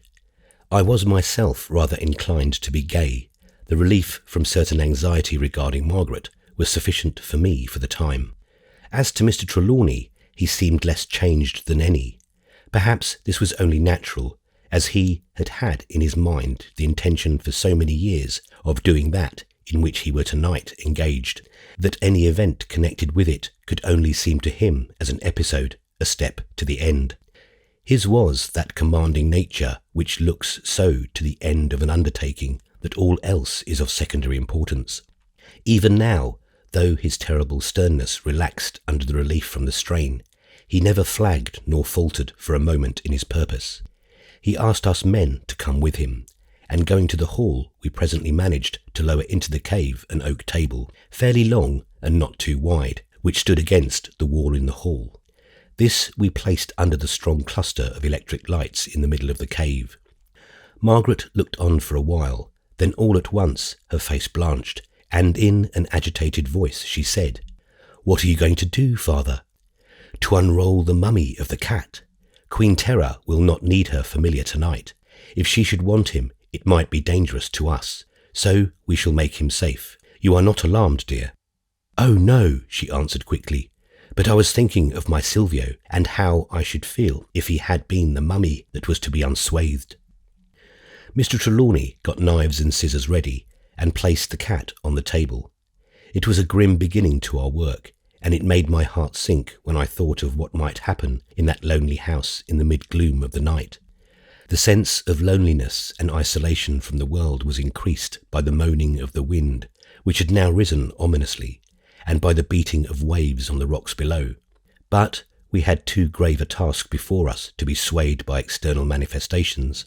The unrolling of the mummy began. There was an incredible number of bandages and the tearing sound, they being stuck fast to each other by bitumen and gums and spices, and the little cloud of red pungent dust that arose pressed on the senses of all of us. As the last wrappings came away, we saw the animal seated before us. He was all hunkered up. His hair and teeth and claws were complete. The eyes were closed, but the eyelids had not the fierce look which I expected. The whiskers had been pressed down on the side of the face by the bandaging, but when the pressure was taken away, they stood out, just as they would have done in life. He was a magnificent creature, a tiger cat of great size, but as we looked at him, our first glance of admiration changed to one of fear, and a shudder ran through each one of us. For here was a confirmation of the fears which we had endured. His mouth and claws were smeared with the dry red stains of recent blood. Dr. Winchester was the first to recover. Blood in itself had small disturbing quality for him. He had taken out his magnifying glass and was examining the stains on the cat's mouth. Mr. Trelawney breathed loudly, as though a strain had been taken from him. "It is as I expected," he said. "This promises well for what is to follow." By this time, Dr. Winchester was looking at the red-stained paws. "As I expected," he said. "He has 7 claws too." Opening his pocketbook, he took out the piece of blotting paper marked by Silvio's claws, on which was also marked in pencil a diagram of the cuts made on Mr. Trelawney's wrist. He placed the paper under the mummy cat's paw. The marks fitted exactly. When he had carefully examined the cat, finding, however, nothing strange about it but its wonderful preservation, Mr. Trelawney lifted it from the table. Margaret started forward, crying out, "Take care, Father, take care, he may injure you." "Not now, my dear," he answered as he moved towards the stairway. Her face fell. "Where are you going?" she asked in a faint voice. "To the kitchen," he answered. "Fire will take away all danger for the future. Even an astral body cannot materialize from ashes." He signed to us to follow him. Margaret turned away with a sob. I went to her, but she motioned me back and whispered, "No, no, go with the others. Father may want you. Oh, it seems like murder. The poor Queen's pet." The tears were dropping from under the fingers that covered her eyes. In the kitchen was a fire of wood ready laid. To this Mr. Trelawney applied a match. In a few seconds the kindling had caught and the flames leaped. When the fire was solidly ablaze, he threw the body of the cat into it. For a few seconds it lay in a dark mass amidst the flames, and the room was rank with the smell of burning hair. Then the dry body caught fire too. The inflammable substances used in embalming became new fuel, and the flames roared. A few minutes of fierce conflagration, and then we breathed freely. Queen Terra's familiar was no more. When we went back to the cave, we found Margaret sitting in the dark. She had switched off the electric light, and only a faint glow of the evening light came through the narrow openings. Her father went quickly over to her and put his arms round her in a loving, protective way. She laid her head on his shoulder for a minute and seemed comforted. Presently she called to me, "Malcolm, turn up the light." I carried out her orders and could see that, though she had been crying, her eyes were now dry. Her father saw it too and looked glad. He said to us in a grave tone, "Now we had better prepare for our great work. It will not do to leave anything to the last." Margaret must have had a suspicion of what was coming, for it was with a sinking voice that she asked, "What are you going to do now?" Mr. Trelawney, too, must have had a suspicion of her feelings, for he answered in a low tone, "To unroll the mummy of Queen Terra." She came close to him and said pleadingly in a whisper, "Father, you are not going to unswathe her, all you men, and in the glare of light." "But why not, my dear?" "Just think, Father, a woman all alone, in such a way, in such a place. Oh, it's cruel, cruel." She was manifestly much overcome. Her cheeks were flaring red, and her eyes were full of indignant tears. Her father saw her distress, and, sympathizing with it, began to comfort her. I was moving off, but he signed me to stay. I took it that after the usual manner of men, he wanted help on such an occasion, and manlike wished to throw on someone else the task of dealing with a woman in indignant distress. However, he began to appeal first to her reason. "Not a woman, dear, a mummy. She's been dead nearly 5,000 years. What does that matter? Sex is not a matter of years. A woman is a woman. If she had been dead 5,000 centuries, and you expect her to arise out of that long sleep, it could not be real death if she is to rise out of it. You have led me to believe that she will come alive when the coffer is opened." "I did, my dear, and I believe it. But if it isn't death that has been the matter with her all these years, it is something uncommonly like it.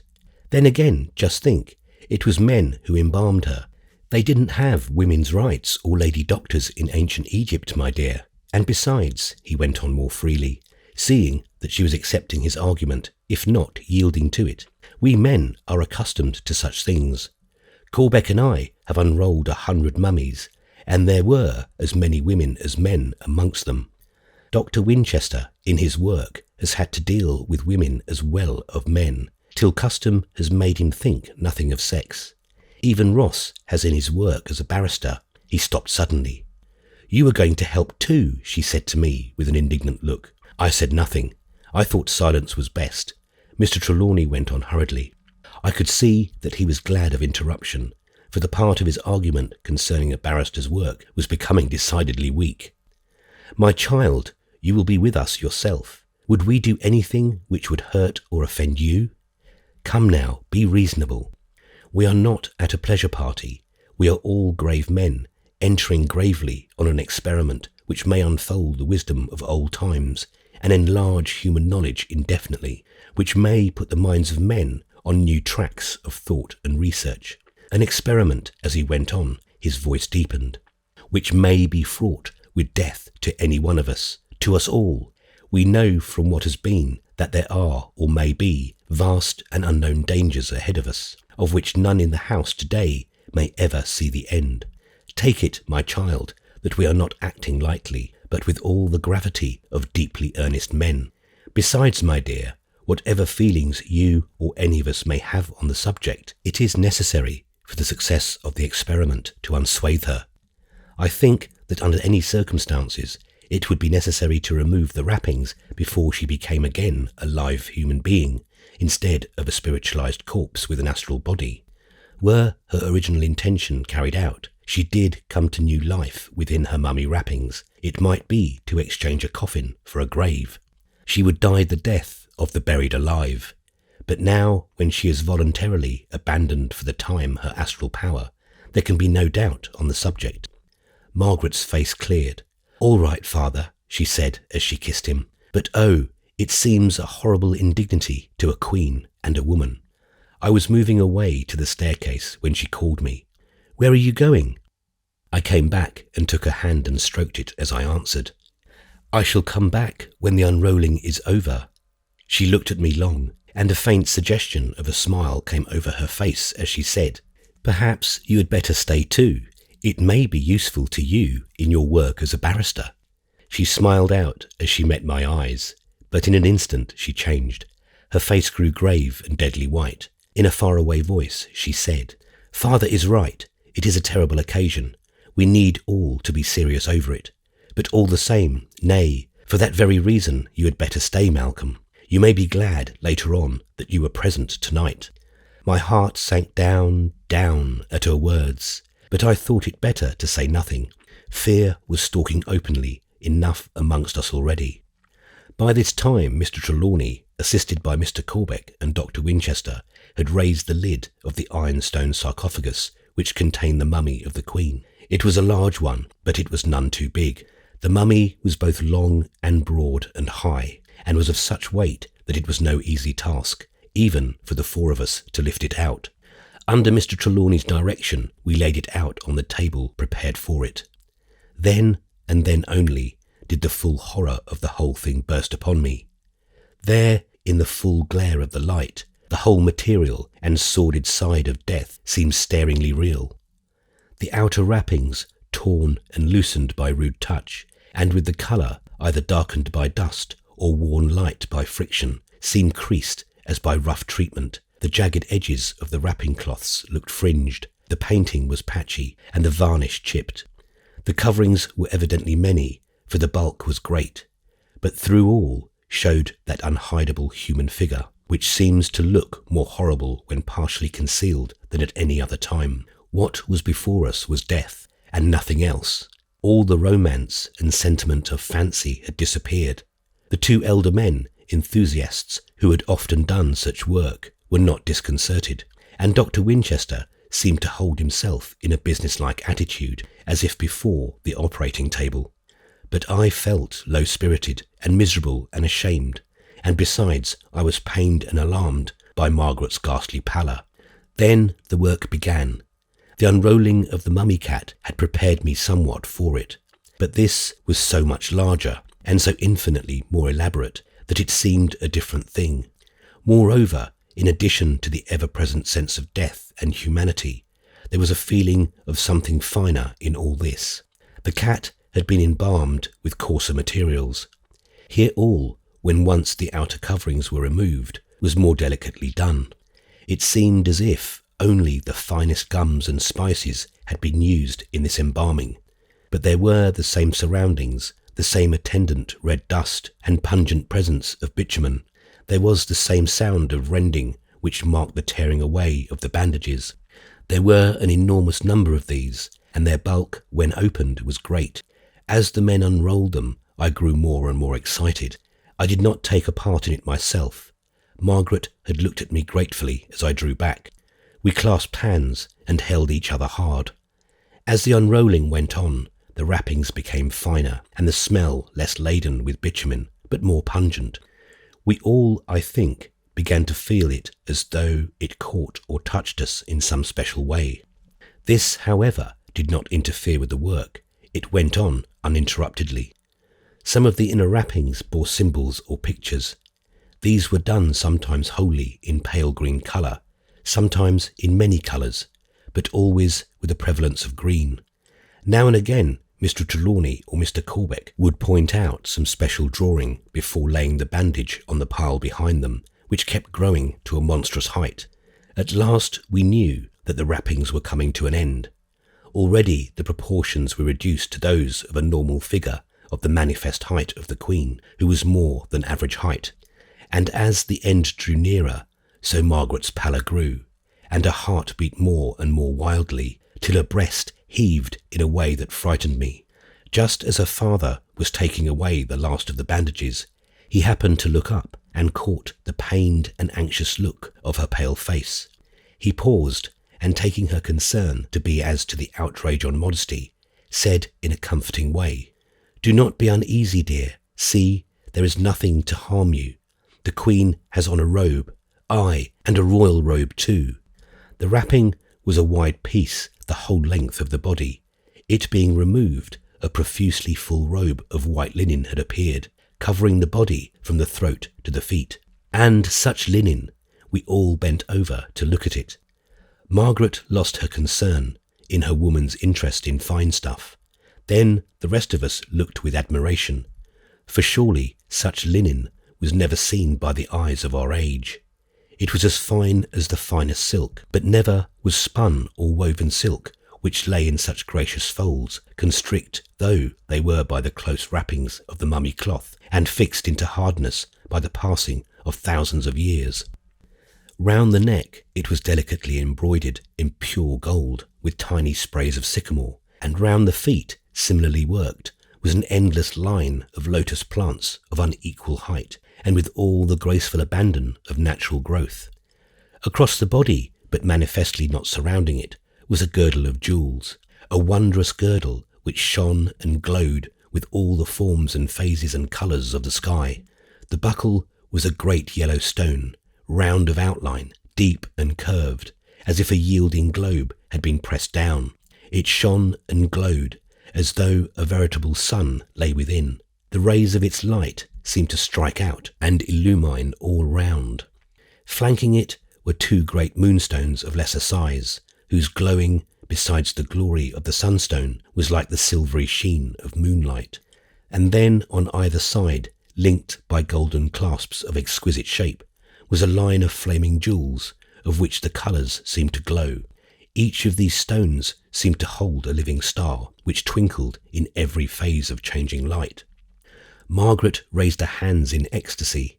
She bent over to examine more closely, but suddenly drew back and stood fully erect at her grand height. She seemed to speak with the conviction of absolute knowledge as she said, "That is no cerement. It was not meant for the clothing of death. It is a marriage robe." Mr. Trelawney leaned over and touched the linen robe. He lifted a fold at the neck, and I knew from the quick intake of his breath that something had surprised him. He lifted yet a little more, and then he too stood back and pointed, saying, "Margaret is right. That dress is not intended to be worn by the dead. See, her figure is not robed in it, but it is laid upon her." He lifted the zone of jewels and handed it to Margaret. Then, with both hands, he raised the ample robe and laid it across the arms which she extended in a natural impulse. Things of such beauty were too precious to be handled with any but the greatest care. We all stood awed at the beauty of the figure which, save for the face-cloth, now lay completely nude before us. Mr. Trelawney bent over, and with his hands that trembled slightly, raised this linen cloth, which was of the same fineness as the robe. As he stood back, and the whole glorious beauty of the Queen was revealed, I felt a rush of shame sweep over me.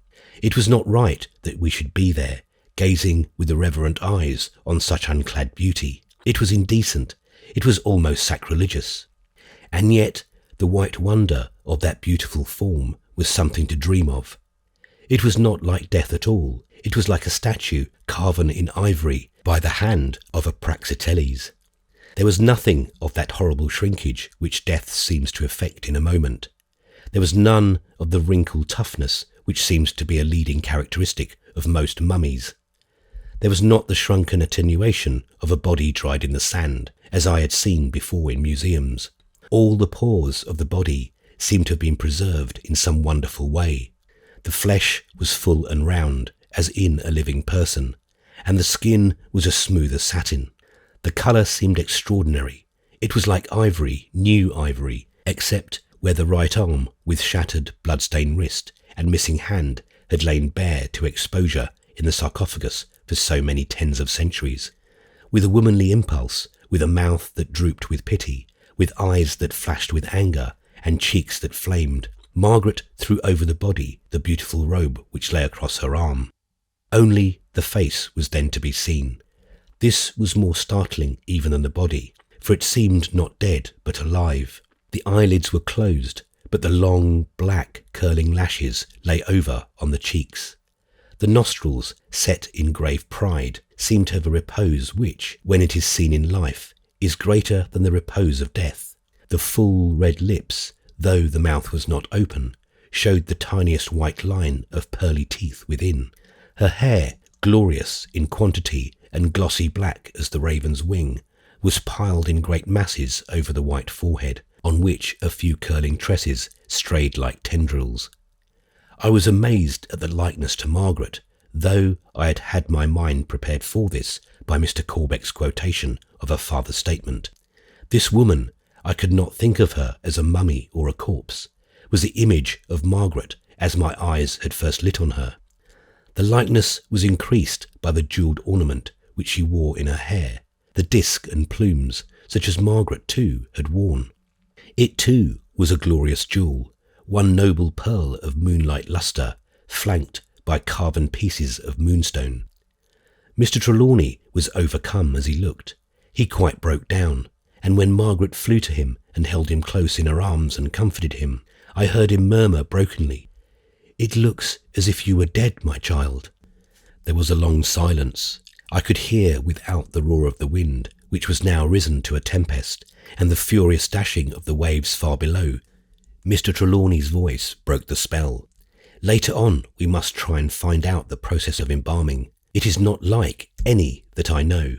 There does not seem to have been any opening cut for the withdrawing of the viscera and organs, which apparently remain intact within the body.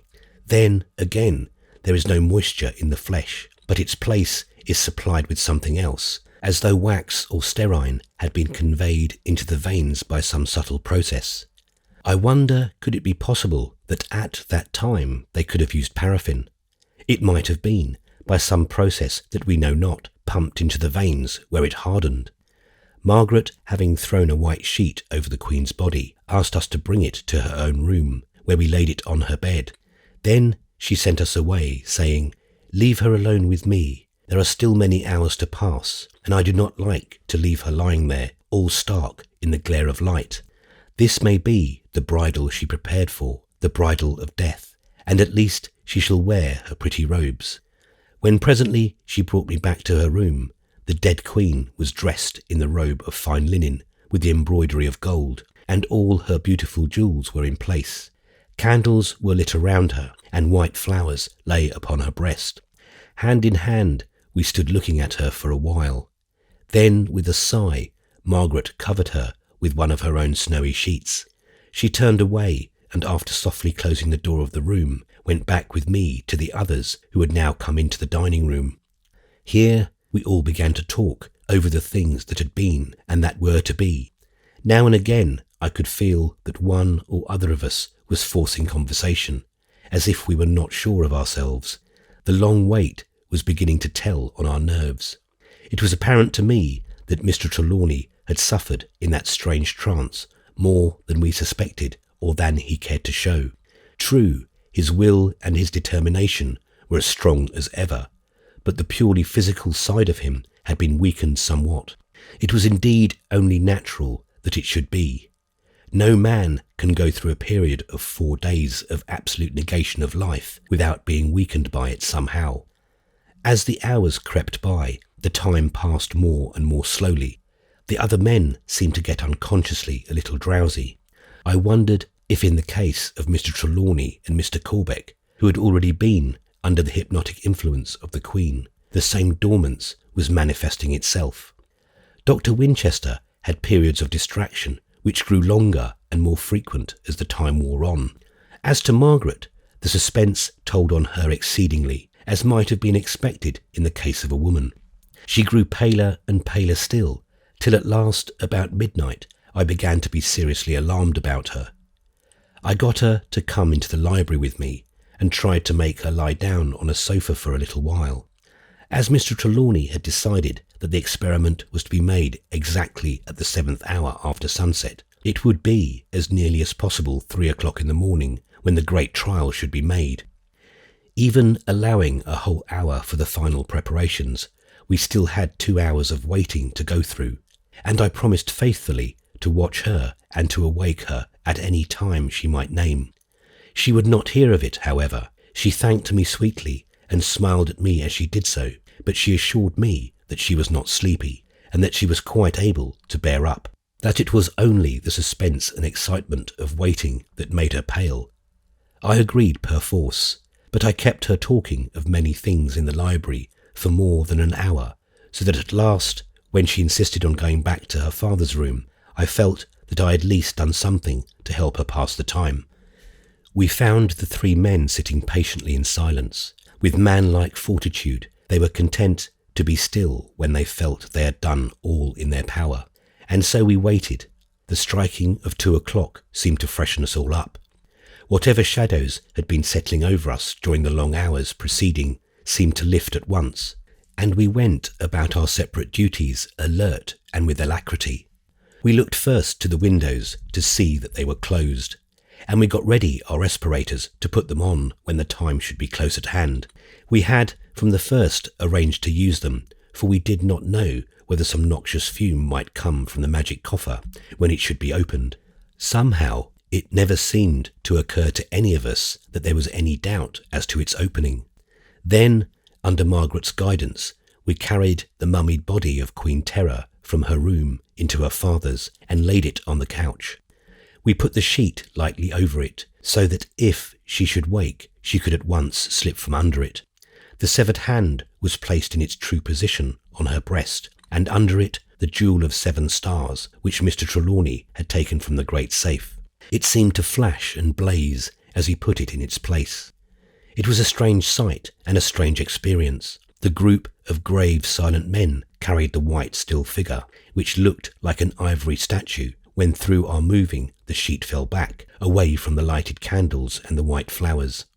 We placed it on the couch in that other room, where the blaze of the electric lights shone on the great sarcophagus, fixed in the middle of the room, ready for the final experiment. The great experiment, consequent on the researches during a lifetime of these 2 travelled scholars.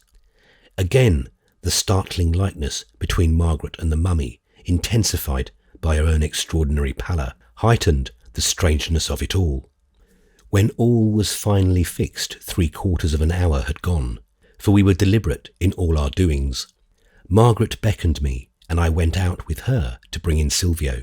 He came to her purring. She took him up and handed him to me, and then did a thing which moved me strangely and brought home to me keenly the desperate nature of the enterprise on which we were embarked. One by one, she blew out the candles carefully and placed them back in their usual places.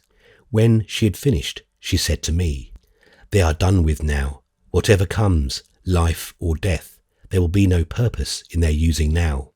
Then, taking Silvio into her arms and pressing him close to her bosom, where he purred loudly, we went back to the room. I closed the door carefully behind me, feeling as I did so a strange thrill as of finality. There was to be no going back now. Then we put on our respirators and took our places as had been arranged. I was to stand by the taps of the electric lights beside the door, ready to turn them off or on as Mr. Trelawney should direct.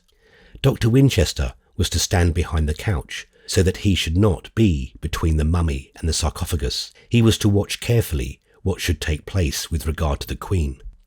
Margaret was to be beside him. She held Silvio, ready to place him upon the couch or beside it when she might think right. Mr. Trelawney and Mr. Corbeck were to attend to the lighting of the lamps. When the hands of the clock were close to the hour, they stood ready with their linstocks. The striking of the silver bell of the clock seemed to smite on our hearts like a knell of doom. 1, 2, 3. Before the 3rd stroke, the wicks of the lamps had caught, and I had turned out the electric light. In the dimness of the struggling lamps, and after the bright glow of the electric light, the room and all within took weird shapes, and all seemed in an instant to change. We waited with our hearts beating. I know mine did, and I fancied I could hear the pulsation of the others. The seconds seemed to pass with leaden wings. It were as though all the world was standing still. The figures of the others stood out dimly, Margaret's white dress alone showing clearly in the gloom. The thick respirators which we all wore added to the strange appearance.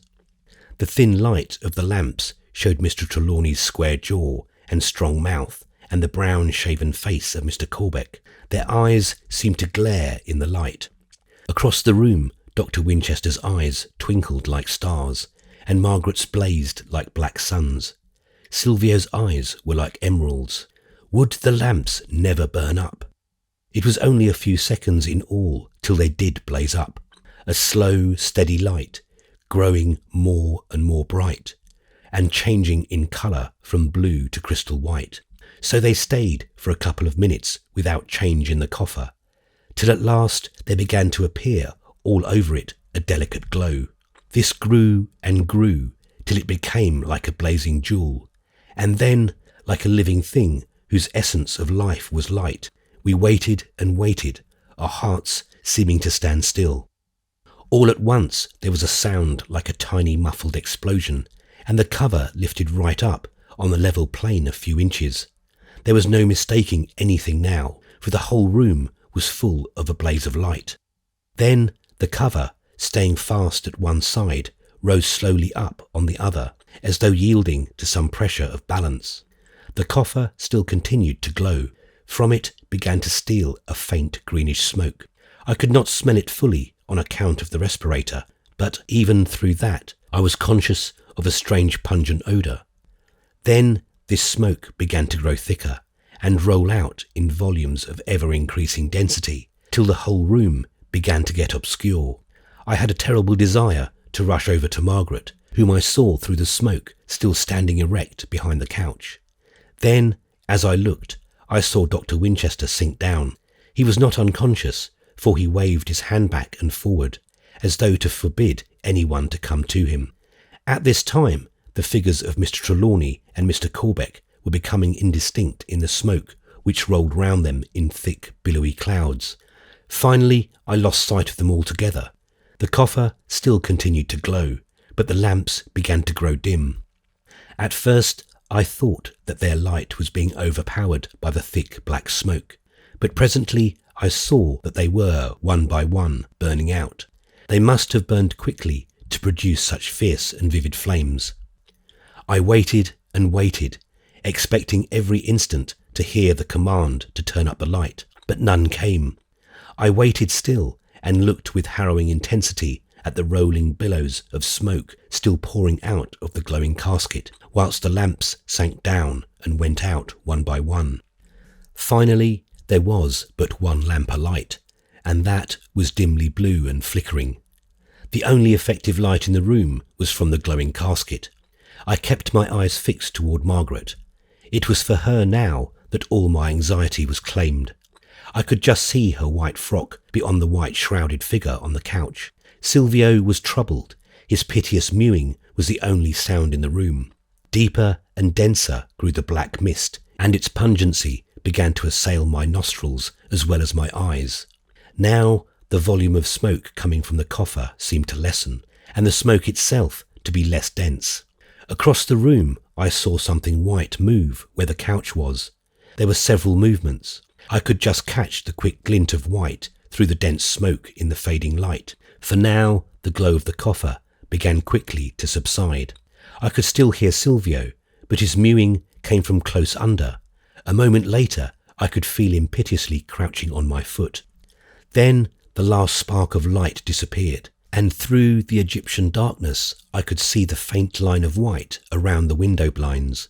I felt that the time had come to speak, so I pulled off my respirator and called out, "Shall I turn up the light?" There was no answer, so before the thick smoke choked me, I called again, but more loudly, "Mr. Trelawney, shall I turn up the light?"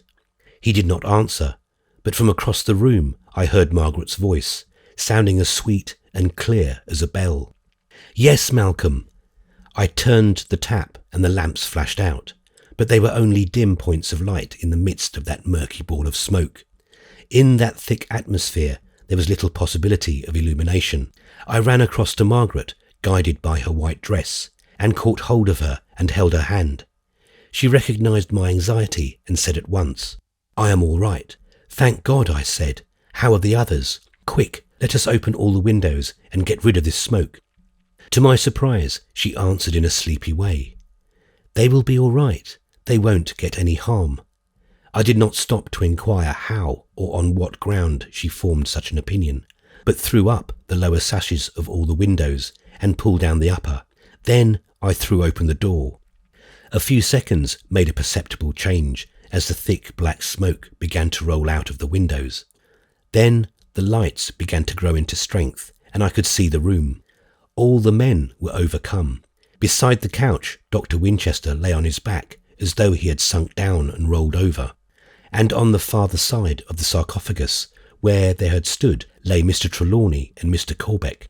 It was a relief to me to see that, though they were unconscious, all three were breathing heavily as though in a stupor. Margaret still stood behind the couch. She seemed at first to be in a partially dazed condition, but every instant appeared to get more command of herself. She stepped forward and helped me to raise her father and drag him close to a window. Together We placed the others similarly, and she flew down to the dining room and returned with a decanter of brandy. Then we proceeded to administer to them all in turn. It was not many minutes after we had opened the windows when all three were struggling back to consciousness. During this time, my entire thoughts and efforts had been concentrated on their restoration. But now that this strain was off, I looked round the room to see what had been the effect of the experiment. The thick smoke had nearly cleared away, but the room was still misty and was full of a strange pungent, acrid odour. The great sarcophagus was just as it had been. The coffer was open, and in it, scattered through certain divisions or partitions wrought in its own substance, was a scattering of black ashes. Overall, sarcophagus, coffer, and indeed all in the room, was a sort of black film of greasy soot. I went over to the couch. The white sheet still lay over part of it, but it had been thrown back, as might be when one is stepping out of bed. But there was no sign of Queen Terra. I took Margaret by the hand and led her over.